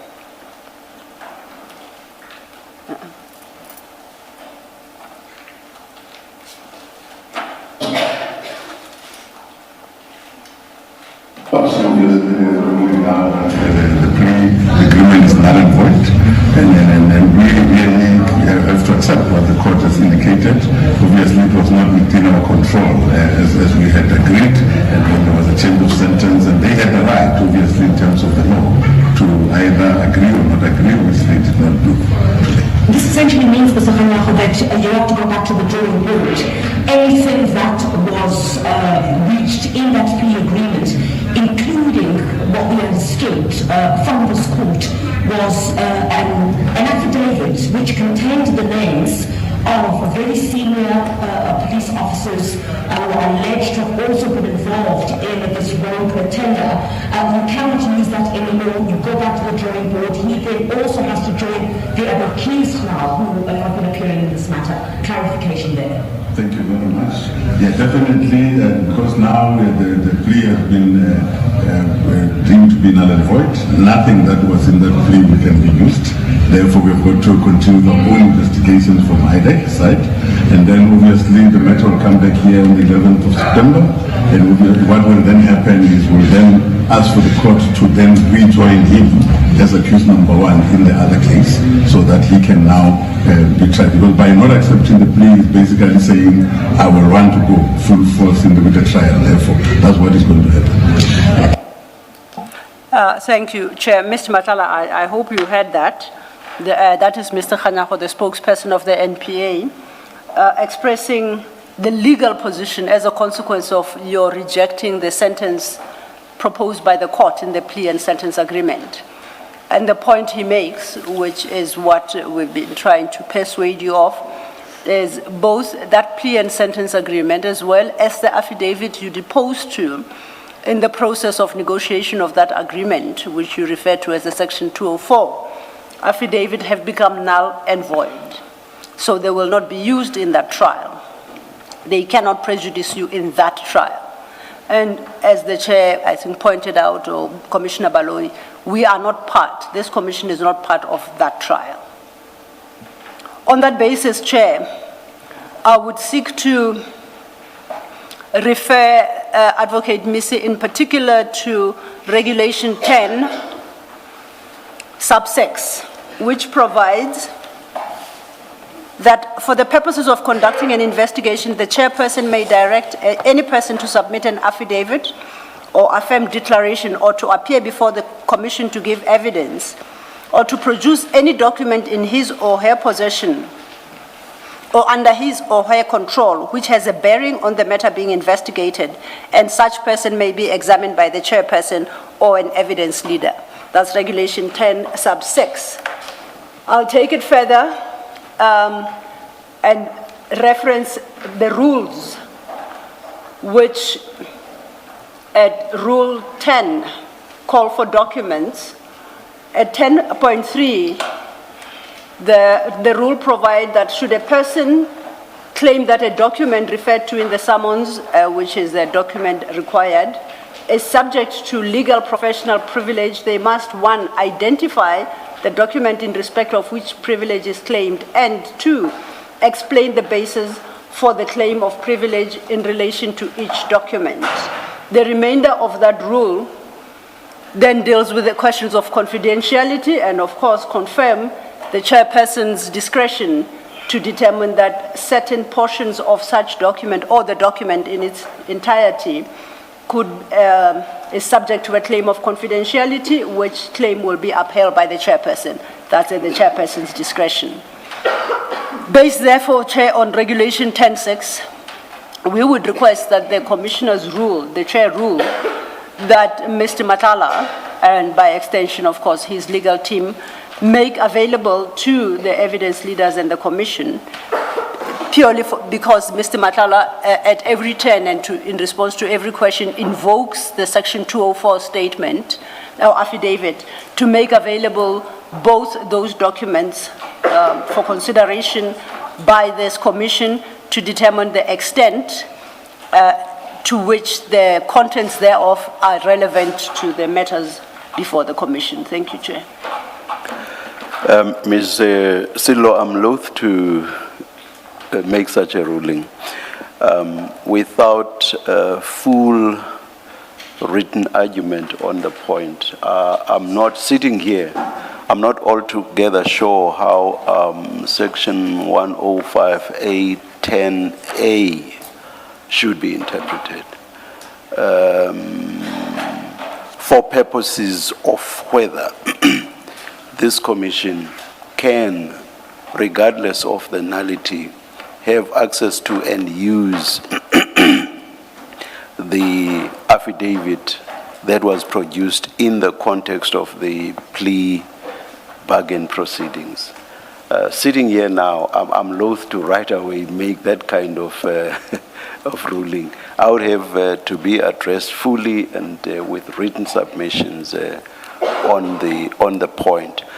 I was making a slightly different point when I engaged Ms. Missy right at the end before the adjournment. I was saying we got to the point that raised the question of whether this commission should have access to that 204 statement. We got to that because Mr. Matlala chose blanketly to rely on that statement to assert the privilege. And the point I was making was the proper approach for Mr. Matlala is, in accordance with paragraph 109 of the Constitutional Court judgment, to refer to a specific crime, the paragraph says so, and say because of that specific crime, this is how that question impinges on my privilege, and therefore I assert the privilege. For that purpose, he ought not to rely on the fact that he has made a 204 statement, because that doesn't specify the crime on the basis of which he is asserting the privilege. So that's why I said we ought not and we should not have reached the stage which we reached. We reached it because of the blanket manner in which Mr. Madlanga kept referring to the 204 statement. We should not get there. I would suggest that between now and the time that we adjourn, you put your questions again. And Mr. Madlanga, I repeat, and this was the purpose of the adjournment, I repeat that I will not accept blanket references to your 204 statement, because the 204 statement is not in and of itself a specified or specific crime, a specific crime for purposes of the judgment that I have referred to, and which is authority on how and under what circumstances you can assert the privilege. So do not again blanketly refer us to your 204 statement. Tell us the crime and then claim your privilege. So for now, let's just proceed with your questions on the basis that I will hear nothing of this blanket reliance on the Section 204 statement. And if you insist that we should have sight of that statement or affidavit, I will insist on being furnished with written submissions by both sides on that issue, Mr. Silo. I accept that, Chair, if I may, with your leave extended. Much as you say, Mr. Madlanga, in refusing to answer a specific question posed to him, must specify the offense, which is what section, paragraph 109 of the Zuma judgment tells us. Equally so, the point I sought to make and the purpose for which we played that clip is that very document is null and void in the very criminal trial that he is currently facing. So he can't invoke it for purposes of a fear that it will prejudice him in those proceedings. So he can raise that as well. Yeah. I hear you. Thank you, Chair. I think that's a valid point. Yeah, Thank you. I hear you. Thank you. So then, Mr. Madlanga. I hope because when we took the break, Ms. Missy, that was the point on which I was engaging you. That is, I will have none of this thing, of this blanket reliance on the Section 204 statement. That's when you and your junior engaged each other, and when I said, let's rather take an adjournment rather than watch you engaging with each other. So I hope you did engage Mr. Madlanga on the point, which is the point I raised with you specifically, and that Mr. Madlanga now understands that he cannot in a blanket fashion just say, because this was in my statement. But in any event, Ms. Silo makes a valid point, which is that the fact that it's in that statement can't be used against him in the criminal proceedings anyway. I'm just expressing a hope that this was discussed fully. I hope I'm not inviting a debate. No, Chairperson, you're not inviting a debate. I can confirm that we did impress on him and explain to him why you're taking issue with it with regards to the blanket statement. And so I do hope that moving forward, he'll be able to answer you as per that issue. Thank you. And Mr. Madlanga, the point I'm making applies across the board, actually. It's not just about the Section 204 statement. It applies to any and every issue that may arise upon, or rather, based on the questions that you are going to face from Ms. Silo. So you cannot, in very broad and generalized terms, say that's going to incriminate you. We should know what the crime is, and then based on that and looking at the question, see whether indeed you're asserting the privilege is warranted under those circumstances. Thank you, Chair. Yes, Ms. Silva. I take it, Mr. Madlanga. Did you want to say something, Mr. Madlanga? You looked at the chair like... Yes. If you want to respond, you may, Mr. Madlanga. No, I actually acknowledge what you were saying. There's nothing more. Okay. Then how we got here, Mr. Madlanga, was we were engaged on your third, fourth, whatever, incident where you met with General Sibia and you said that he had invited you to discuss the kidnapping of Mr. Bushoha. You then suggested that you cannot go in any further detail as to that engagement, and for that purpose you relied on Section 204 statement. So now it says you can't, not in the manner that you choose to, because in any event that statement itself has become null and void. So then I repose my question. Can you briefly state to the commissioners the nature of the engagement you had with Advocate Sibia, General Sibia, about the kidnapping of Mr. Bushoha? My apologies, General Sibia. I think on that issue, I already said that he asked me what do I know about it, or you want me to explain what did I say to, after he asked me what did I know about this kidnapping, do you want me to explain what did I say to him? Yes. Okay. Yes, he started by asking me that why are they accusing me actually of that crime? And I took him back and I explained to him that as soon as Jerry's was kidnapped, I suspected two things. The first one was I went to Jerry's house together with Jerry's brother, and then Jerry's brother said to me, I must ask Jerry's wife to give me Jerry's cell phone, because should she find out that there is Jerry's side chick's number in that phone, she will go crazy. And then she said I must lie to her and say this phone is going for investigation. And I did that. That's the first point. So the second one is I told Jerry's wife and Jerry's brother that why don't we tell the police exactly what was Jerry doing, so that at least when they looking for him, they will know which direction to look for. And then I think those two things might have triggered what Jerry's wife did, to end up saying I kept Jerry at my house, which is not true anyway. So, but those are the things that I discussed with General Sibia. And are you able to say what was the outcome of that engagement? Because it's not clear whether he was talking to you or with you in his capacity as an investigator, having taken over the investigation, or purely as a senior police officer where others are investigating that kidnapping.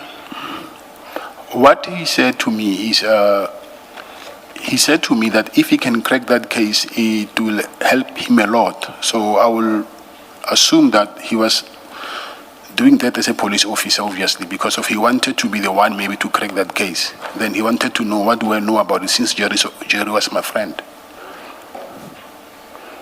And I think earlier I asked whether after that engagement you had any further interaction with him about this matter. The kidnapping matter? Yes. No, he never, it was only that time. Okay. Now, you recall that we were dealing with these issues because paragraph 2.2.3 and 2.2.4 had inquired of you the nature, extent, and frequency of communications and physical meetings with General Sibia. We had said this perhaps is about your third encounter with him. When next did you meet with him, and for what purpose? The other encounter, I said, is the one that I do not want to talk about it, because I'm being charged with corruption. I'm not talking about 204. I'm being charged with corruption, and then they also investigating him on that matter. So, please say the last bit again. And also, the investigators, they are also investigating him. Firstly, I'm describing the crime. So yes. I said I'm being charged with corruption. Is this in the Pretoria case? The Medicare, yes. The Medicare case? Yes. Oh, this is corruption in the Medicare contract? Yes. Is it part of the ongoing criminal case, or would that be an extra charge? Ongoing criminal case. So you then, this corruption that you fear you may face a charge for arises from your physical meetings and gatherings and communication with General Sibia? That is correct. And would both of you be charged with corruption, or just you?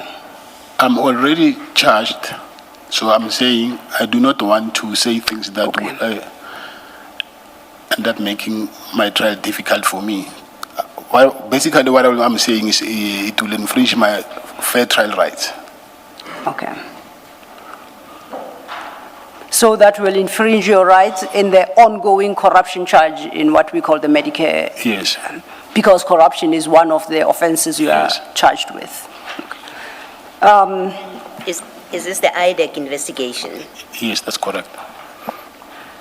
And this would relate to your interaction with General Sibia. You may disclose something, you say, that would compromise your defense against the corruption charge if you were to speak about this fourth interaction with General Sibia. That's correct. Okay. And thereafter, any other? There's 2 occasions, but both is the same corruption charge, yes. I'm not mentioning when I went to see him in his office for the Jerebo Shoha issue and also for the public works hospital lease. So, if I understand you correctly, after your engagement regarding the kidnapping of Mr. Bushoka, you met with General Sibia 3 more times. Commissioner, I'm just saying on top, I cannot guarantee that it's 2 or 3. I'm just saying from the top of my head, I'm not sure about that. Oh, and where's my 3? You had said, I said, when was the next time you met? And then you brought up the corruption case in Medicare. And I say, beyond that interaction, any other, you say 2 other occasions. That's how I land on my 3. No, I said except the 2 other occasions when we met in his office. 3 occasions, actually. So now you had this interaction that could potentially undermine your defense in the ongoing corruption case. I want us to get past that interaction. I want the next time you met with him. There is no next time. Was that the last interaction you had with him? Yes, the last interaction is, I think, is what is it? That engagement party. I don't think there was after that. I don't recall. So the next time you met with him thereafter, to your recollection, was perhaps the engagement party you referenced earlier. You have to verbalize your answer. Yes, I said that. Don't nod, Mr. Matlala. I'm sorry. Thank you. The recording doesn't see a nod. And since the engagement party and the interaction at the engagement party, have you had any meetings, physical or otherwise, communications with General Sibia? No, I've never. When was this engagement party, to your recollection? Sometime in 2024. So you said, okay, you can use the season, winter, summer, I'm trying to. I think it was towards the end of winter, if I'm not wrong. So I can say mid-year 2024. July, maybe July, somewhere there. Did the other witnesses not say it was 14 September? No, I'm not sure, Commissioner. I'm not saying that. I'm just... There's confirmation that, yes, the other witnesses so said. He might be right. I'm not saying that is the truth. So then I'll accept that. The last engagement you had with, or interaction you had with him was at the engagement party in 2024, whatever the actual date was. Not the last, the timelines, I'm a bit confused with them. Yes. But it's one of the interactions, yes. Okay, then let's get past the engagement party. When did you next engage and interact? After, now we have the engagement party in our minds. I trust fund was heard by all, so after that, when did you next engage? What I can remember is our own, Sorry to do this. Yes, Commissioner. There's confusion about the third and fourth occasion. If the engagement party was in September Yes. and the raid was on the 6th of December, then it must mean the engagement party is the third occasion and the raid is the fourth occasion. Because December comes after September. Indeed. Do you understand? no, I understand, yes. Yes. Remember we discussed the Your kidnapping of Mr. Boshocha? Yes, yeah, And you said it was after the raid. yes. So the commissioners point out to us that the order of things is not right. The engagement must have come before your engagement with him regarding Mr. Boshocha. Because that was only after the 6th of December. Of course, yes, I agree. So we should swap the dates around. Yes. You said yes. Yes, Oh, you're still thinking. I don't know. I'm thinking it. I don't want to rush you. I'm trying No, to no. remember. I think, if I'm not wrong, I also met him in 2025. So I'm trying to remember while you're speaking. I'm sorry. So I mean, I was trying to get the exact date.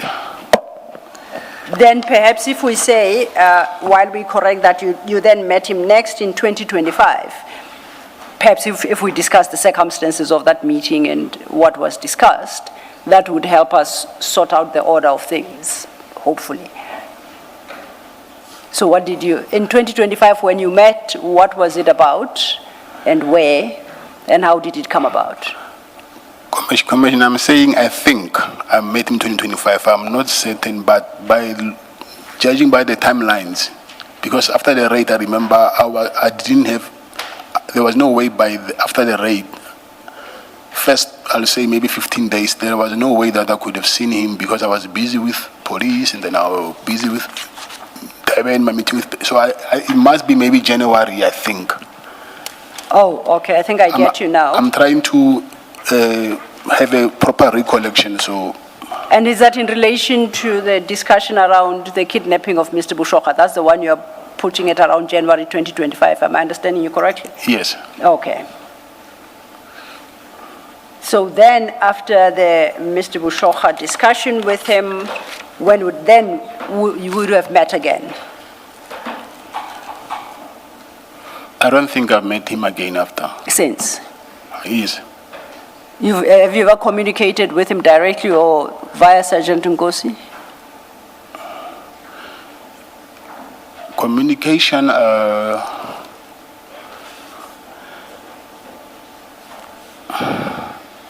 yeah, I think there was a communication via Sergeant Ngosi, yes. Are you able to just highlight what the communications was about and who had initiated such communication? And if they are different, then you can enumerate each and talk about who had initiated and what each communication was about. The communication was through, all the time, was through Sergeant Ngosi. But at whose instance? If I remember well, the communication was regarding after the raid, why did I tell the police that I know him? So, I think it should be in December. After the raid, maybe before January, I think there was a communication. Okay. I'm just confused. I'm not. Okay. I'm sorry. I am not. Are you now referring, remember there were two raids in December. There was a raid at your house. Yes. Where the police were looking for Mr. Boshocha. Then there was a raid at CAT VIP services where there was the issue with the key and the fact that it's not in the right safe and firearms were taken. Which raid are you referring to? After the first raid, I think 10 days after the first raid, that's when, 10 days after the first raid, that's when I made that High Court agent application. And in that High Court application, that's when I mentioned that I know General Sibia. So that's when I get a message from Sergeant Ngosi that why did I mention that I know him? Because it was in the media, I think. So that's why I'm saying I think in December there was some communication. So after the 20th of December? Yes, somewhere there, yes. Thank you.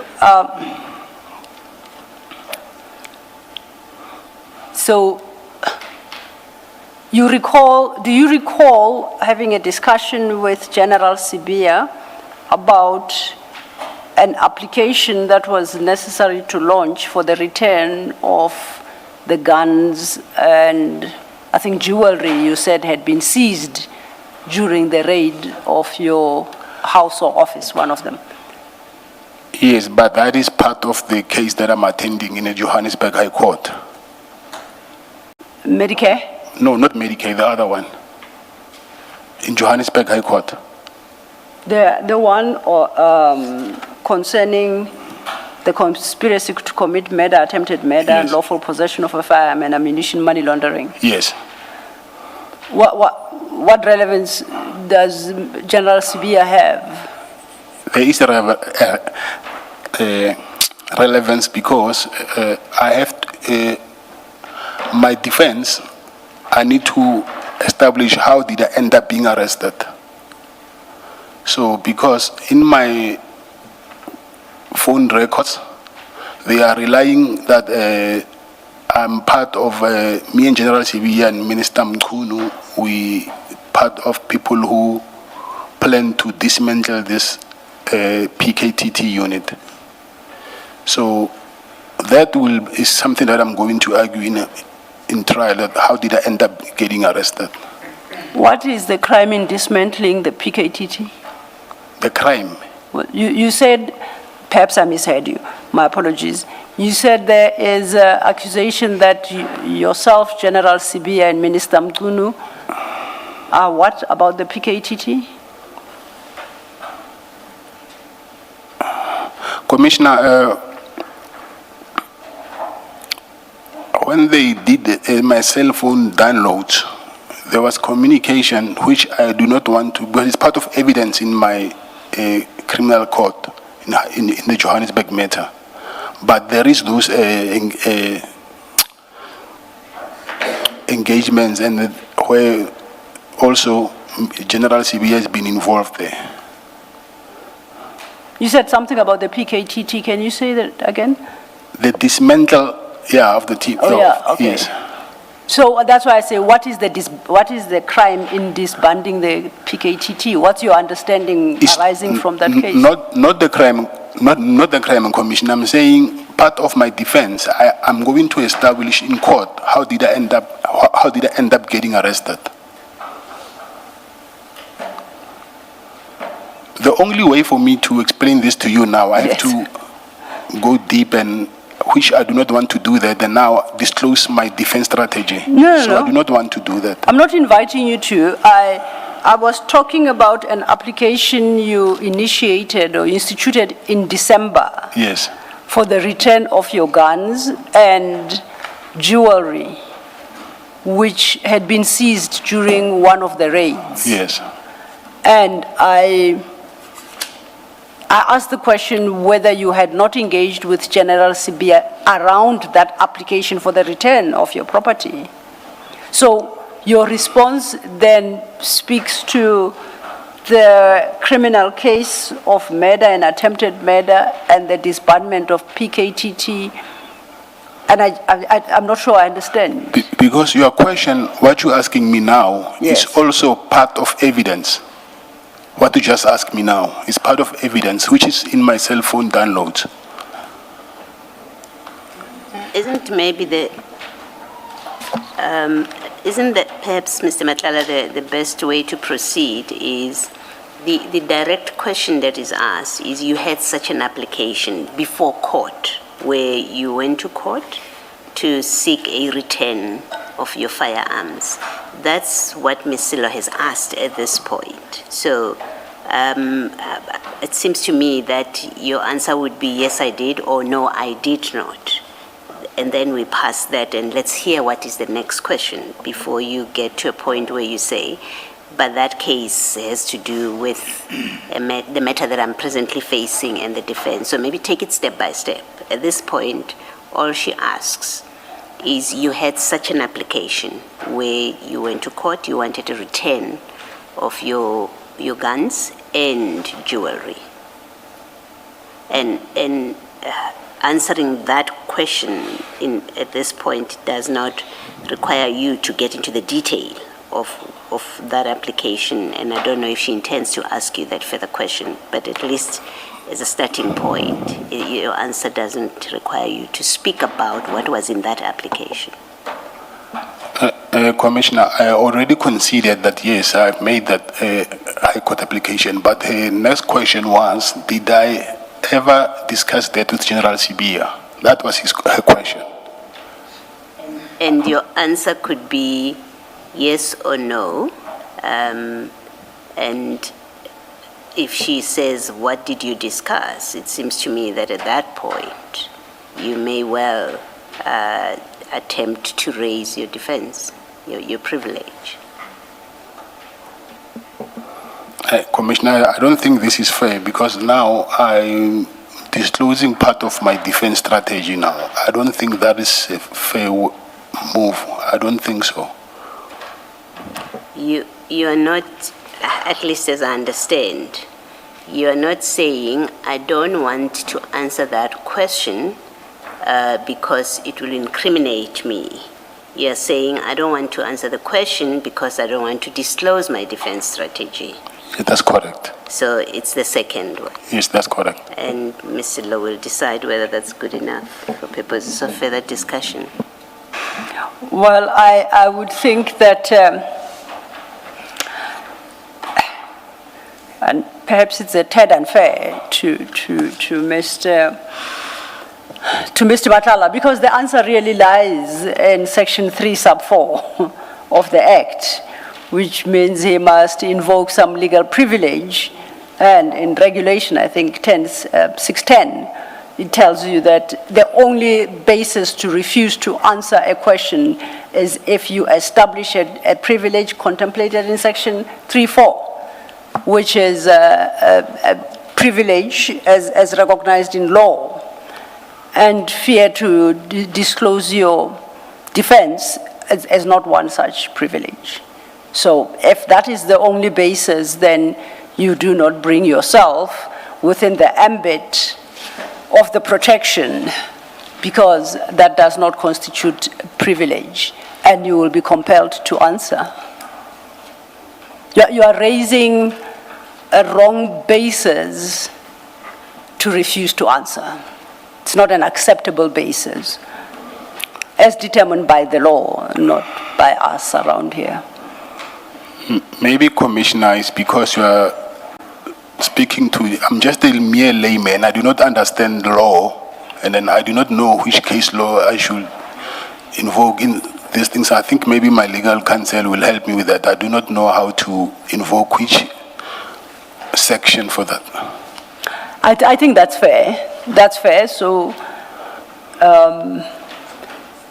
maybe to address myself to the commissioners and ask the commissioners to inquire from Advocate Misi whether she would like to engage with that point on your behalf.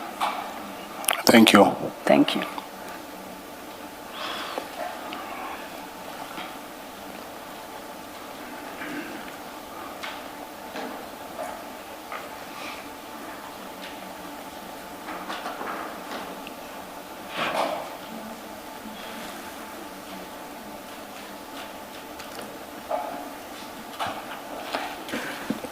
Ms. Missy, Should that I answer? What are your May I answer submissions, rather? your submissions in response? Yes, Chairperson. Does the privilege extend to not, or rather, yeah, a witness saying, I will not answer because I do not want to divulge or reveal my defense strategy? Chairperson, at some point you raised the question as to what exactly is this charge that you are facing that speaks to that particular piece of evidence and defense that you would not like to disclose before the commission.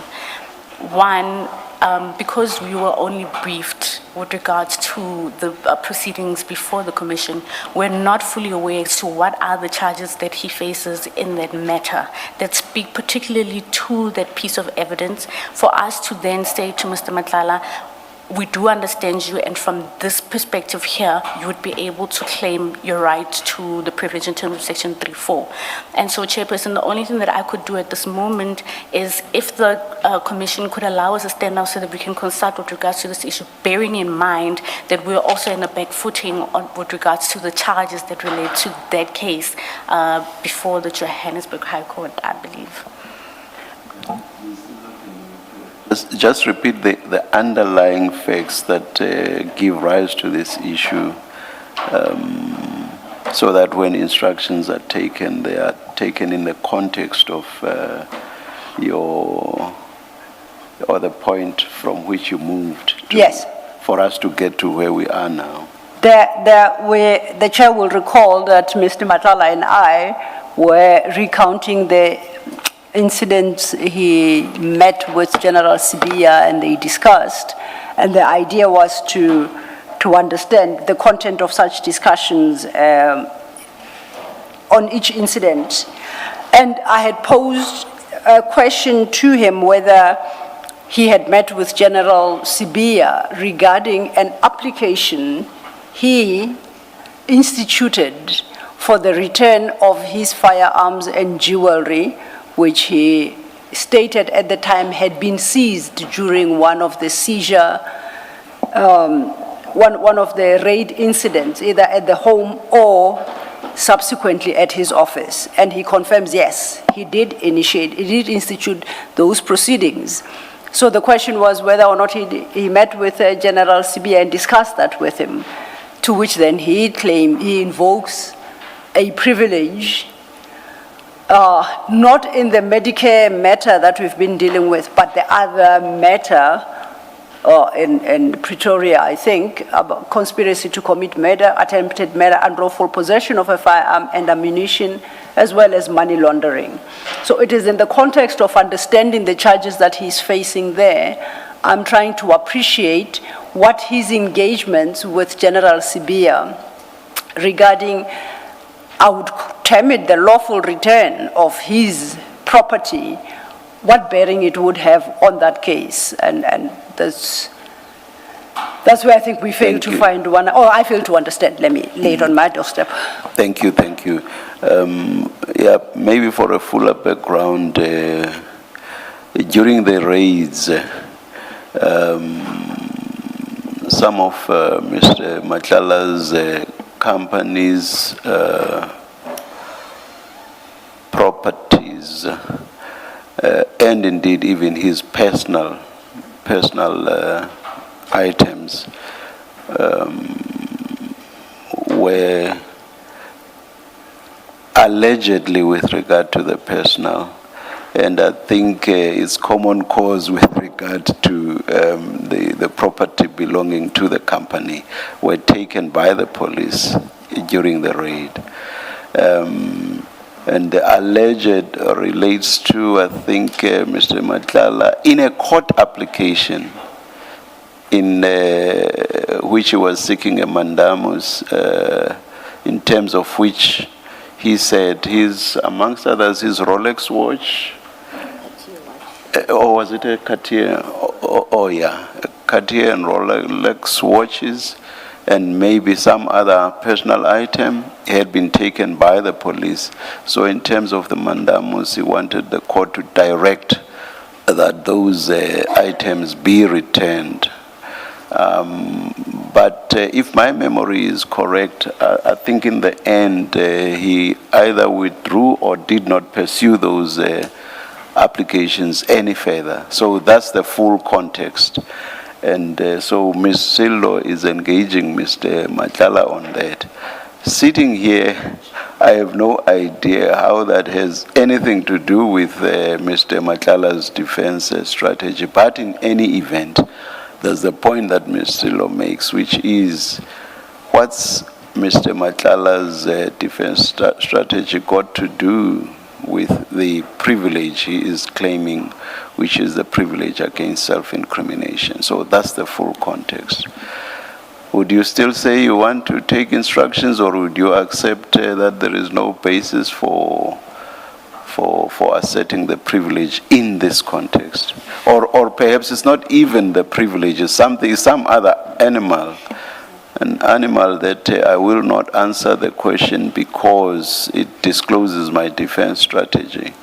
But in any event, I just do not see how an application for the return of Mr. Matlala's personal items, I do not see how that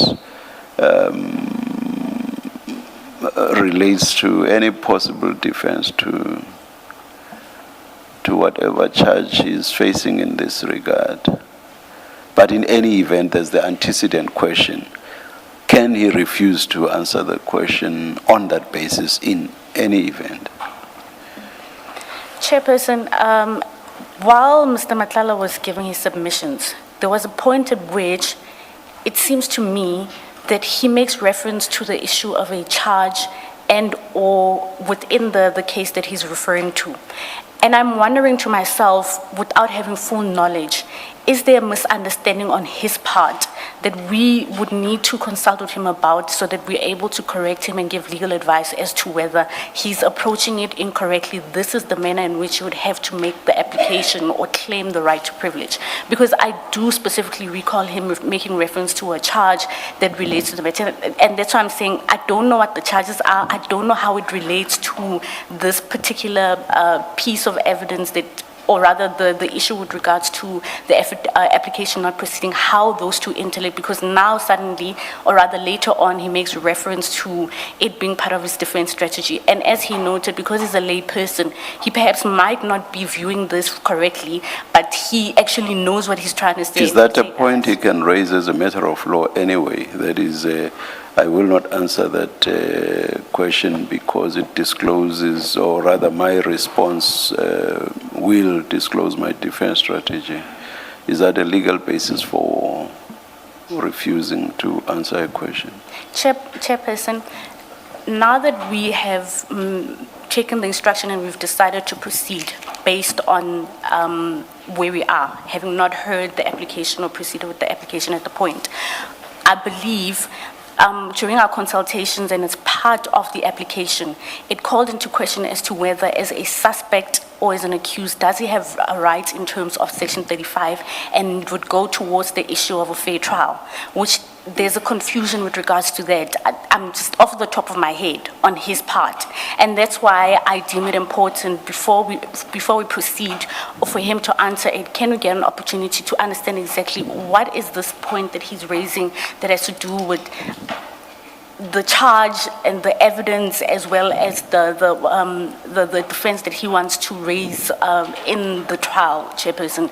I do believe, as he noted, that he's a lay person and lacks a proper understanding how. It's also to avoid an instance where, again, it's just regarded as a blanket approach of, because I am going to use this as a defense in my trial, therefore I don't want to address it. I do believe it's important that we get the opportunity to get an understanding exactly from why is he referring to this, why did he mention the issue of a charge, how does this all interlink, and then we can give him proper advice that in terms of claiming privilege, you have to make reference to the specific charge, etc., before you... I have bent over backwards and allowed you an adjournment each time you ask for one, but we will never finish Mr.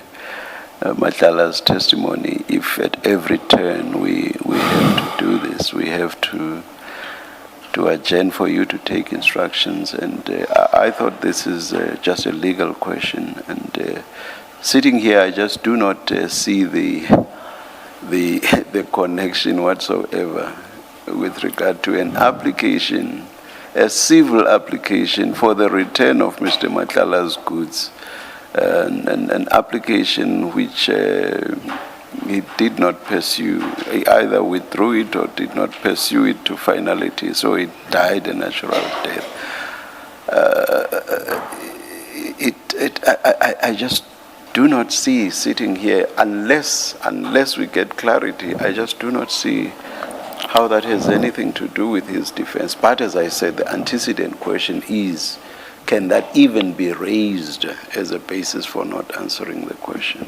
My question to that would be no, given where we are in terms of the proceedings. However, I still stand by the fact that he very well, just on that particular point that he tried to explain or go further on with regards to the charges, he very well would be able to explain to us at least so that we can give him proper legal advice as to whether he can claim a right based on that or not. Because Chairperson, like he said, he's a lay person. He's probably trying to approach it from this angle, but in reality, this is exactly what he's meant to be claiming based on ABCD. I don't know what the facts are as much as I also don't know what the charge is that he was trying to make reference to. I think I'm grappling with the fact that he did try and address the issue that has to do with charges and it relates to the defense that he wants to raise. I also don't understand to what extent it would affect his ability to raise the privilege to not self-incriminate. However, I do agree with you that he can't raise the issue of fair trial, i.e. with regards to disclosing his defense, Chairperson. And that's the reason why I've asked for a stand down so that we can at least give him that legal advice so that he understands where we are right now. Yeah, you see, the difficulty with that approach is that it would be a matter of relative ease for every and any witness to say, I will not answer that question because it discloses my defense strategy.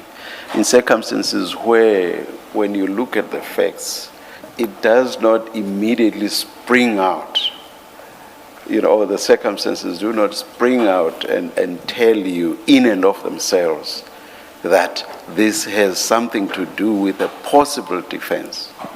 Civil case, civil application, withdrawn, and apparently, at least from the evidence that we have had, on the basis that no Cartier or Rolex watches had actually been taken from Mr. Matlala, how that should then lead to the disclosure of his defense in the criminal case, for the life of me, that escapes me altogether. So the short point I'm making is it would be a matter of relative ease for anybody to say, I will not talk about that. That discloses my defense. And if there is no cogent explanation, we cannot accept that. We simply cannot accept that. Sorry, Chairperson. I think maybe I can assist if you allow me. Yes, please. Because I have to agree with you. You are right with one thing when you say you don't understand how this civil matter has to do with my criminal matter. Even myself, I didn't see the necessity of why the state will bring that up. But as you're saying, anybody can come up here and say this will infringe my fair trial rights. So I think what is best that I can do to prove that this thing is part of my trial and then is part of the case that the prosecutor has been relying on. Maybe if I can bring maybe a copy that is signed by the investigating officer to show that indeed this is part of my case. Tomorrow morning, I have that document on me. I can bring it tomorrow morning.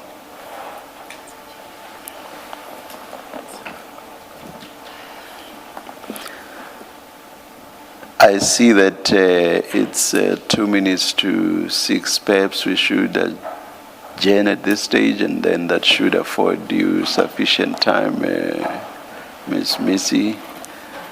And yeah. Chairperson, Before we do adjourn, I would like to understand the position with regards to the suggestion that Mr. Matlala has made, which is to provide... Can you please My pull the mic or apologies, speak? yes. I would like to understand the position with regards to the suggestion that has been made by Mr. Matlala, which is that perhaps he ought to provide us with a copy, because as I stated, I haven't seen it as well. I don't know what these charges are, and so it's so difficult for me to answer you and address you with regards to that, and maybe he does have a good point to make there. So what is the position to that? No, that's acceptable, that's acceptable. Yes, you may bring the document you want to bring, Mr. Matlala. Thank you, Chairperson. Yes. And Chair, before we adjourn, perhaps then to facilitate our engagement, it might assist if we were provided with both the charge sheets and you call it the Pretoria matter, the attempted murder case, and the Medicare. I'm not asking for your dockets, I'm asking just for the charge sheet, because that would give us a sense of what the offenses Mr. Matlala is charged with. I think I have my charge sheets. The charge sheets, I don't know, I will ask. It's fine, we'll make a plan. Thank you. Chairperson, because if I may, I believe Mr. Maluleke is the attorney on record in those matters. Of course, yes, yeah. And he's still on record here. Surely that would be relatively easy for us to provide same. Thank you. Thank you, Thank Chair. you. Let's adjourn and resume at 9:30 tomorrow.